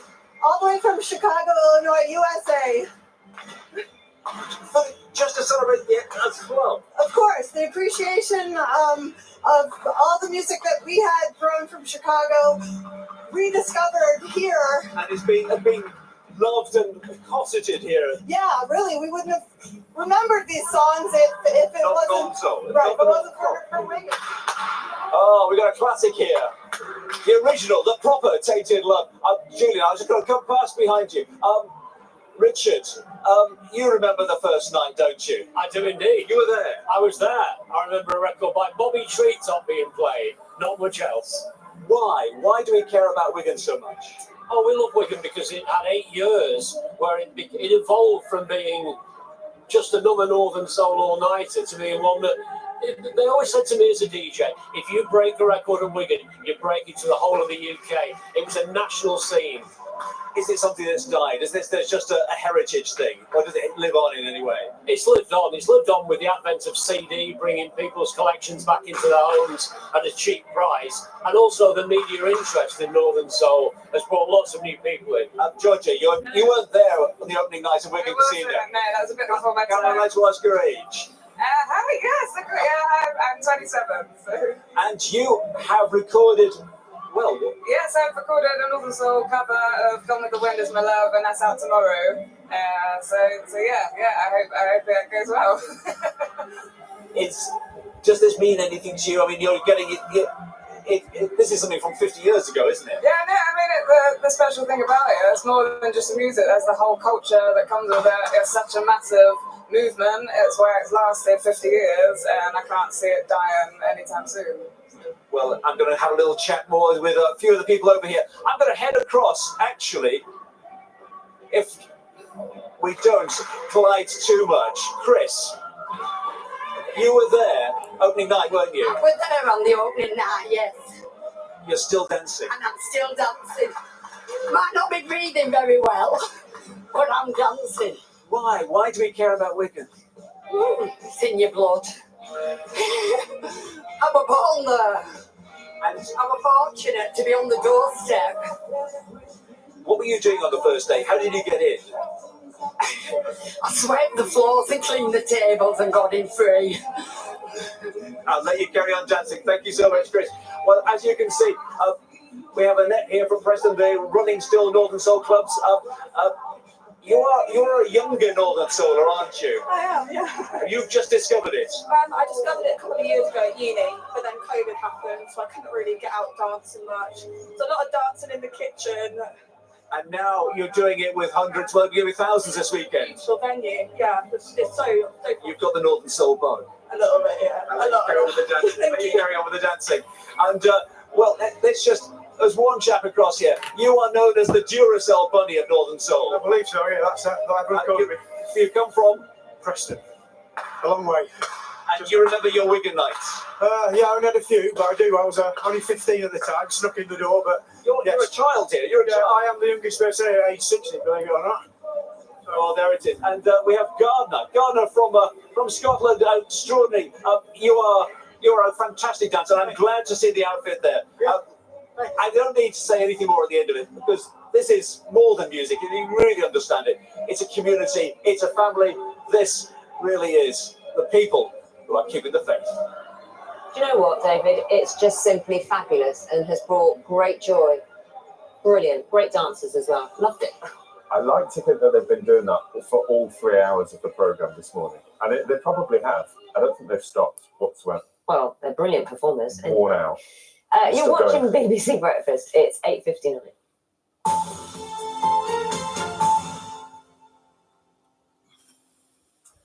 Now, King Charles and Queen Camilla will end their state visit to France in Bordeaux today. The royal couple will meet people affected by last year's wildfires and visit a sustainable vineyard. Our royal correspondent, Daniela Rell, has been travelling with them.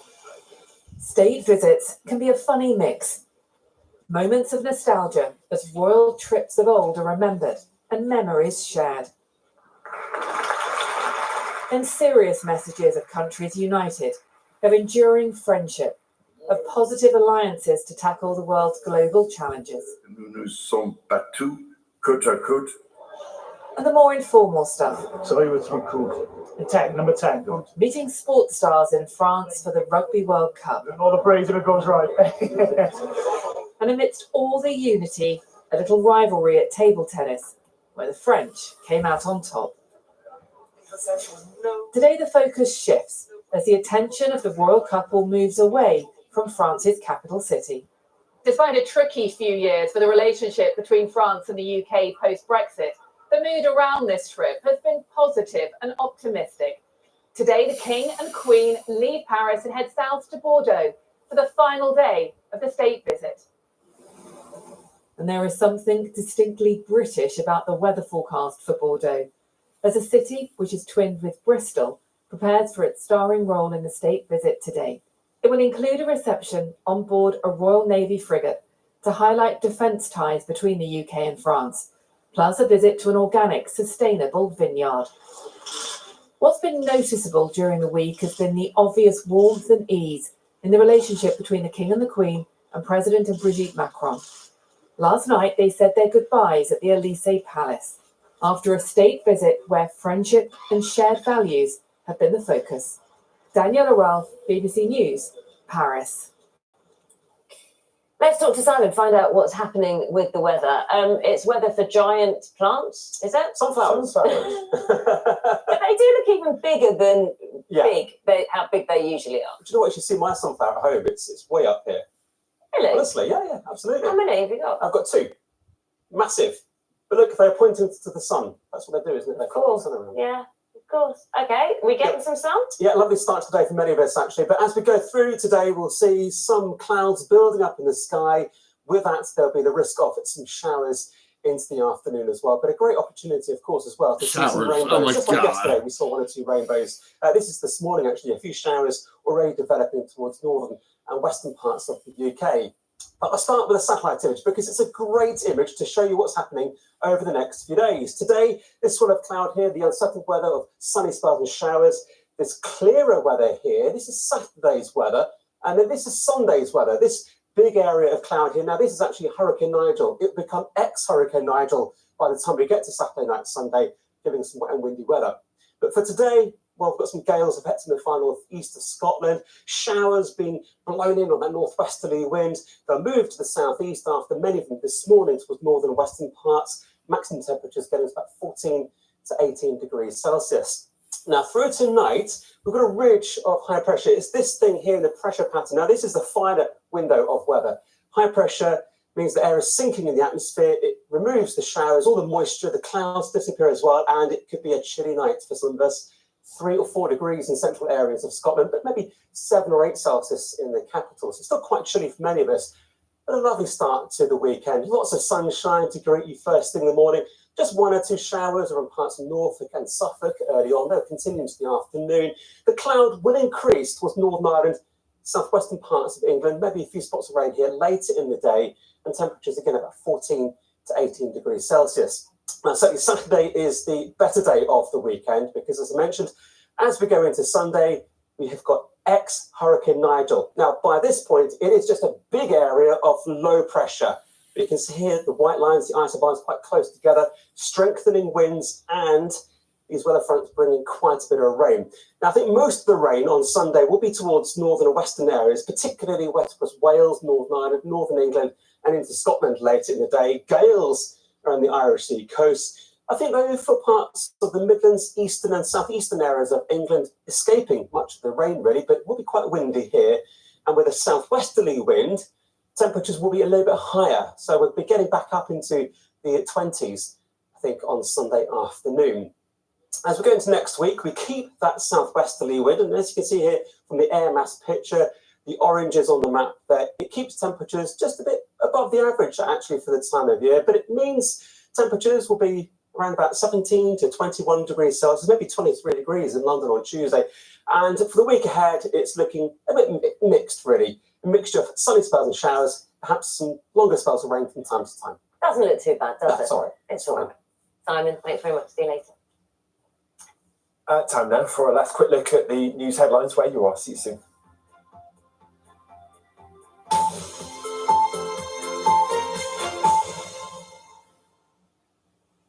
Hello there, I'm Jo Kent with the news in the south. Investigations are continuing after a body was found following a fire at a block of flats in Oxford. Firefighters were called to Donington Park Road early on Wednesday morning. The cause of the fire is under investigation and police say they're treating the The Planning Inspectorate is urging people in West Sussex to have their say over plans to expand Gatwick Airport through proposals to bring the airport's emergency runway into use so it can handle more flights. Infrastructure would also be improved and replaced. Critics are against the idea because of the environmental concerns. People have until October the 29th to have their say. You can ride the bus for free today if you live in West Berkshire. As part of World Car Free Day, most operators in the area are offering free travel. It's hoped it'll encourage more people to consider the bus as a viable alternative all year round. And people will be flocking to Stonehenge tomorrow morning for the autumn equinox. It's one of two moments in the year when the sun is exactly above the equator and day and night are of equal length. Well, let's see how the weather is looking then. And it's a dry and sunny start to the day, but it will cloud over a bit this afternoon with some scattered showers developing. We may also hear the odd rumble of thunder. There will be some sunny spells between the showers, though, and a high of 18 degrees. Well, that's all from the breakfast team here for this morning. I'm back there with our lunchtime news at 1:30. Join me then if you can.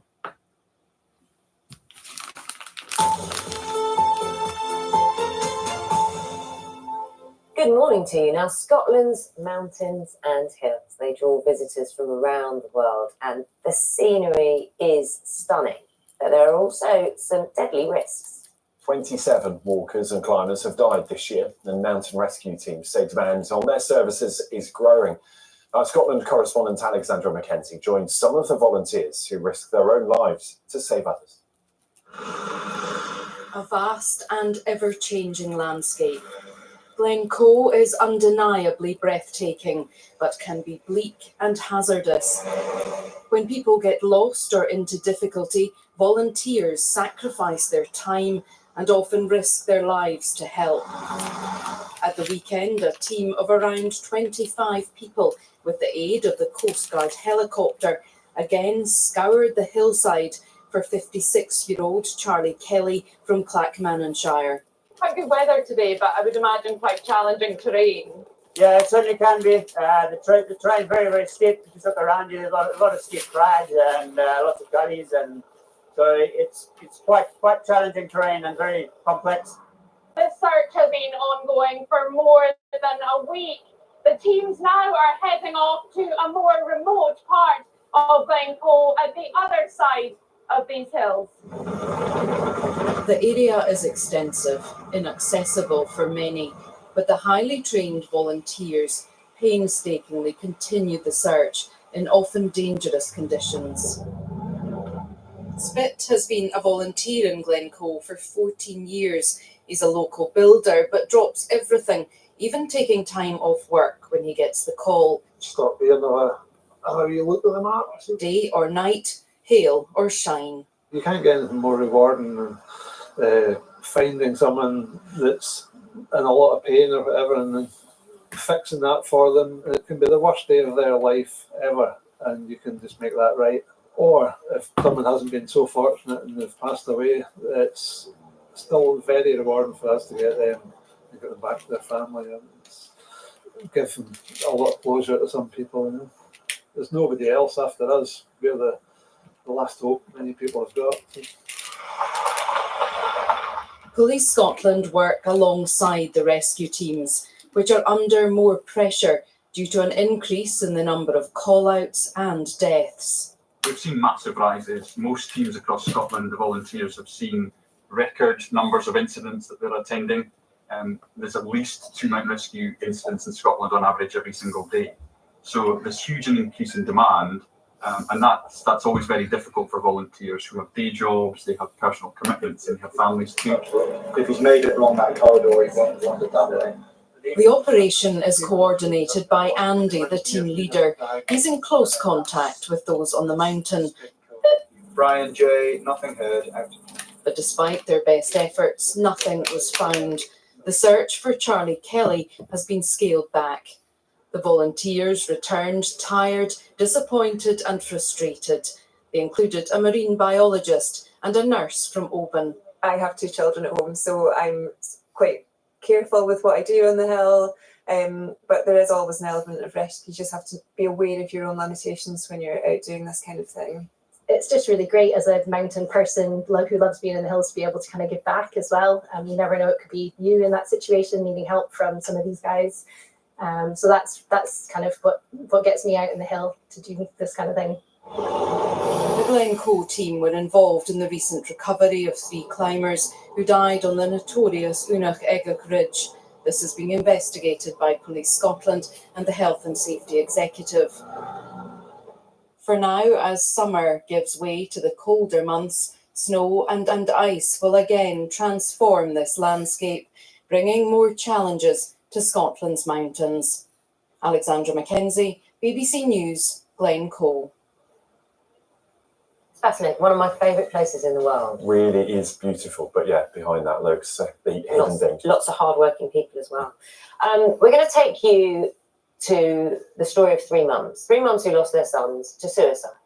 But they are setting off to mark their lives, celebrate their lives as part of a challenge. They're walking from 265 miles from Cheshire to Kent. Yeah, it's all about raising awareness of suicide prevention, and Breakfast John Maguire is with them. And John, good morning. We spoke to them here on Tuesday, and today's the day the walk gets underway. Just explain about what they're doing it for and why it is so important. Yeah, well, let's ask them. We'll just say good morning. We'll say good morning from Megley. Morning, Megley. As we said earlier, Britain's loudest village at this time of morning. We're here, I think, to celebrate. It's probably the best way to put it. Celebrate the 3 mums of what they're going to be doing for the next 17 days to raise awareness of suicide prevention, having lost their sons in recent times. Liz, this is your home village. What a support you've got. They are incredible. The people of Madeley, Betley, Rhinehill, people that we've known for 20 odd years, lots of them. They are incredible, and we wouldn't be doing this without them. We wouldn't be able to do it without them. They've been helping you in your training, I think. They have. They've been helping us with everything. They've organised pretty much everything, and some of them have actually walked with me. They've done dry runs of the day walks. They've been available to lifts to bring us back, and they've just been incredible. You are all incredible. Well done to the Mums Army. Well done, aren't they amazing?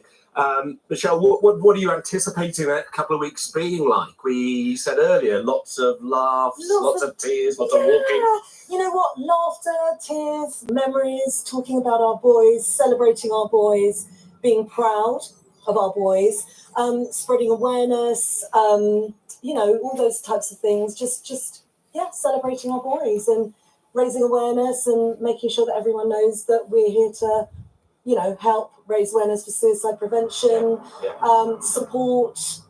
Everyone needs to talk, communicate. That's our big focus, I think. Good for you. Absolutely. All about talking, isn't it? Kim, there's going to be lots of talking. Will there be time to talk? Tell us about your route. Where are you going? We're going from here to NHS made Keith Gordon kill himself. He committed suicide. He was in Mowbray Lodge with me in the section unit. Right now, I don't drink, and he does drink. Now the thing is, he needed friends. He didn't need to be sectioned. Life was it was hard for me. I mean, being sectioned so much over the years. But like I say, I was a Cub Scout Army cadet. I was raising money for Help the Aged when I was a child. And my brother was a drug dealer. Mark Anthony White was a drug dealer, selling cannabis all the time. And he was my brothers, Russell and Lee, who went to Red Lodge Special School. Russell gets bossy, Lee gets angry, and they were all smoking in my mum's house, and my mum's getting high. I remember that. You know, as I said, I was buying and selling pianos, covering Somerset in London, and I'd drop into mum's house and I'd see her high. And then I helped the family next door. A lady called Kim Dayton with her 5 children, because I won a custody case, and my daughter was living with me, and I decided that we will go to Lordsdale and help that family, and we did help that family.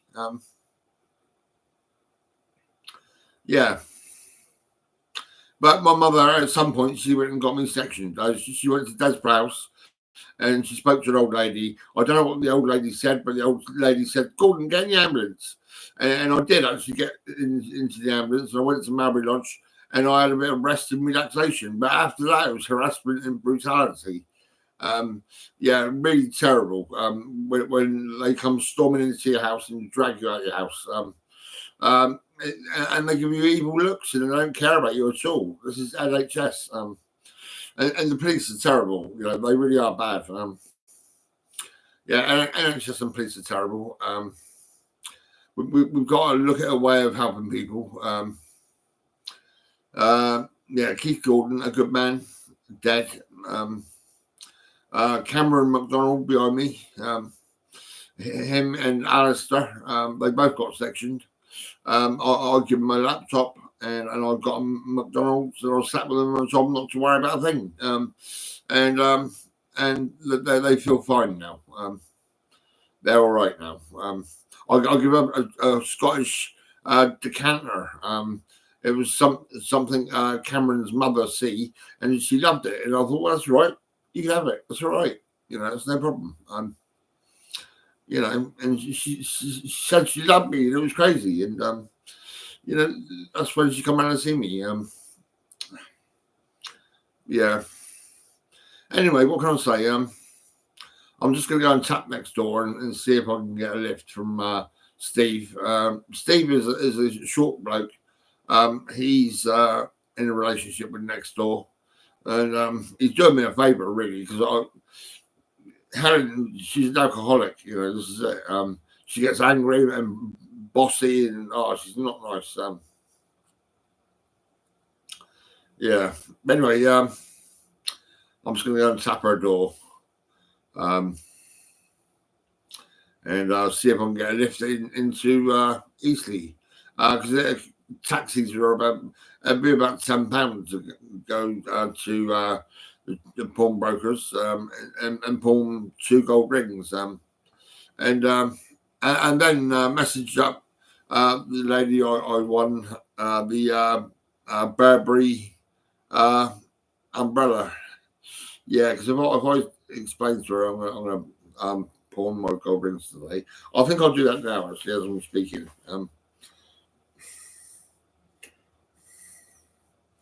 Where are we?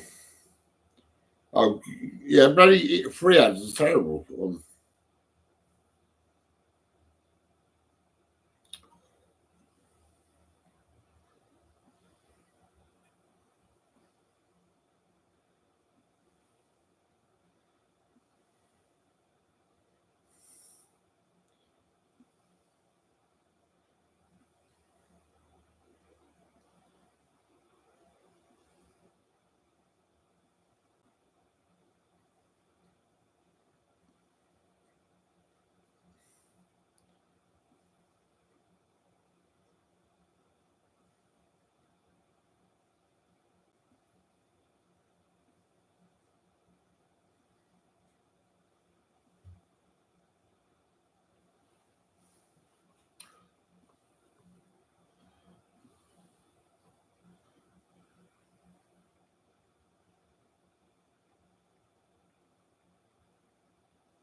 Thank you for calling H&T Pawnbrokers.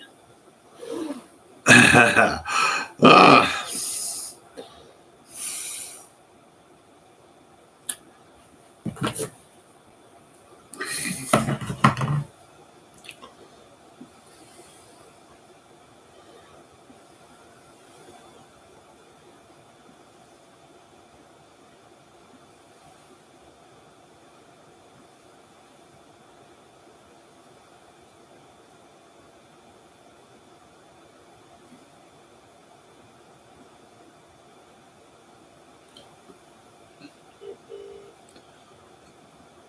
Thank you for calling Adult Health and Care at Hampshire County Council.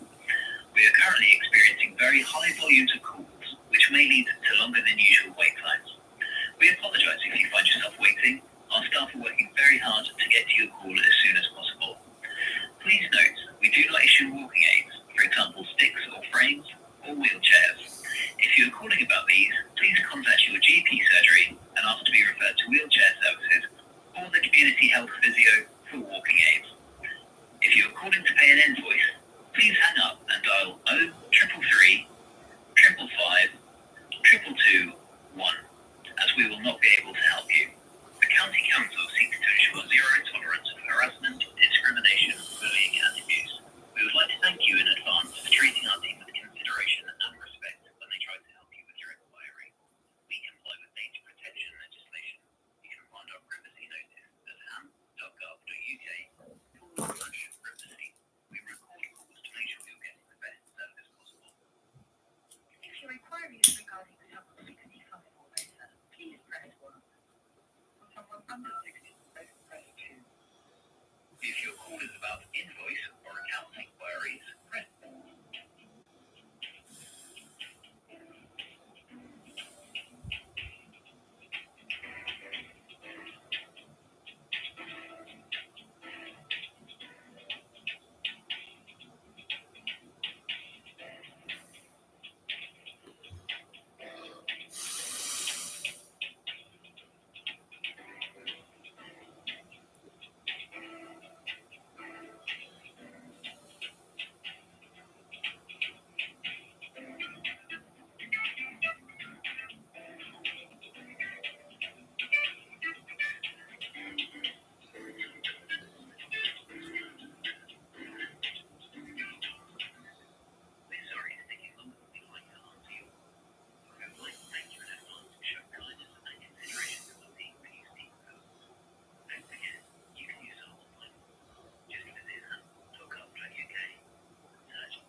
They don't even answer the phone.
Good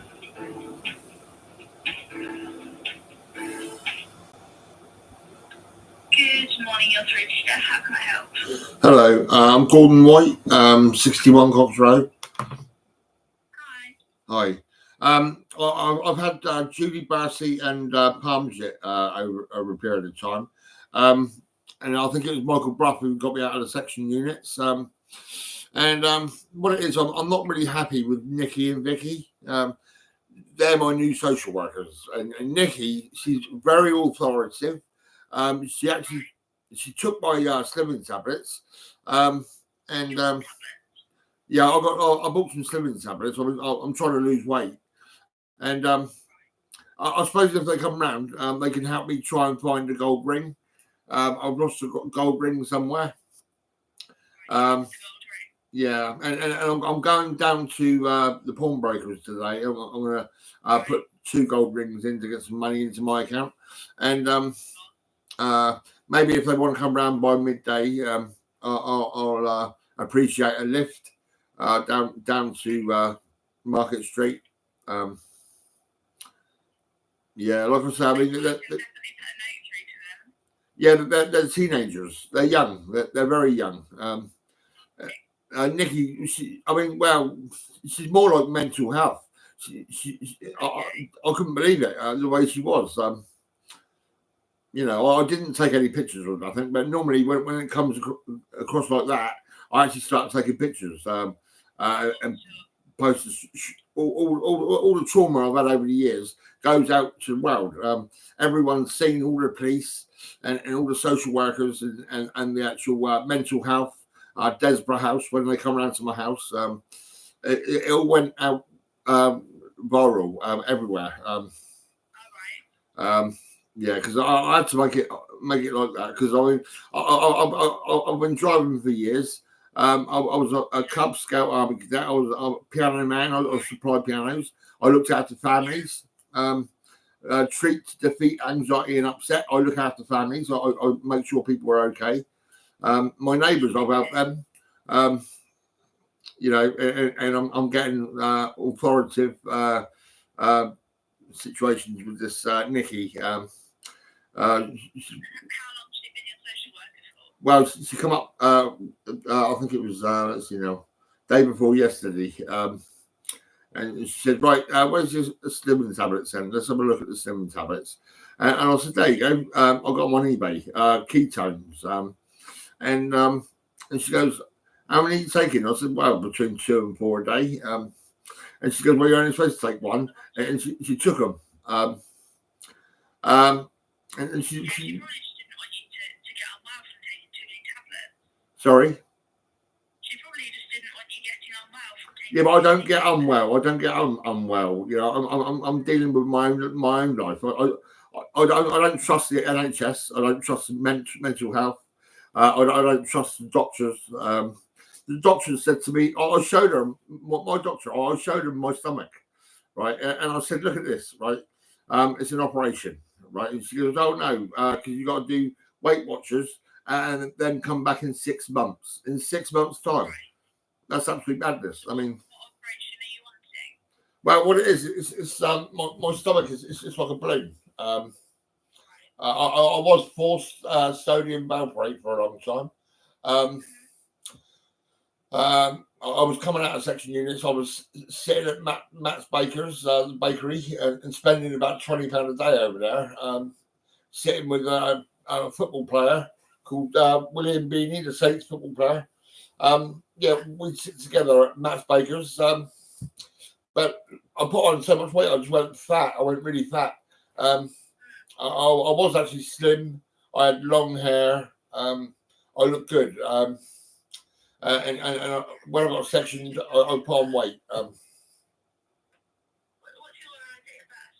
867. I am worried about my stomach. It's terrible. I do lay down quite a lot here and there because I got lower backaches.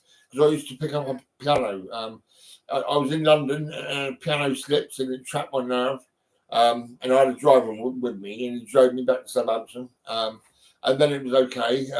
But I've had lower backaches ever since. And and I'm actually a little bit blind on the left side, so I don't drive no more.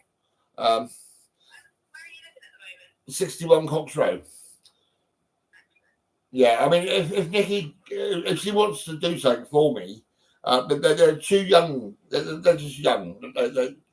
You know, she's very dominant. She's very authoritative. Sorry. Well, Julian Paget, they come into my home. Julian Paget, they're about my age. But they were coming into my home and helping me with my clothes and putting stuff away, doing things like that. But they would also drive me down to the restaurant in Eastleigh, Poppins, and would sit and chat. I noticed Nikki. She said, "Well, I don't think we can do this. We can't do that. We can't do this."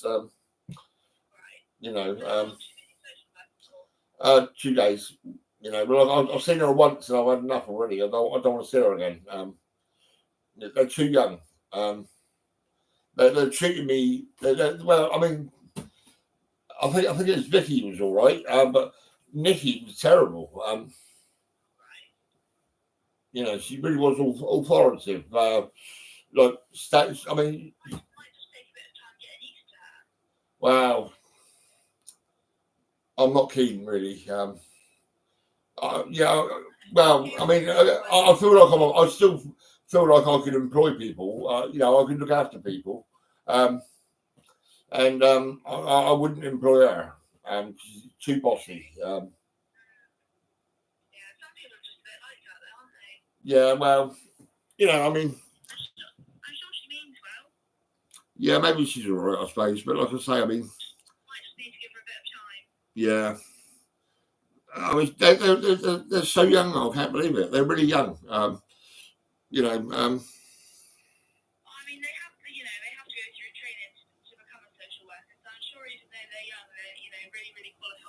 Yeah.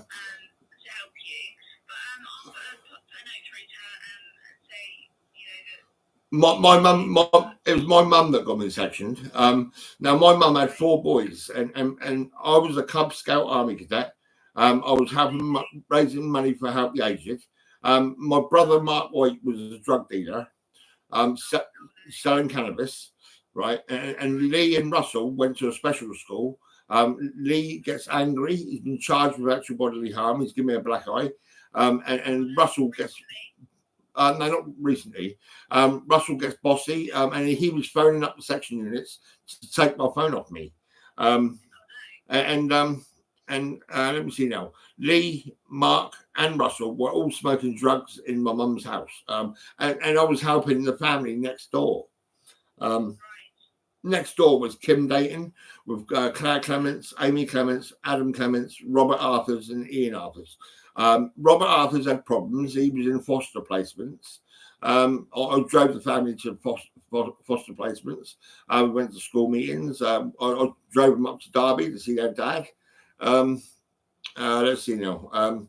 That's the family I was looking after. There was also Tracy Jennings. She was addicted to amphetamine. She was working at Antelope House in Southampton, and she was a cleaner. And she had no food in her house. And she had 2 daughters, one called Tanya and one called Charlotte. So I got them some food. Tanya wanted me to pay for a birthday haul. That was £40. And I also took them to McDonald's and treated them to drive-through. You know, this is when I was driving, but now, well, I mean, I could be like a social worker, I suppose.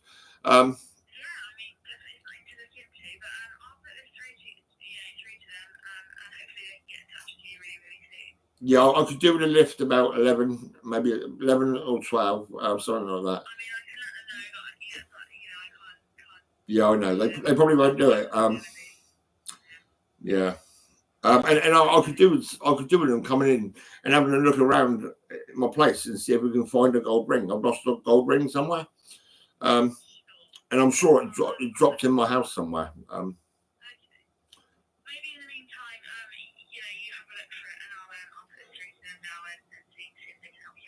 Yeah, how old are you? You sound quite young as well. Oh, you're about 25, 30. No, you're about 25, I reckon. I'm 56. I'm 56. Yeah.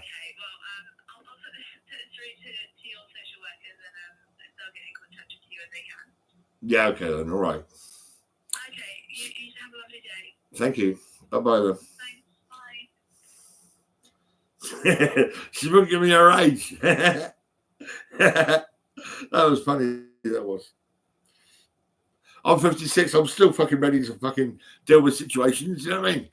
Young receptionists. That's what you got to look at. All right. If you go, I've noticed my doctors, young receptionists, or young receptionists. It's not good, really.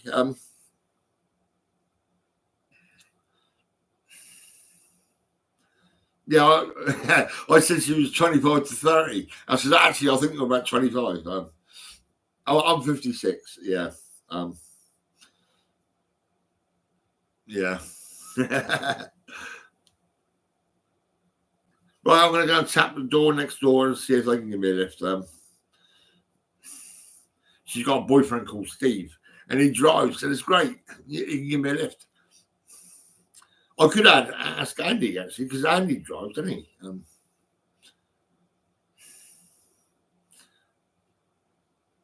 I might try that, because, yeah, I might just try that, actually. I need to make coffee, because I'm dry. I'm like, oh, my God. And it's already 6 minutes to 10. If I don't get sorted, I'm going to get a taxi and get down there. Because I promised this seller that sold me a Burberry umbrella, right, for £58, right? Seriously. And they're like £300 to get hold of, you know what I mean? And I got one for £58. I was like, yes, got it. So I promised them I'd make it, I'd pay it today. Because I was going to leave it until Monday or Tuesday, right? But I thought, well, hang on. I think I'll just pawn some gold, get some cash, and pay for the umbrella. Yeah. Well, I'll turn this up, and I'm going to nip next door from that. I'm now 30. Do you think it would be safe for me to try it again? Please do not do a that. trial at home. It's absolutely fine. control. Absolutely fine within certain sort of controlled, situations and environments, like in hospital. But I would not go doing your own trial at home. It's quite possible that some people grow out of them sometimes. Yeah. But I wouldn't go testing it yourself. Speak to a healthcare It's professional. the way to go. Thanks, Brent. All right, we've peppered enough questions towards you now, Rancho. Get your dancing shoes ready. It's time to get our moves going. It's time for Strictly Fitness with Michelle. So, cue the music. You've been waiting to do that, yeah. Let's go, guys. Celebrating iconic outfits of Strictly. So let's remind ourselves of the moves that we've seen this week. Exactly. Let's have a look at these moves. We've got Alex and Neil's quick step arms. Yeah. Next, we've got Helen and Gorka's lean and stretch. Yeah. Then we've got Gethin's Oh, arm look at him wave. go. Go on, Get. Come on, Gethin. Then we've got Hamza and Yavita's foxtrot hooks. Lovely. Amazing. So let's start off with the arm wave. We're just going to step from side to side and swing our arms up and over our head like so. And I can just do the arms, can't I? Exactly, yes. If you're seated, just do the arms. For the lean and stretch, we're going to be stepping across and extending one arm over to feel that lovely stretch in your side. I don't think I can get away. Yeah. Is that right? Yeah, that's right. There Yeah, we you've got it. Again, if you're seated, just do the arm. Then we've got Gethin's arm wave. So we're going to create an arm wave going one way and then a wave going the other way. Terrible. Little body pop, isn't it? The arms, there we go. And finally, we've got the hops, the foxtrot hops. So it's going to be hopping from foot to foot. Yeah. And circling our free leg around our standing leg. What shall I do on that And you should just do some arm punches. Arm punches. There we go. Right, I think we're ready. We're ready. Let's do this. Come on, guys. Okay. Go. Take it away, Alan. Dancing a Friday Fandango. It's Michelle Chackis. Let's go into the quick step arm swing. Give it a big stretch. It feels good, doesn't it? On a Lift our Friday? thighs. Oh, look Now at let's me. go into the lead and stretch. I don't know if I'm doing that right. Great It's job. actually really nice to do this stretch sometimes. Let's do Gavin's arm wave. Let's do it, Texas. Come Michelle, on. judge us on our pod. Judge us. Oh, yeah. Okay. Is that a 10? Oh, that's great. Oh, That's great. Oh, look at Reese. Look at Reese. That's Reese to do it one more time. It's a bit harder than it looks. Next, we've got the lean stretch. And I'm going to do the Great That's job. everyone. Love that range. Look at that. Beautiful And thing. into our foxtrot hops. 1, Reese is putting a camera involved. 3, I'm going to do that. Oh, that's all. back forward. Amazing. Great. Oh, we've got time for today, guys. You keep dancing. Gavin and Michelle actually will be back on Monday at 9:15. Have an amazing weekend. Keep dancing. Keep dancing.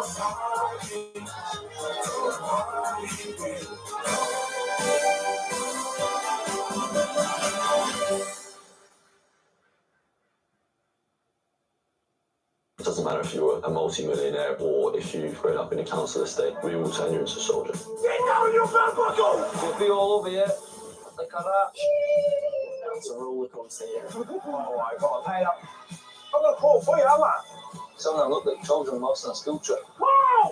Wow! Family and friends, they've got you this far. We're your new family now. Soldier starts Thursday, the 5th of October on BBC One and iPlayer.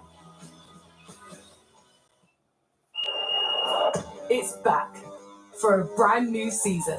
He comes up from over the halfway line. Inside the penalty area, here's Don, will go for We look at differing approaches that clubs have taken, money they've spent, some of the pitfalls that they need to avoid. In this new podcast series, we'll explore football first that have shaped our career and shaped who we are as people. For your daily football fix, we've got sounds for that. Blankety Blank is back, hosted by yours truly, yes, me, Bradley Walsh, with our incredible celebrity panel and, of course, our eager contestants. Why is one of the contestants me 10 years ago? Do you do yoga, Amina? Absolutely not. Blankety Blank starts tomorrow at 9:35 on BBC One and iPlayer.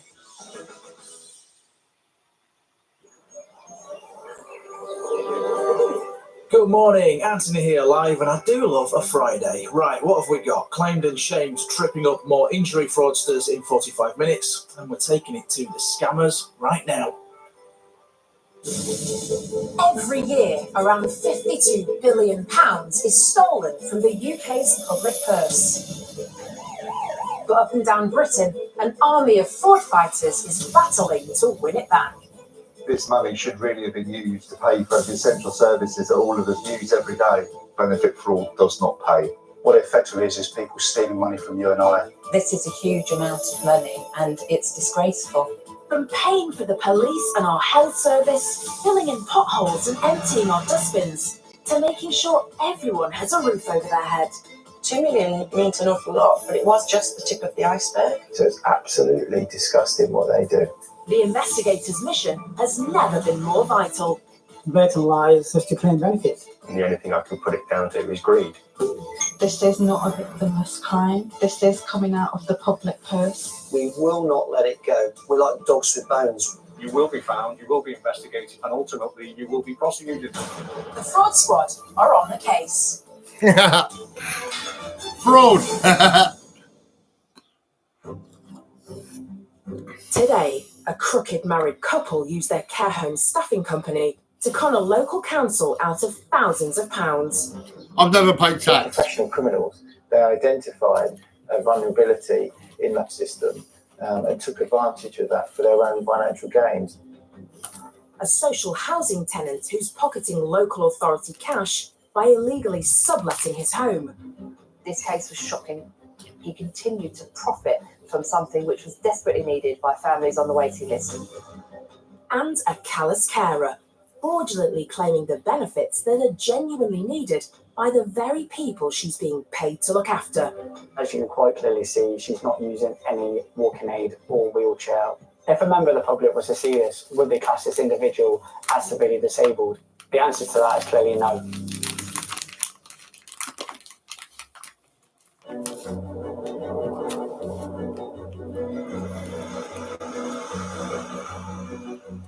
Fraud against the public purse comes in all shapes and sizes, but the damage is always the same. It ends up costing us, the taxpayer. But that doesn't seem to bother the fiddling fraudsters in our first case. In fact, they're so brazen, they can't help boasting about it. Yeah, I'm boasting about it. Yeah, I am.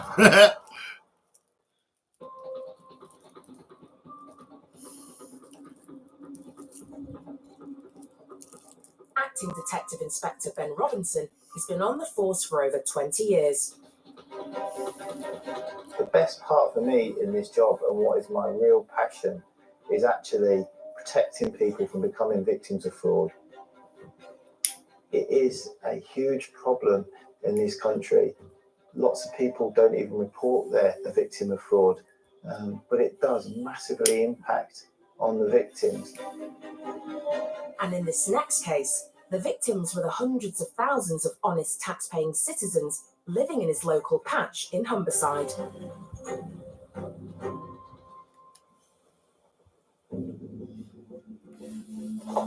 So this case initially was brought to our attention when a member of the whole local authority came to us with some concerns they had in relation to a company called PHP and the amount they were charging for the provision of care home staff.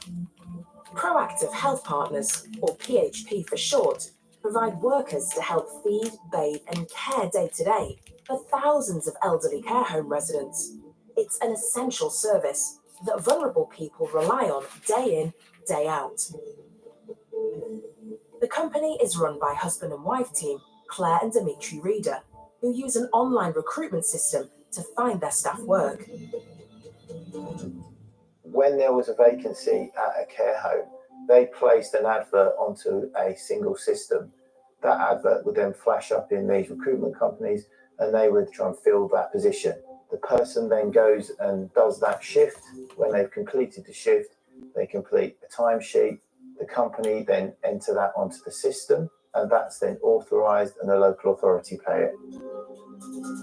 But now a former director of their company has turned whistleblower and has tipped off the local authority that the couple have found a way of claiming for hours of work that have never actually been done. It's a serious allegation. Oh.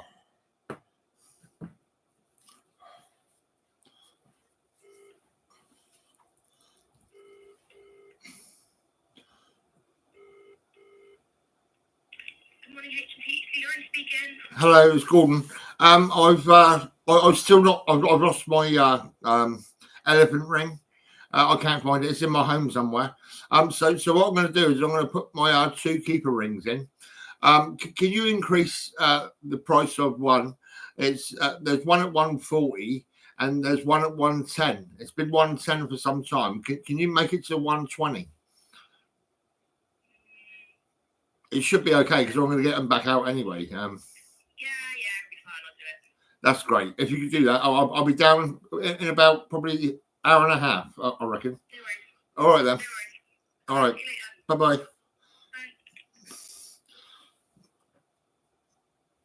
That's great. Yep, she's going to do it. Yep, that's 120 for one and 140 for the other. That's 260 quid in my account. Bang, and I'll get them back later.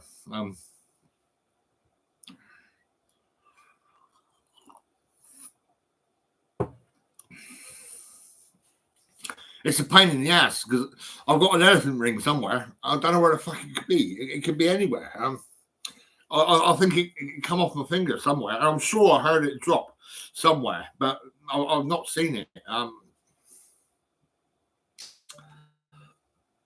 my belly's so big, I can't pick up the settee and have a look under there. And you know, I'm just struggling with my stomach. My stomach is terrible. It really is bad.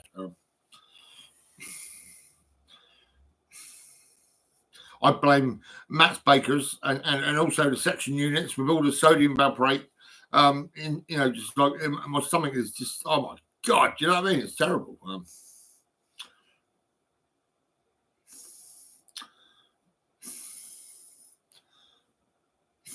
I'm ready to go out now, actually, but I think I'll take some painkillers.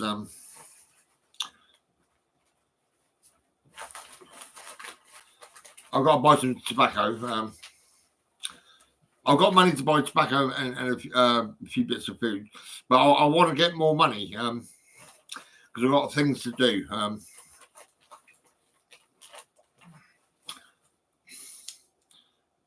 Slim tablets. I don't know. these are paracetamol. They're pretty good, really. They're capsules. There's one.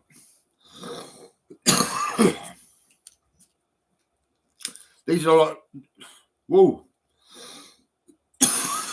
These are like Nurofen, but they're not Nurofen, but they're pretty cool. I don't know.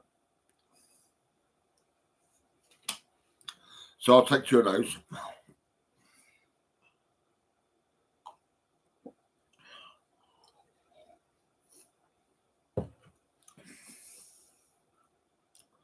Oh, yeah. I mean, I should be all right, I reckon.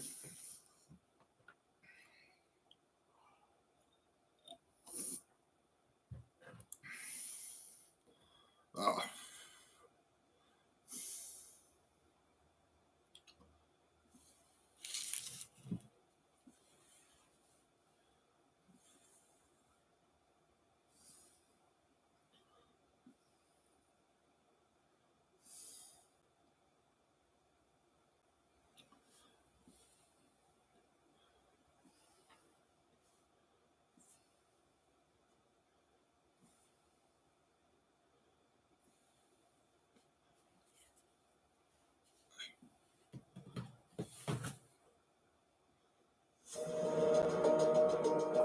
They were spending somewhere in the region of £1,000 in supermarkets, the purchase of high fashion brand shoes and other elaborate expenses in clothes shops every month, and a music platform spending around £300 a month.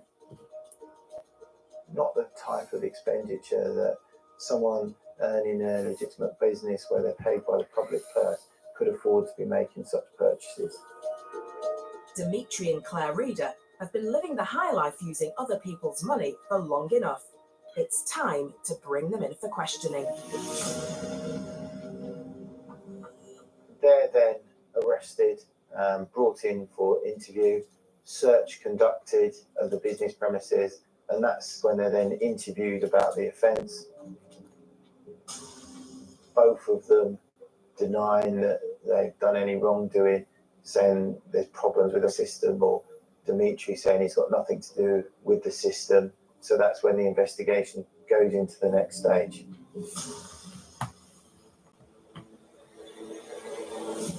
We turn up at their home address and we seize digital devices from them, their mobile phone, laptop, etc., and take them away for investigation.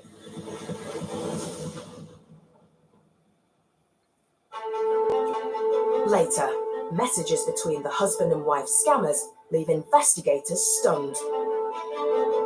When we see emails between the two suspects, text messages between the two suspects, this is when we get a real big moment in the investigation, a wow moment.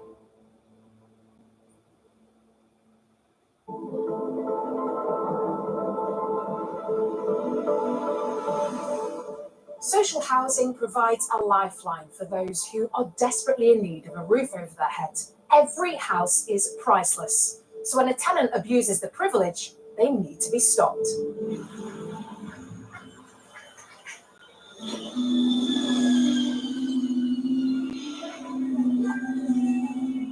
This is Waltham Forest, a lively and vibrant bit of East London, but also the location of an outrageous social housing fraud case, depriving council taxpayers of tens of thousands of pounds.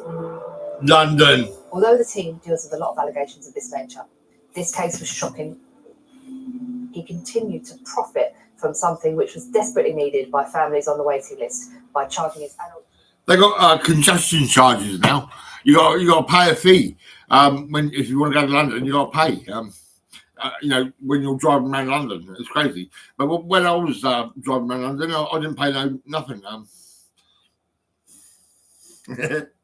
Yeah.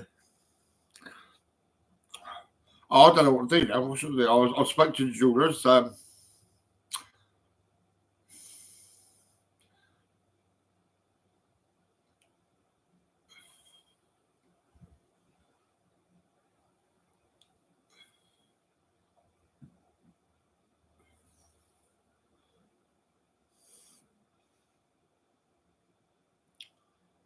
I've told the Bradbury umbrella seller that I will make payment by midday, but I'll probably get paid by 11:30 or 11:45.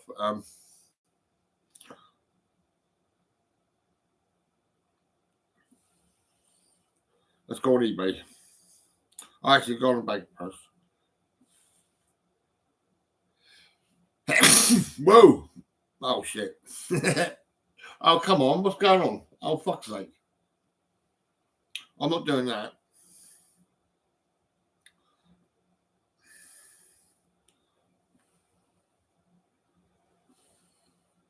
eBay.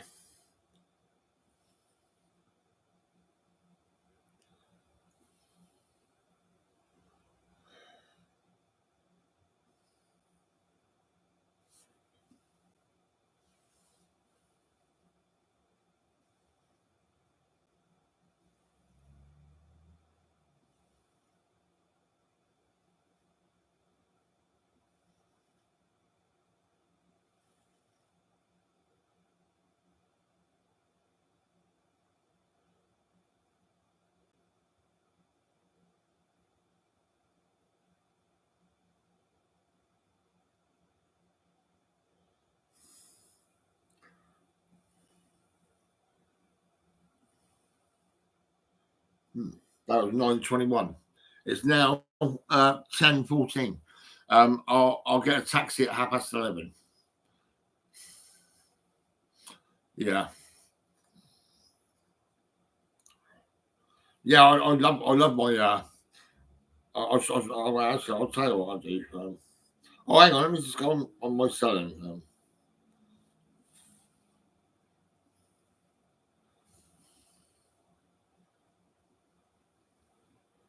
I'm selling 14 things, but I'm getting nowhere. 6 views, no views at all. 1 view, 1 view, 1 view, 1 view, 1 view, 4 views, 1 view, 10 views. Oh yeah, that's the Ralph Lauren jacket. That's quite a good deal. I don't know why. I've got 1 watcher. Yeah, that's cool. 1 watcher, 17 views on a Goldfield necklace. These. Yeah, that's 19.99 plus 4. That's 25 quid, right? It cost me about 12 quid, I think.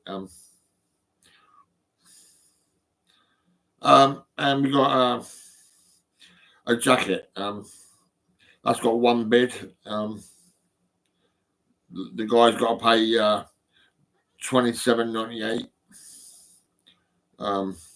And I'll be posting a jacket to him. I said he can refund it. He can send it back if he wants. So 8 views on a pair of Nike trainers. I only want £15 for them, for fuck's sake.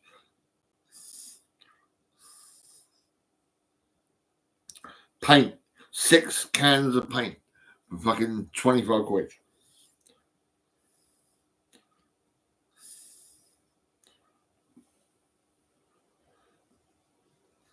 This eBay's pretty shit, really. I think people want you to put everything at 99 pence, you know, and buy everything fucking for peanuts.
I'll be going to Poppins restaurant.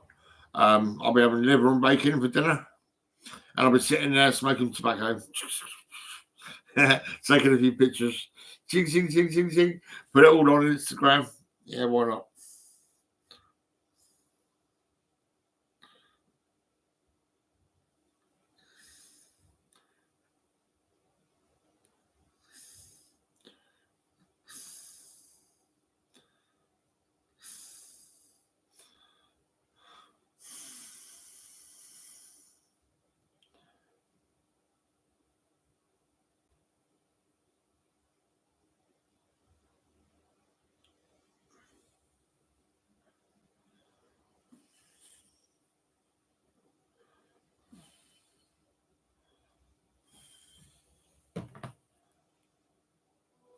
So, unsurprisingly, they employ teams of experts to make sure every penny goes to those who need it most.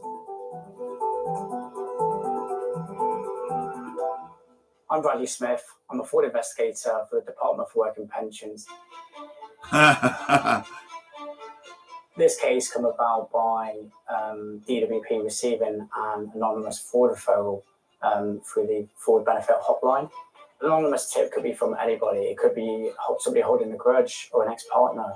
That's why we do a thorough background check to cross the T's and dot the I's. The tip-off alleges a local woman is playing the system and getting payment she's not entitled to by not only claiming disability benefits, but also working at the same time. Disability living allowance is a benefit for individuals who are disabled, who need support in order for their daily living, which may be getting taxis. It could be for physiotherapy, but this benefit is paid on the basis that the individual is disabled. For those in genuine need, the disability allowance is a lifeline. So Bradley's on a mission to make sure it only goes to those who really deserve it. And the first thing he needs to do on this case is to check the suspect's claim history. So here the suspect indicates that she needs handrails going up the stairs. She needs a raised toilet seat. She also indicates that she needs a handrail over the bath. She needs a walking aid whilst moving around indoors. She's also indicated she cannot lift things, and her husband helps her whilst doing the cooking and housework.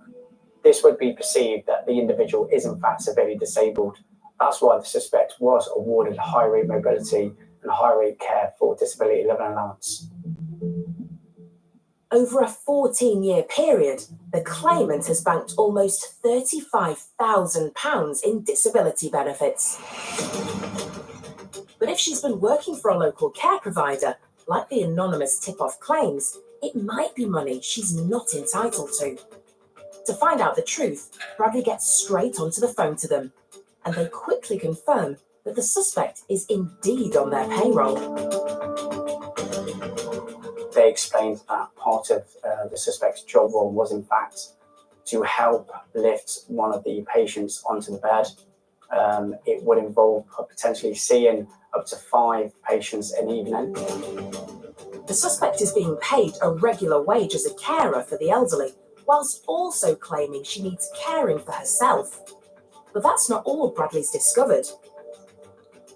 Incredibly, not content with cashing in just once, it turns out that at the same time as she's saying she's severely disabled herself, she's also signed up for a second, even more physically demanding job.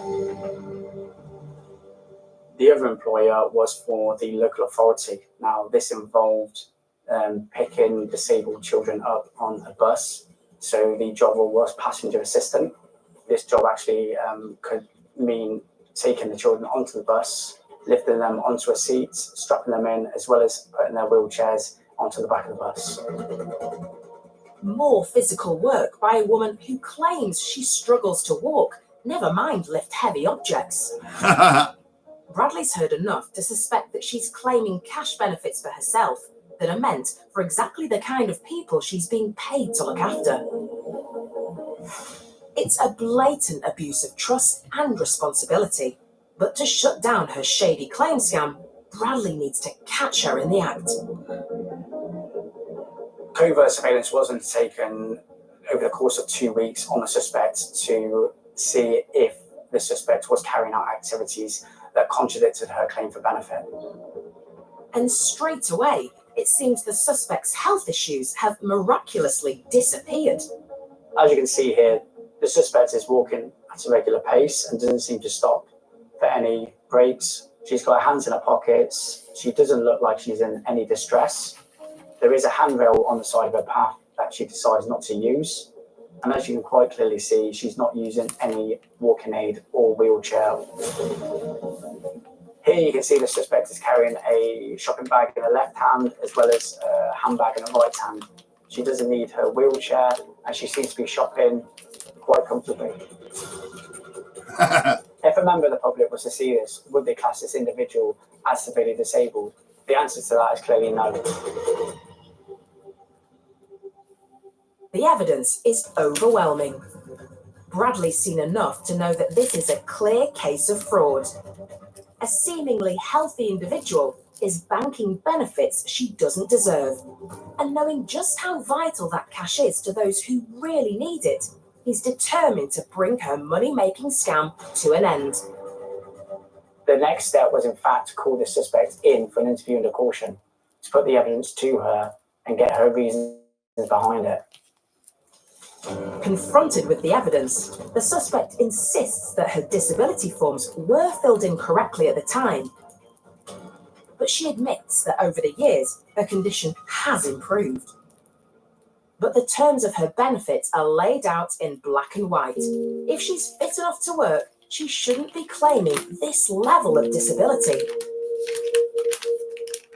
A level of empathy was given, however, £35,000 being paid to the suspect over the course of 14 years claiming benefits could be used elsewhere.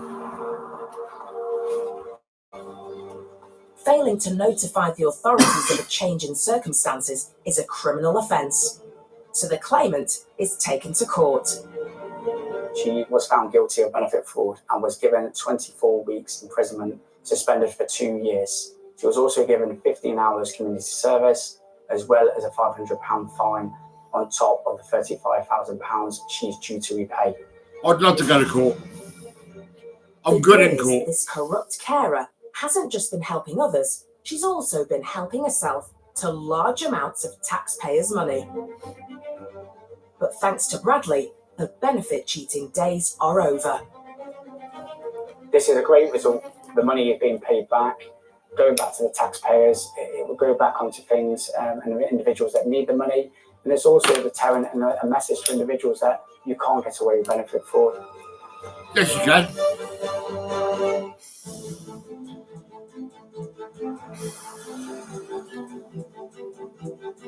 In Hull, police are hot on the trail of a couple of con artists. The married pair don't just work together, they commit fraud together too.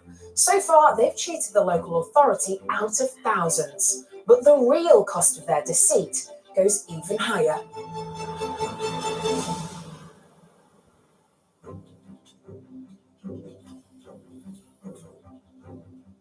Dimitri and Claire Reeder run PHP, a company that supplies care workers to local nursing homes. But they've been repeatedly claiming for shifts that haven't been worked. Ben's team has seized their laptops and phones and called them in for questioning. Both are denying they've done anything wrong, but what Ben's about to discover will blow any claims of innocence out of the water.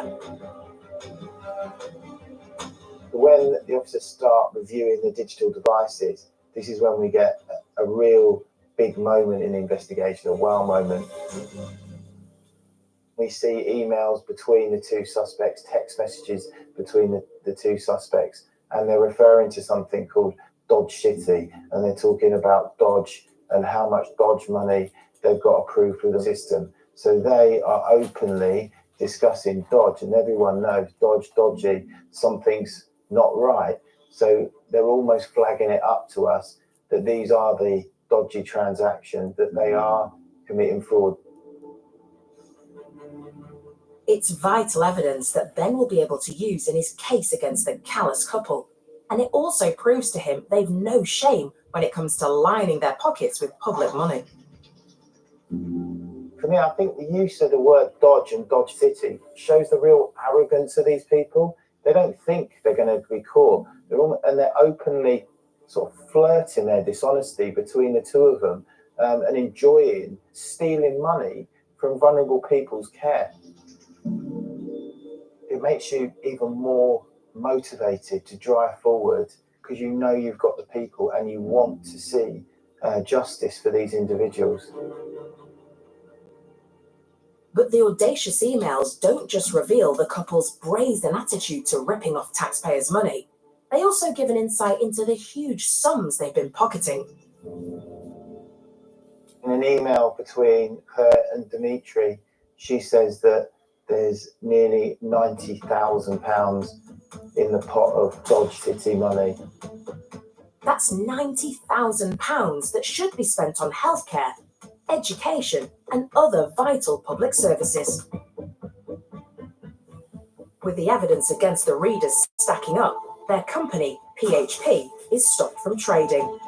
But even that doesn't put a stop to their fiddling ways. To Ben's amazement, while already being investigated for fraud against Hull City Council, the crooked couple have set up another company called Angels Care Force, or ACF, and it looks like they're running the exact same scam in another part of the country. Talking about the arrogance of these individuals, when they were initially arrested for the PHP fraud, they knew that they'd already set up ACF and were doing exactly the same thing with another local authority, stealing more money. Investigators are outraged at their audacity. So with new charges to answer, Dimitri and Claire Reader are brought in for questioning again. But despite the mounting evidence against them, they still deny they've done anything wrong and blame it all on a faulty payment system. There's lots and lots of work to be done at this point because we have to prove some of the things they're saying are not correct. So we go to different care homes and we have to take statements from people that use that system to evidence that there is no problem with that. It is that they've been manipulating it for their own gains. You know, we have to investigate who had access to the computer system within the companies to show that it is only these people that have done it. After months of investigating, Ben and his team are leaving no stone unturned as they build a case against the corrupt couple. We've got the two reports from the local authority. We've got statements from different care homes proving that there's nothing wrong with the system. We're evidencing that no one else could have accessed the computer system. We've got the digital downloads from their mobile phones and their computers, and we're putting that all together in a comprehensive file. But what we really need is an independent version of that. And so that's when we had to employ the services of a forensic accountant. Takes the forensic accountant 6 months to examine all the evidence, and all at a further cost to the taxpayer. Between Humberside Police, Hull City Council and the other local authority, that work cost just in excess of £20,000. That money could be used elsewhere on the provision of other services. The forensic accountants go through the case files with a fine-tooth comb to make a watertight case. And crucially, they work out exactly how much taxpayers' cash Claire and Dimitri have pocketed. To come up with a figure of how much the local authority had been overcharged by, they looked at the lowest hourly rates that a care home worker was working by and multiplied the two together. And that's how they get per local authority. The amount was a minimum of just over £200,000.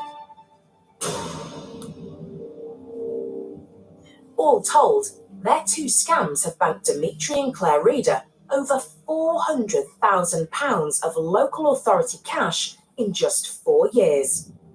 Partners in life and partners in crime. After more than a year's hard work, investigators think they have all the evidence they need to put Claire and Dimitri away for a long time. But will the jury agree? At the conclusion of the trial at Hull Crown Court, Dimitri was found guilty which the whole team were really pleased about. He was sentenced to 6 years in prison. Claire Reader, for her part, she got a little bit of credit because she had pleaded guilty. She was sentenced to 4 years and 9 months in prison. It's a good result for the Humberside Police Fraud Squad, but their work here isn't finished yet. Once people are found guilty for these type of offences where they've had some sort of financial benefit, we then commence an investigation under the Proceeds of Crime Act. So that investigation is conducted with a specialist investigator from our team. They will look at the amounts that the people have gained from their criminality and what assets they have available that we can realise to pay back the people that have been victims of this. So in this particular case, they had a house, there was some jewellery, Dimitri had a pension. So we are able to realise all of that and should be able to refund the councils once the house is sold somewhere in the region of £125,000. That's £125,000 of cash clawed back that would be put to good use caring for people who really need it. It's a great result for the taxpayer and for Ben. I think the investigation went really well. When you look at all the information that we had to review, then putting that all together in a case file to a successful conclusion where 2 people that took advantage of the public purse are sent to prison, I think it's a great result.